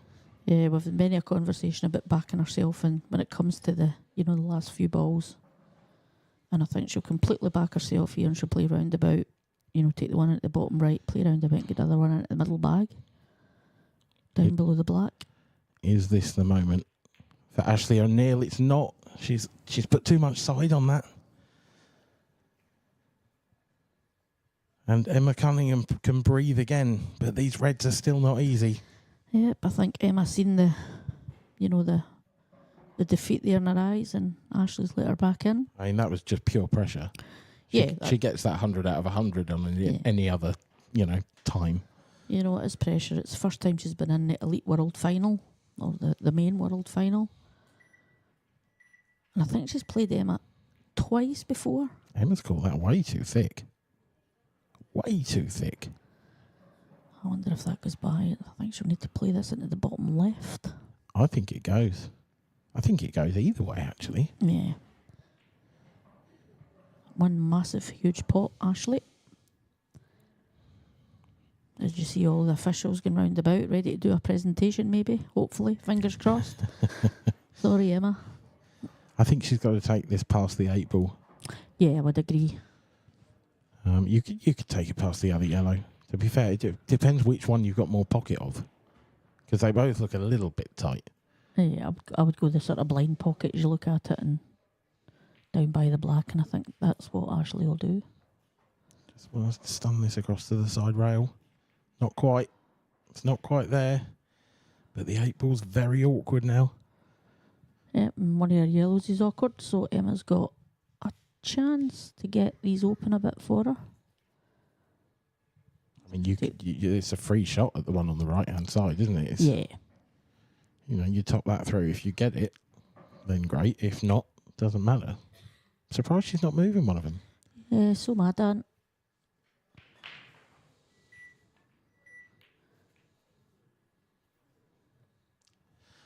Yeah, I don't understand that shot entirely. So you've got a really thin snick, which Ashley's really good at. Yeah, it's cussable, that, I think. But it's got to be perfect. And where the cue ball ends up is anyone's guess. Yeah. I did a little bit of work with Sight Right a while ago. They get you, nailing these every single time for some weird reason. But here we go. Well, was she trying to cut this one in? I can see the advantage. And now I fancy Emma to get in about these and, take this to the other side and a deciding frame for the set. I still think she's going to play safe at some point. I think she's going to play safe off the one just above the middle pocket. Yeah, maybe just knock that out and leave the white on the cushion. Yeah. Yeah, if you can get right in behind that, you can just stick it over the centre and not leave anything. I would like that sort of level with the red to do that. Just knock it out a bit, leave the white on the side rail. If it were me. Good job. At full stretch, we're not the tallest as ladies. Yeah. I don't know if she's quite got the angle to screw into it. I think if she did, she might try it. But, Yeah. but then you could screw past it and go in off. It's not worth the risk. And some of the ladies, pull I've watched this week, the standards just increased again. It's been fantastic, having Emma back, Shona Lucas back, people like that coming in and competing. Mm-hmm. So it's fantastic. It's all looking good for 2025. Now, Emma's gone after that shot. I don't think it's done her any favours. No, she needed to be a little bit higher. I think she's probably been forced to go here a bit. Well, this is a moment. Nailed that. Lovely shot. Absolutely nailed that, yep. Now, does the black pass the yellow to the bottom left? That's the next question. I'll say yes. I'm not I'm not putting anything on that yet. It's very close. I think you're probably right. Slide it in off the near jaw, maybe. Yeah. It's how Emma goes about here. I think I'd be going for the long one and then still snookering. Well, yeah, you could take this and snooker, but she's not going to. Mm-hmm. I think she's leaving across double. I don't see too many other options here. You don't want to play the snooker from this angle. You so easily leave it on. Absolutely not. But what else is there? You can't screw back down for the 8 ball from that unless you are right behind it. No, definitely not. So I think it's cross double, maybe. Even Emma's imagining it is. It's cross double. Wow. Whoa, this is massive. I think the angle's pretty good for the cue ball. Yeah, this is still in the tournament, or Ashley becoming the champion this year, I think. Hold on to your hats, people.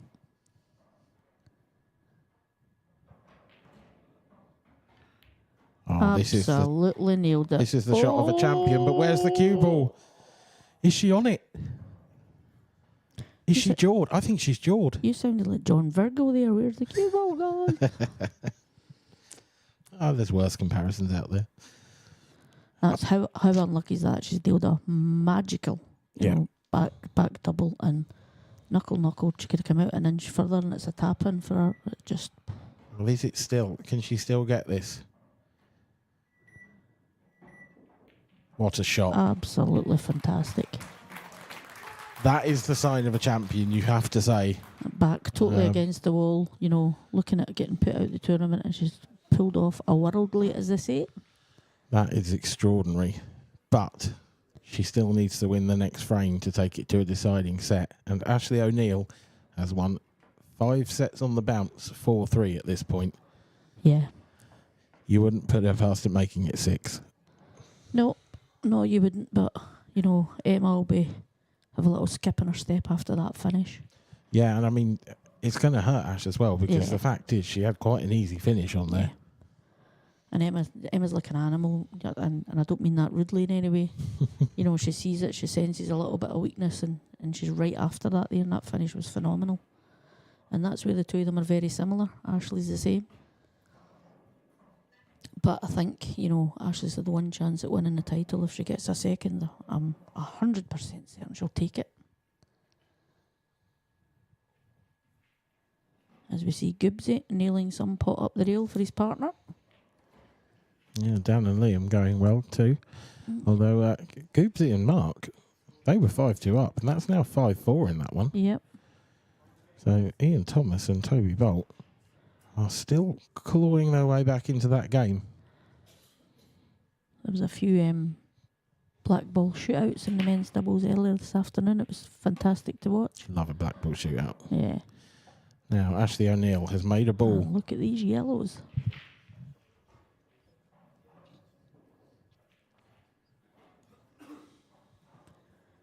I'm a betting woman. I'm going to put £1 on her finishing it here, Dan. I can't take that bet. But yeah, I mean, they are there. They are all there. Why did I agree to come in here? I'm sitting in tenterhooks in the commentary box I have watching. I mean, I'm loving that, to be honest. It's great to see you see you sweat. But Ashley's at this table, prowling round about, looking at the yellows. She's going to go yellows. If she can take this one she's closest to now, it makes life so much easier as well, because you don't have to bounce on and off that top rail. She's missed it. Missed it, Ashley. Oh, she's missed it. I didn't feel like she set herself for that shot. She was straight up behind it. As soon as she hit it, she was straight up. She knew she had missed it. Again, that's just down to positioning of your body for taking that shot. Can't believe I just missed out on £1.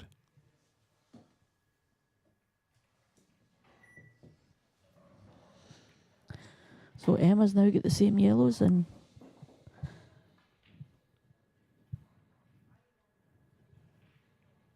to be fair, the yellows look lovely. They do. They just look glorious. I mean, they don't look any less glorious than they did when Ashley missed that first yellow. And that shot there is probably the difference between the majority of women and the very, very top women. Is where some people would have cut that into the middle and, went into a ball slightly, where Emma's just taken that completely out the way, backed herself long pot and left them all where they are, because they all go. This is a slightly interesting route. I don't know if I like it. This isn't a great angle now. I think it's a drop in. She'll end up near the bulk and back herself for the long pot again into the bottom left. I'm just a bit surprised, because I sort of expected her to take the one, this yellow now, and then come up table for yellow to middle, and then it was absolutely straightforward from there. And again, she can't afford to miss because the reds are all open.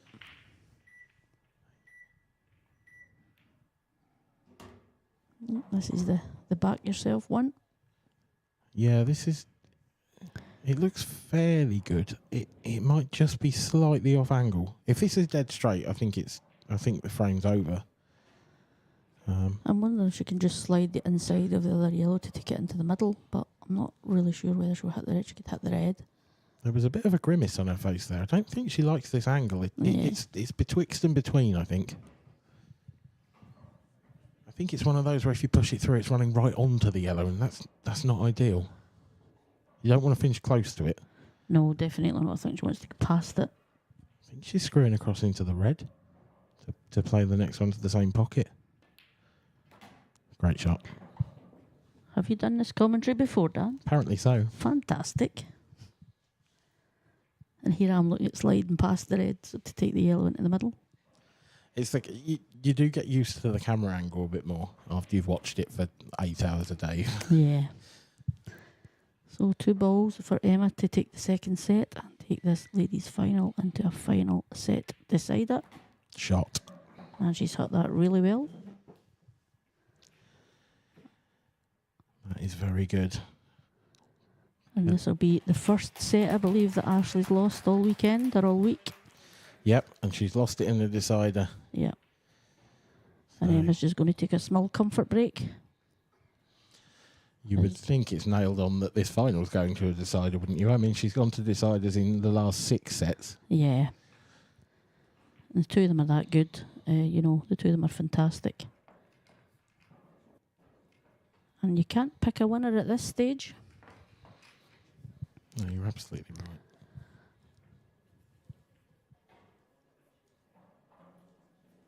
It's been a bit of a topsy-turvy match. I think Ashley needs to take 5 minutes. Emma's given her the perfect opportunity by nipping out of the arena. I think Ashley needs to do the same thing. Go and reset. Yeah. It's a new match now. Just forget what's gone on. Yep, it's first to 4 to win the World Championship title.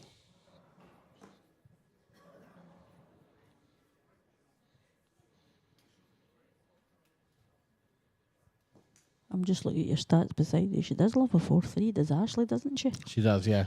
Yeah, had a ridiculous number of 4-3s in this tournament so far. And then you look at Emma's, she lost the first set in her semi-final to Kelly Denton 4-1. And then she's won the next 10 frames, 8 frames to 2 to win 4-0, 4-2. Yeah, lost the set to Hayley Weston. Emma hasn't had it all her own way. I'd love to do some quick maths and work out who's won the most frames because of all the 4-3s, I feel like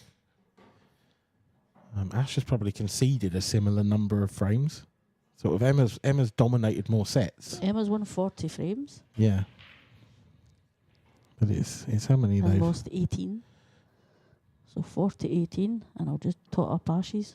2, 4, 6, 8, 10. She's won 40 frames. Yep. 20. Ooh, Lost 20. yeah, there's a stat. So There you go. just 2 frames in it.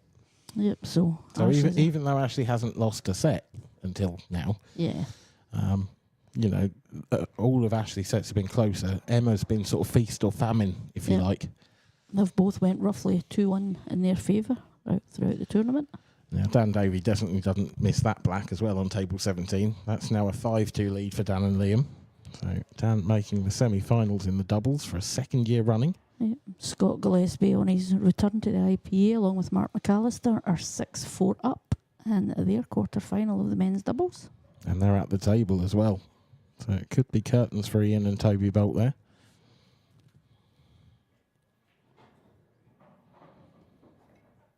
Looks an awkward table, though. I suspect they'll be coming back to it at some point. Yeah. I mean, the yellow looks tied up at the top beside the black and the red up there in the Goobsy game. Is Goobs in the mixed doubles again with?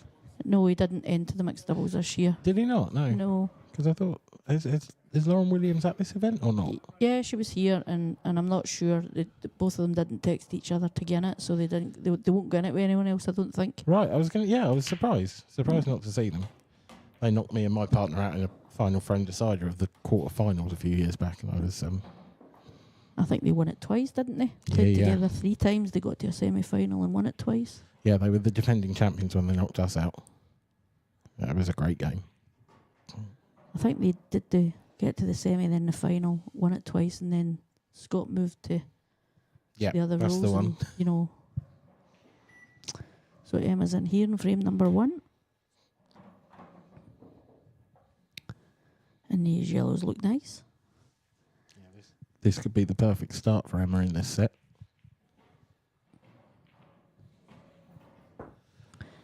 Yep, Ashley, forget, the last frame, refocus, as you said. And a race to 4 to be crowned the champion. Yeah, it's easily said that, isn't it, about refocusing and getting back, but she has got to do it. The thing is, the longer Emma stays at the table, the less time, Ashley's got to, or the more time rather, Ashley's got to sort of mull on that Yeah, couple of last frames. I watched her semi-final from the room. I just stuck it on YouTube up in the room, and she was 3-0 down against Alice in the first set in the semi-final. Wow. And she won, away she went, and it was fantastic to win that 4-3. So she's got grit and determination in spades then, Yeah. Ashley. Mentally strong, mentally she'll not give it up without a fight. And if I have to pick someone in Scotland to do it at the moment, it's Ashley. She's a serial winner up there. But she's playing the fantastic Emma Cunningham. Yeah, this is a different stage altogether, isn't it? This is the one. Now then, Emma. I've seen a couple of shots like this now slide by from her. This is probably the easiest of the lot, I have to say. Although, I don't know, the first one wasn't dissimilar to this at all. I've just got a feeling she'll get this after the last frame.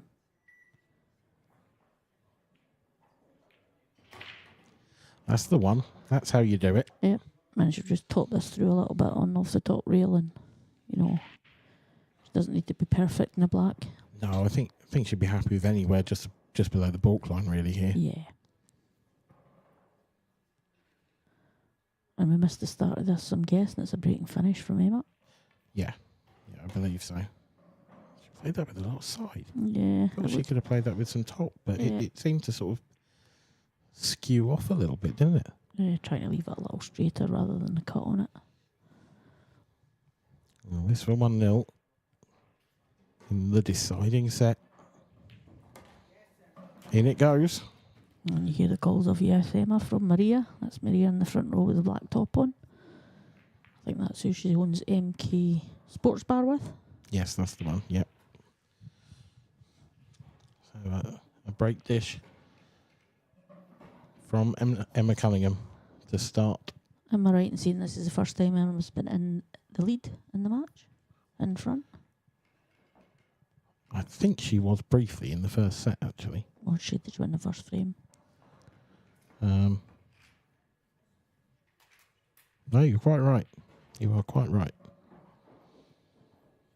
No, she was always behind. Yeah, she's been behind the whole game up to now. Yeah. I thought she went 2-1 up, but she didn't. She went 2-1 down, so... And we're back to Dan Davies on the yellows here.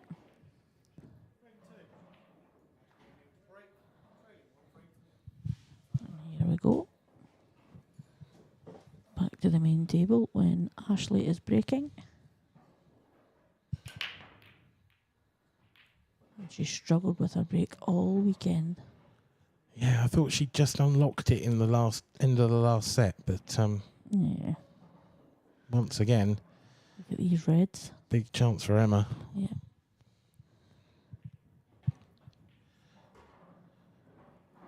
I've just clocked Emma's pointy shoes. I don't know how she can wear them. It would say a lot as well about Ashley's break. That if Emma takes these out, it would be her fourth reverse dish of the match. Yeah. And you sort of can't back against it, can you? These reds look pretty inviting. Yeah, they look lovely. Just the one down by the 8 ball that you're going to have to take across to the opposite middle. Getting on that is a little bit tricky, but other than that, it's hard to see anything going too far wrong. Well, she's going yellows. That yellow must pass to the top right then. It looks tight from here. It looks like it just does. I'm surprised at that because I thought the reds were nicer. Yeah, I agree, but each to their own, I suppose. But I suppose if you've got one difficult yellow, one difficult red down by the black. My problem with this is actually the yellow in the middle of the balk area. Yeah. I don't like that because she's now got to take the one along the top rail, you would think. She's then going away from that. She can't just drop on that to the top right again. So she's almost going to have to leave that and then come back. And in fact, she's missed and handed a chance to Ash that I don't think she should have, to be honest. No.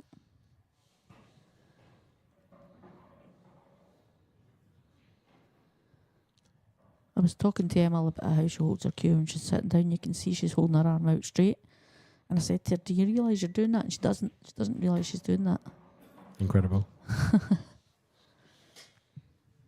Key shot then in a couple of moments' time, because I think Ashley should knock this red into the left centre and then leave the skill shot. Yeah, or, knock the one into the centre and leave the angle on the next one further up. Yeah, exactly. That's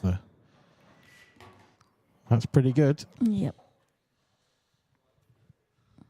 Yeah, the combination here. Red in the middle and knock the yellow over the pocket in. I wouldn't be surprised if she gave this a bit of pace. I think ideal is if the cue ball comes off the side rail, then hits the yellow and flicks round behind the red. Yes. Straight after it. Straight into the red. How's it come out? That's not great. No, I don't think that goes into the middle. I think she needed to be a bit lower on the cue ball there. Yep, I think she needs to pull back a little bit, but it's difficult because, Emma's yellows look nice. It's a case of I'd maybe run the one down just above not just above the black, but the one nearest the middle to that side, off the yellow maybe. Yeah. Try and put the yellow in the bottom rail and cover the bag. I think that's the shot. Yeah. Worst case, if you get the pot, at least you're still at the table. Absolutely. And I think that's what she tried, but just missed it a little bit. She seemed to rush that a little bit. Yeah, I think the only crumb of comfort there for Ash is really all she's left is queuing over and taking the one over the pocket. And this could go wrong. If you catch this just at the sweet spot, Oh, she can see the In the one on the middle, left. yeah. It's yeah, that's bad news for Ashley.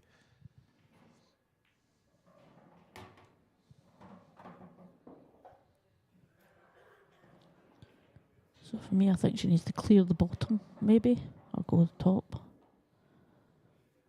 I don't know. Personally, I think I'm clearing the bottom. It Yeah. depends. She'd have to play this next one with a decent amount of side. So that could make it a bit tougher. I wonder if that's a plant, the 2 yellows up the top, but you would rather not play that.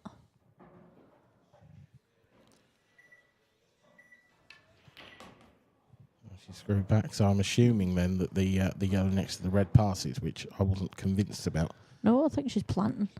I don't know. Maybe that's not. not an easy plant, that. No.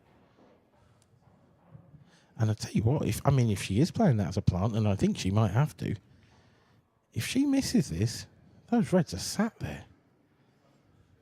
You're probably right. It probably sneaks in and... it's the plant. And she's missed and it's it. a miss. Yeah. And look at the reds. You couldn't ask for a better chance than this. No, this is just about Ashley holding it together. First time she's been behind in the match, but the scores are 8-7 to Emma. That's how tight it is in frames. So float this in down the table. That'll do lovely. That little rub.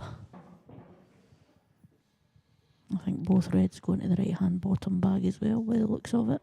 Yeah. Possibly. I mean, worst case, you've just got to finish straight on the next one and then goes the opposite anyway. Yeah.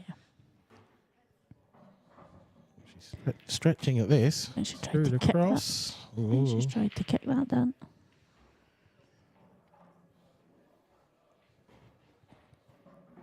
Still there. But I do feel like she's made this a bit harder than was necessary. Yeah, she'll try and float the one into the bottom right past the black.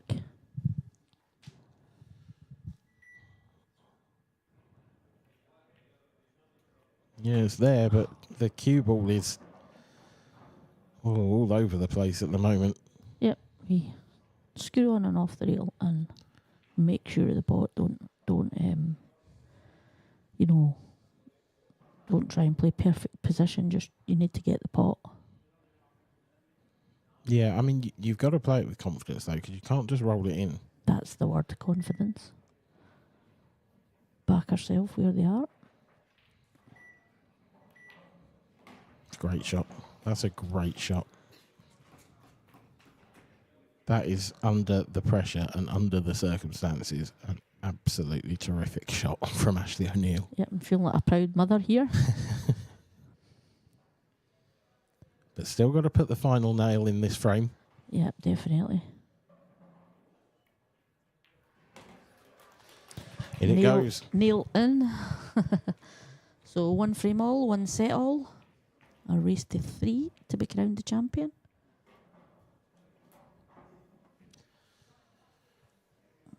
Wee incident here happening in the Toby table. I don't know what's going on.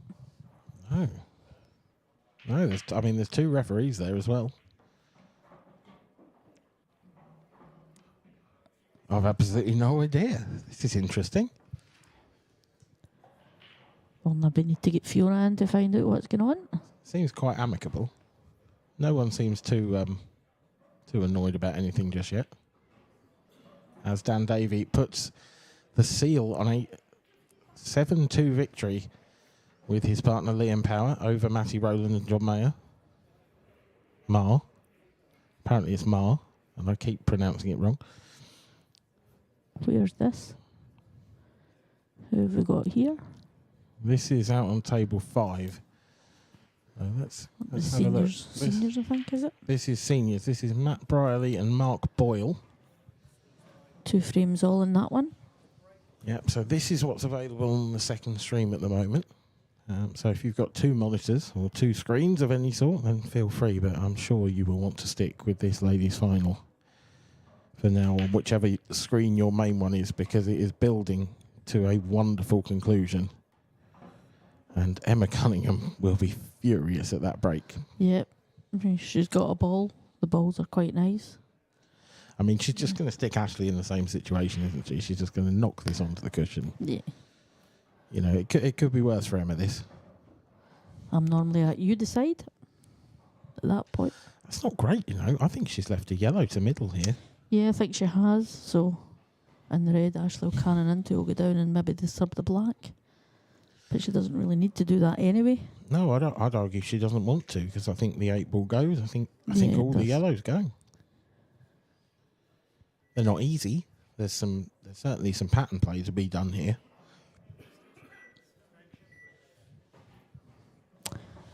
So taking her extension, which is unusual for Ash, trying to work it out.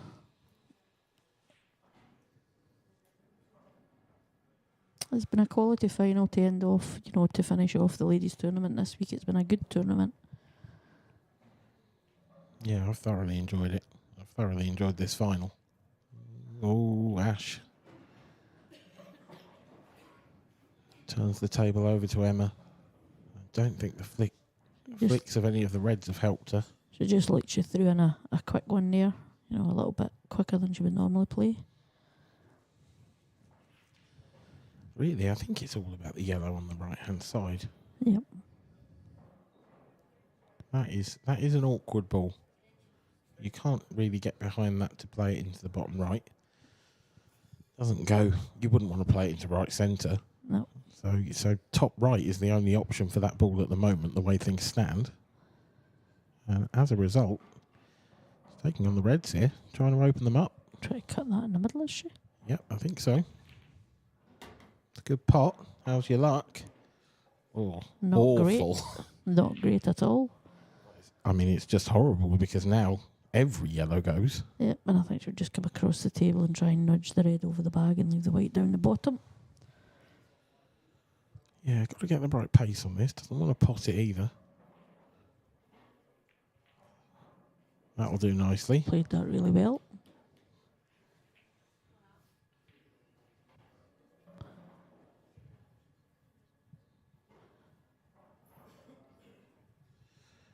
It's amazing how the complexion of a frame can change with one shot like that. Yeah, you know. definitely. Now the reds look nice. Yeah, reds are so far ahead now, just from one shot. Maybe I shall try and cut this back a little bit, or, yeah. Try and tie the frame up a little bit. Slow Emma's potting down. I don't think she had anything else there, Dan. No, I agree. But it's now how she gets the, you know, the protection in for that. Emma being Emma will just pot and kick here, or try and pot and kick here.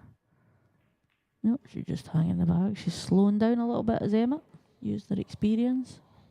Well, this is the moment, isn't it? Yeah, definitely. But Emma, huge favourite from here, you'd have to say. Yep, she definitely is.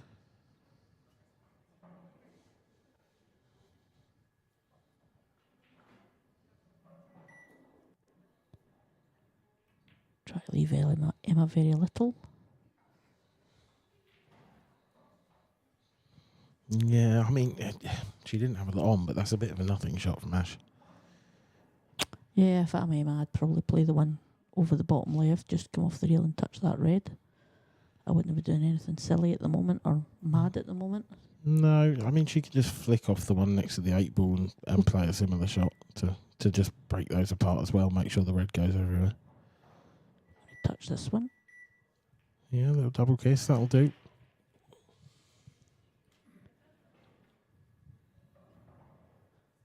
There's a tough table in yellows now.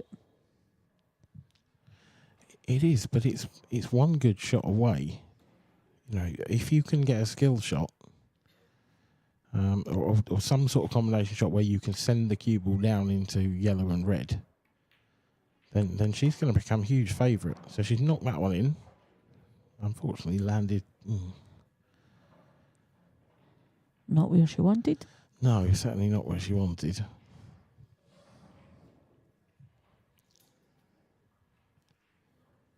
I mean, she could put this in the middle and maybe try and come on and off the side.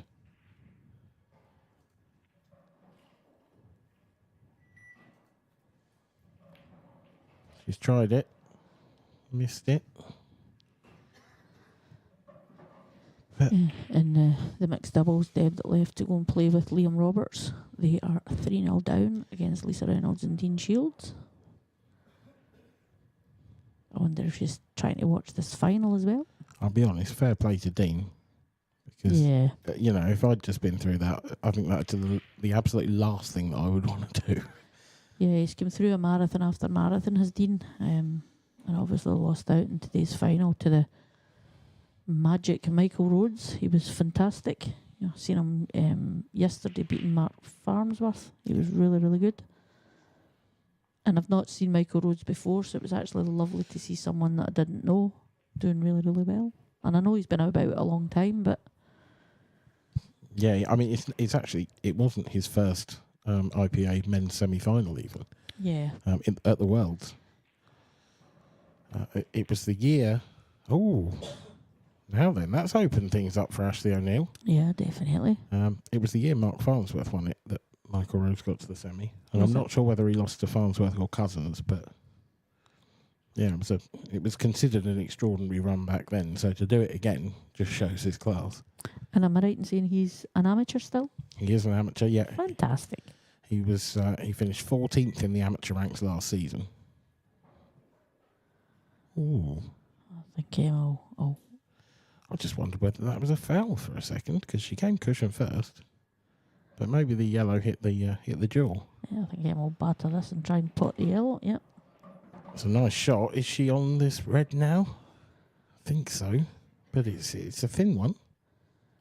Yeah, I think she's on it. It's just where she lands, isn't it? It's the one up the top she needs to go back up the table for. I'm not even convinced she'll go for it. She certainly can't get on that one up the... Well, unless she lands somewhere near the right centre and takes that one to the...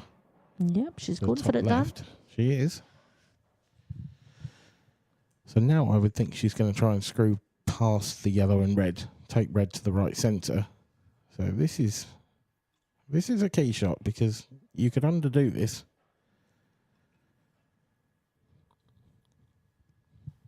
Do you screw it or do you top on and off the side rail? Then you might hit them. Oh, she's gone past it. This is not great. She'll get it. Tough cut into the middle. Yeah, and where's the cue ball going though? Yeah. I mean, that's going to be... She's be careful of it not going inside the red and hitting the red and get in. That could well be an in-off if she gets that. Yeah. I think off the cushion, off the red is a distinct possibility. She might end up just taking it really long. You know, the long one. She could play it off the yellow. Yeah. But then this risks tying up the 8 ball.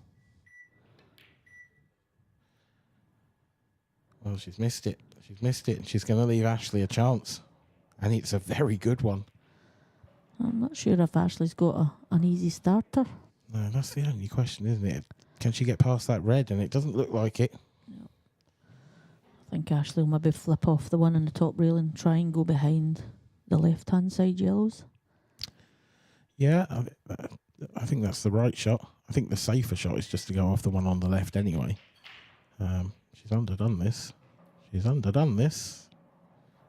Oh, that's mighty close. She doesn't look entirely happy. No. I agree with you that was the right shot, but I do think the safer one, she couldn't leave anything on if she just went to the one on the side rail. That's right, yeah. Because even then, even if you leave something, you're leaving a horrible plant. Whereas this... Looks like Emma can see this one, the way she's queuing. Yeah, I think this is bread and butter for Emma Cunningham. Absolutely nailed that.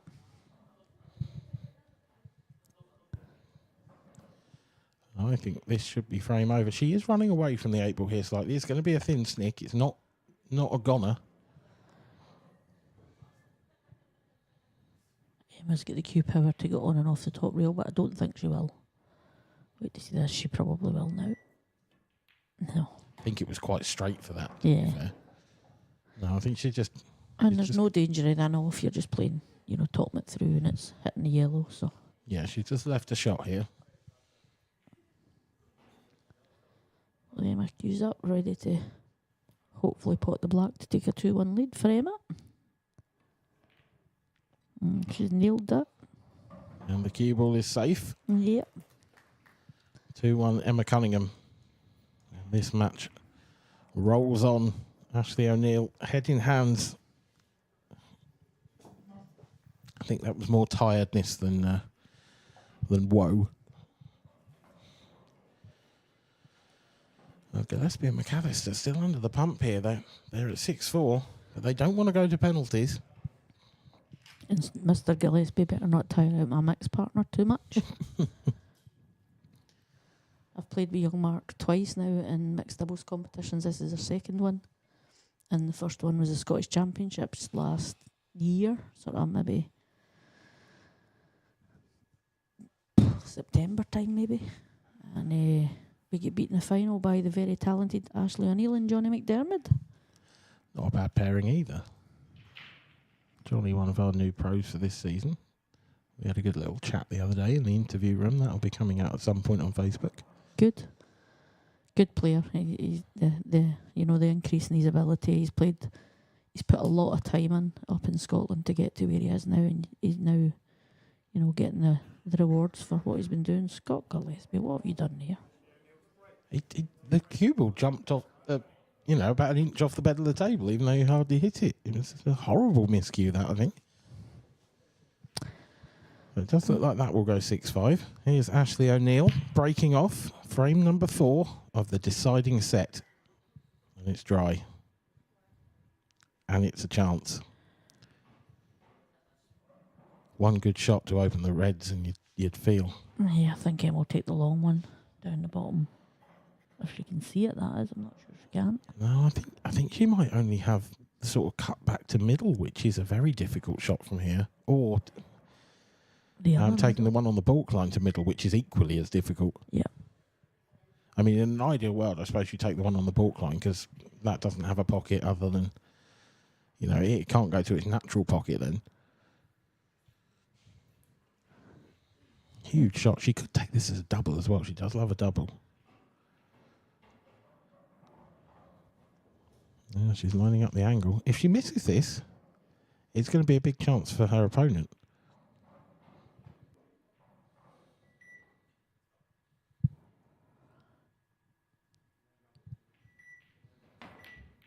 Gone for the double, hasn't got it. How's it going to land? Ball, is it?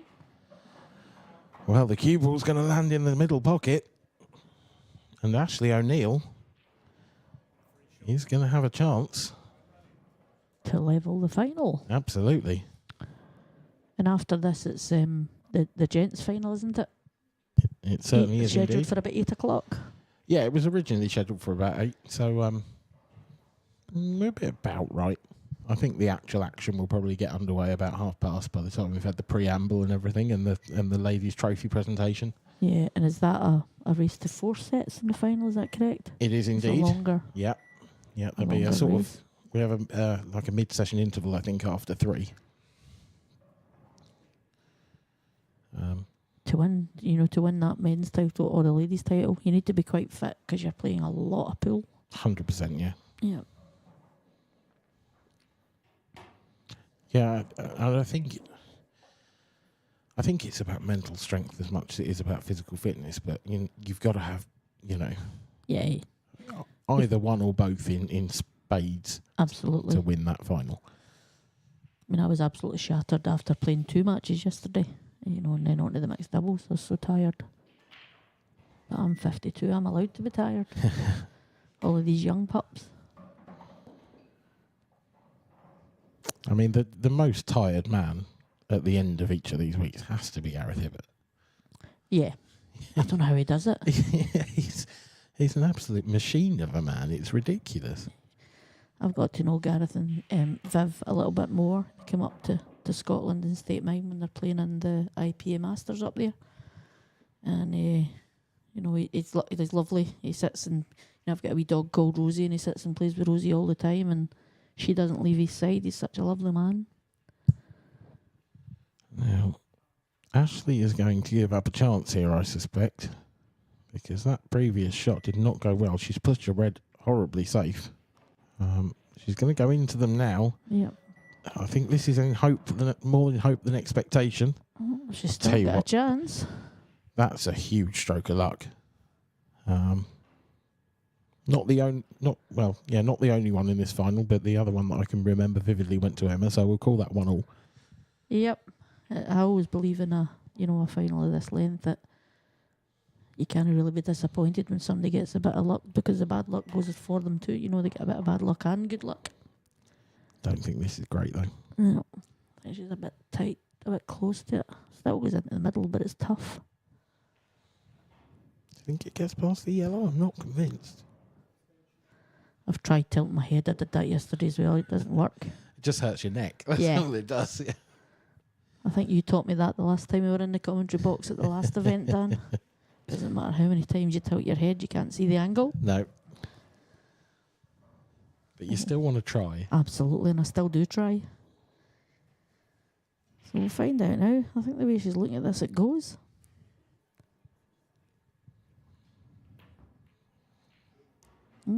Full face into the yellow, really, and yeah, it didn't go, I don't think. So that's about 3-1 to you, Dan. Yeah, this is the best chance Emma's going to have. Yep, to get her 1 frame away. And it'll be the first time she will have held a lead greater than 1 frame, and what a time to do it. Ashley O'Neill may well have to win 3 on the bounce if she's going to win this world title. But she loves a 4-3, does Ashley? She does. She does, and we've said it throughout. She's been all about the 4-3s. It's okay, Dawn, have faith. That's Ashley's mum. I gather. And her best friend Graham, he was going to try and come down. She's got so much support up in Scotland. He was going to finish work and try and travel down, but he didn't have enough time. It's a 4-hour drive for him. The one thing I would say to those supporters, regardless of what happens, is if this doesn't pan out for Ashley, she will be back at this stage. This will not be her only chance. She is definitely good enough. Absolutely. To be in multiple of these throughout her career. Yeah, I mean, I love watching Ashley. It frustrates me that, I'm just letting Emma play this shot here. I think it's like I'm in the commentary and sitting beside her.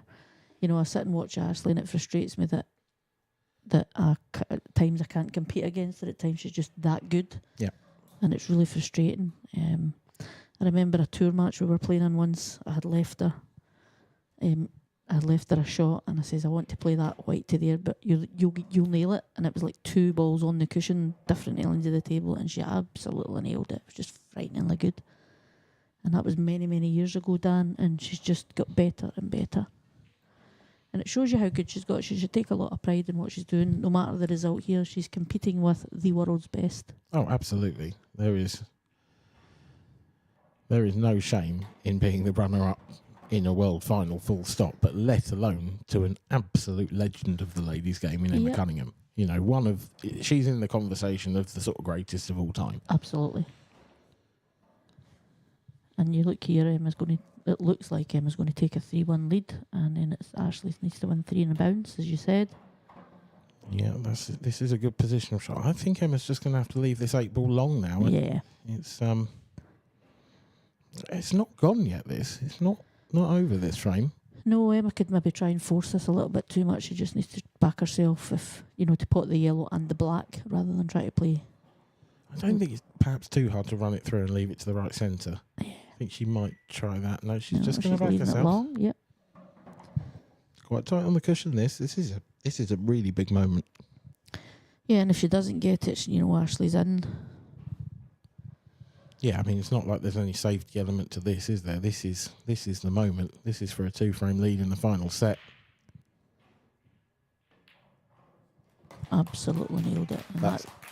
That's just a glorious shot in the circumstances. World class is the words I would use for that. Yeah. Nerveless. Yeah. And that's the experience of being here, done it multiple times. Well, there's 2 of my co-commentators for the weekend, actually. Yeah. Commentated with Liam this weekend. Last night we were watching Debs versus Ashley. Yeah. Had the privilege of commentating on that. And I've had the privilege of commentating, with Deb on this final and with Liam on a couple of matches as well. So let's see how they're getting on. Well, it's I mean, it's slow progress, let's be honest. It was 3-0 about an hour ago, I think, and now it's 3-1. So Deb and Liam are perhaps banking on Dean getting tired and going to bed. Dean will not get tired. No, The boy's a machine. he certainly is. But you never know. You never know what will happen. There's still a lot of play in the mixed doubles. You know, that is the last first round match, which is the last, I think, 64. So there's a long way to go in that for some people. Yeah, there is. Yeah, well, we've got a few last 32 matches to start tomorrow morning. Potentially one to start tonight, although I can't see that happening, to be honest. That would be, you know, either Liam and Debs. Yeah. I think that'll start tomorrow as well, considering there's other matches in the round as well. Yeah, and that's because it's Ben and that one. You know what I mean? And Emma. Arguably, at the end of this, you could get Emma's match on, but you know, you probably need to give her an hour. You could probably play that tonight as well, but you're certainly not playing Ben Davies and Rachel Tucker against Kelly and Oliver. Not a chance, no.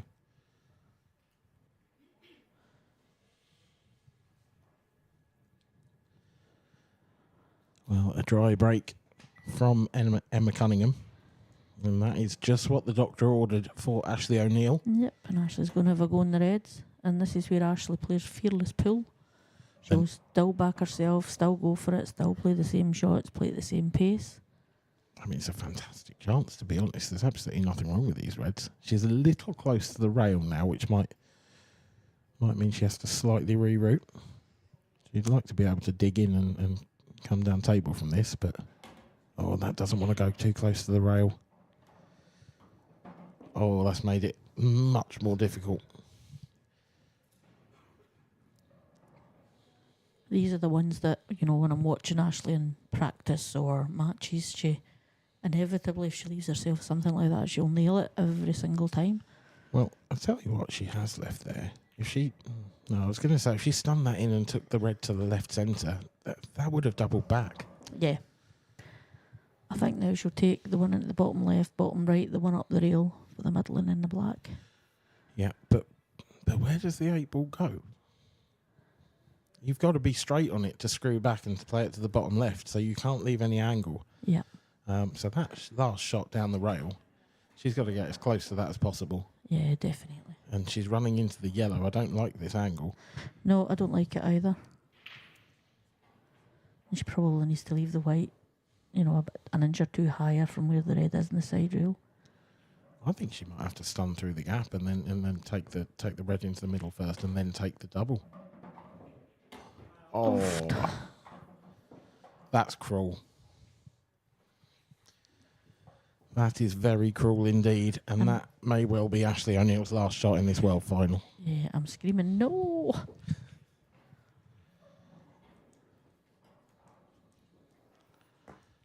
Because, I mean, yeah, it's such a shame that went in off, because she would have been on what I suggested. You know, she could have dropped that in the middle and then played the double. Yep, and this is just the way Emma takes it. I don't know if that's a plant into the middle. It does look like it, doesn't it? Yeah. I think she's almost trying to find a way to move the red just to make life easier going forward. I would be tempted just to knock the red dead on the bottom rail and then take the yellow on the left hand side. Yeah, because even the one on the right hand side, you know, that's still covering Ashley's red, so to speak, at the moment. But she's going to double that red away, take the problem away. Yeah, just put this down in the middle of the bottom rail. That is absolutely spot on. It's very nicely done. And that's the thing, you know, the ladies that want to improve that are watching this, sometimes people would not have bothered to move that red. But you go from what it looked like to what it looks like now. You know, the yellows are lovely now. Yeah, I mean, I don't know how you feel about this, but, you know, I've got a person who sort of teaches people locally to me, and he basically says, you know, if you've got a free shot, you always use it. Yeah, I would agree with that, but I find myself old school sometimes. You know, I watch some of the young girls here playing. By young, I mean in their 20s. Yep. You know, they're fearless. They just go for a pot. It can be a rail, it can be a cushion. They crash into balls to bring things out. you know, and I'm trying to methodically work them all out, and I think, why do I bother? Sometimes because, you know, you can think you're set up and then they'll crash into something and your ball will go. And it's a different brand of pool than for what I was taught as a youngster. I mean, I think the truth is that the best players can do both. Absolutely, yeah. The best players know when to attack and they know when to defend. And I think that's an advantage of experience, is you get better at the defensive side of the game the more you watch and the more you play. Yeah. I sometimes, before 2 minutes practice with a sister who doesn't play at all. Mm-hmm. And what she does is she just goes on and a Scottish word wallops balls round about the table, and I'm setting them all up, and she's like, "You love it when I play you, don't you? I just come in and knock everything out the way, and it's really frustrating." I get it though. You know, I do understand.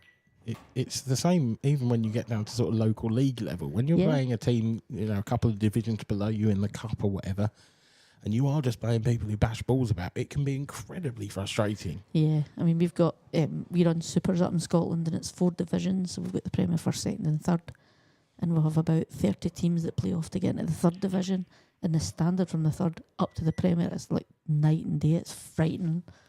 But I get a good laugh at the 3rd division. It's nice because the guys, you know, it's a weekend away and they enjoy it, but they don't. That's fantastic. Cued that really, really well. And it looks like Emma's 3 shots away from becoming the 2025 Ladies Supreme World Champion for the IPA. That should be the match. But it just depends how easy this plant is. I know it looks made, but if she can screw back, then it's definitely done. But she could stick to it here and leave an awkward one. That's just perfect, I think. She'll just run. She could be hitting the black here, Dan. I think she might be. I think this might be a controlled cannon. I don't see that she can avoid it. Maybe with lots of top and a real slow roll, you might just be able to scoot past it. I don't think she'll bother. I think wherever it ends up, as long as she pots the yellow, she'll be crowned the champion. Just like that.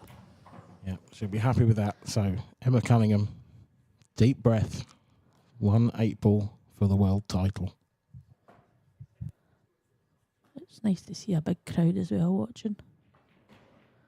And there it goes. Congratulations, Emma Cunningham, the 2025 Supreme IPA World Ladies Champion. I enjoyed that final, Dan. It was good.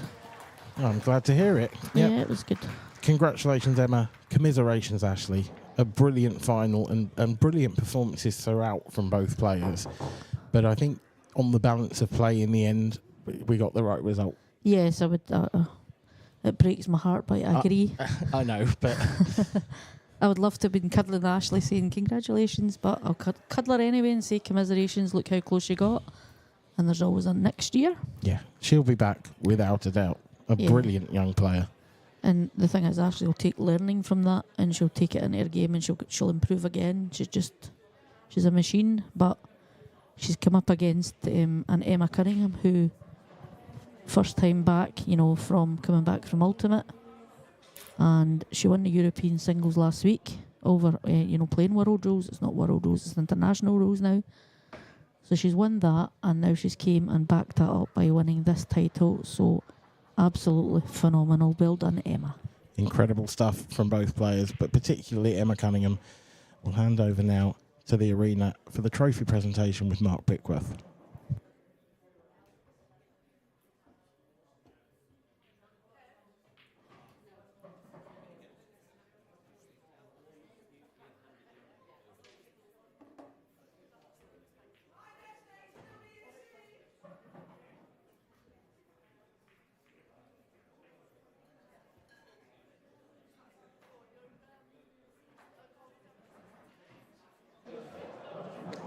Thanks, Dan. Thanks, Yvonne. And another truly great IPA ladies final. I think, first of all, let's have a round of applause for both players, please.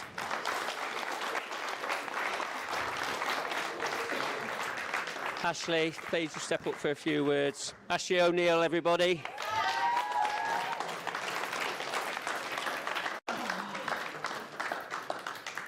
Ashley, I know you're obviously a little bit disappointed, but you've had a fantastic week. Surely you're quite proud of that. Yeah, definitely. I would probably take that, taking Emma to the second set before the game.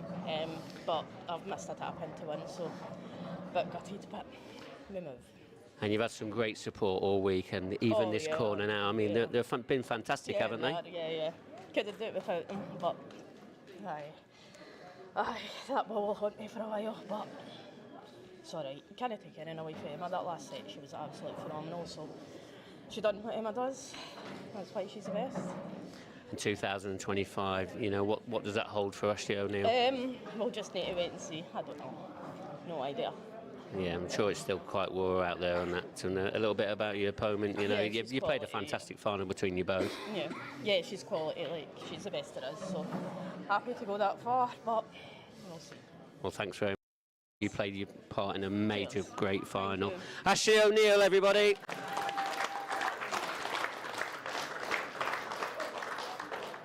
Well, she's done it again.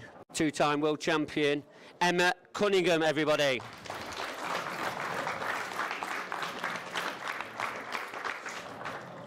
It's been a while since you won this title. 2019 was the last time. How do you feel at this moment? Emotional. that was hard. But me and Ash both give it our all. And yeah, I'm feeling very fortunate because it could have gone either way.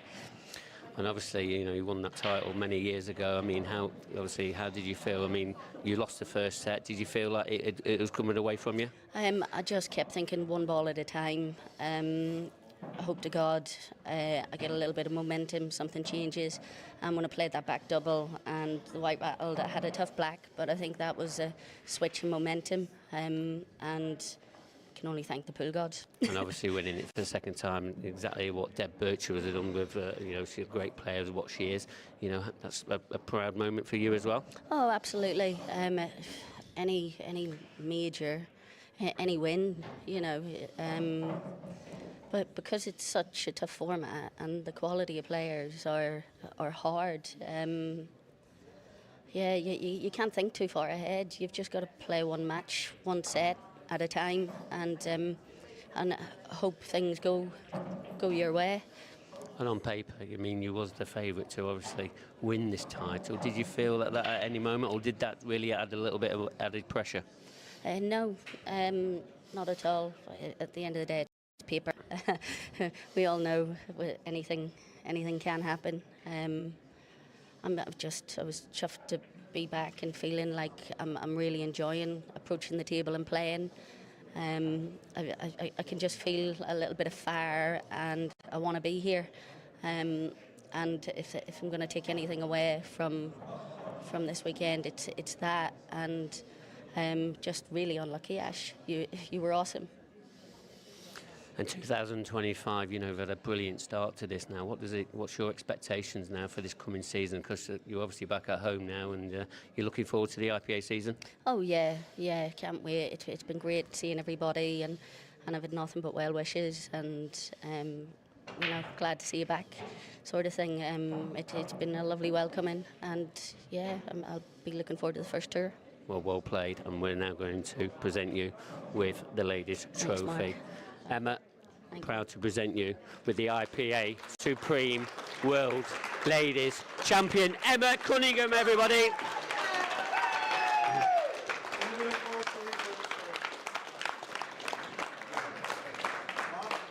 Sorry. We'll just have a few words, Stephen. Just a few words with Stephen. Stephen, another truly classic ladies final. Anything to add to that? You know, play between two great players. Yeah, I mean, I'm blown away. The standard of pool that both of these girls have showed there. It's not easy to go over the line in a final. Ashley had a chance. She's saying there she was kicking herself. Wasn't easy.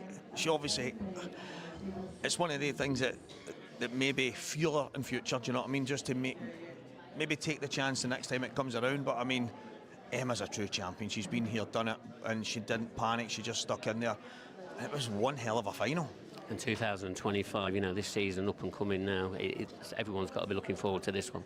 Yeah, I mean, if this is the standard that they've already set, and I know there's not much pressure that's going to be as big as this, but winning any title, getting over the line in any final is obviously massive, but if this is the beginning, I can't wait to see how the rest of it goes. Well, thanks very much, Stephen. That is one world champion crowned. Who's going to be next? The men's final is coming up next. So we're going to be launching that around 8:15. We'll see you soon.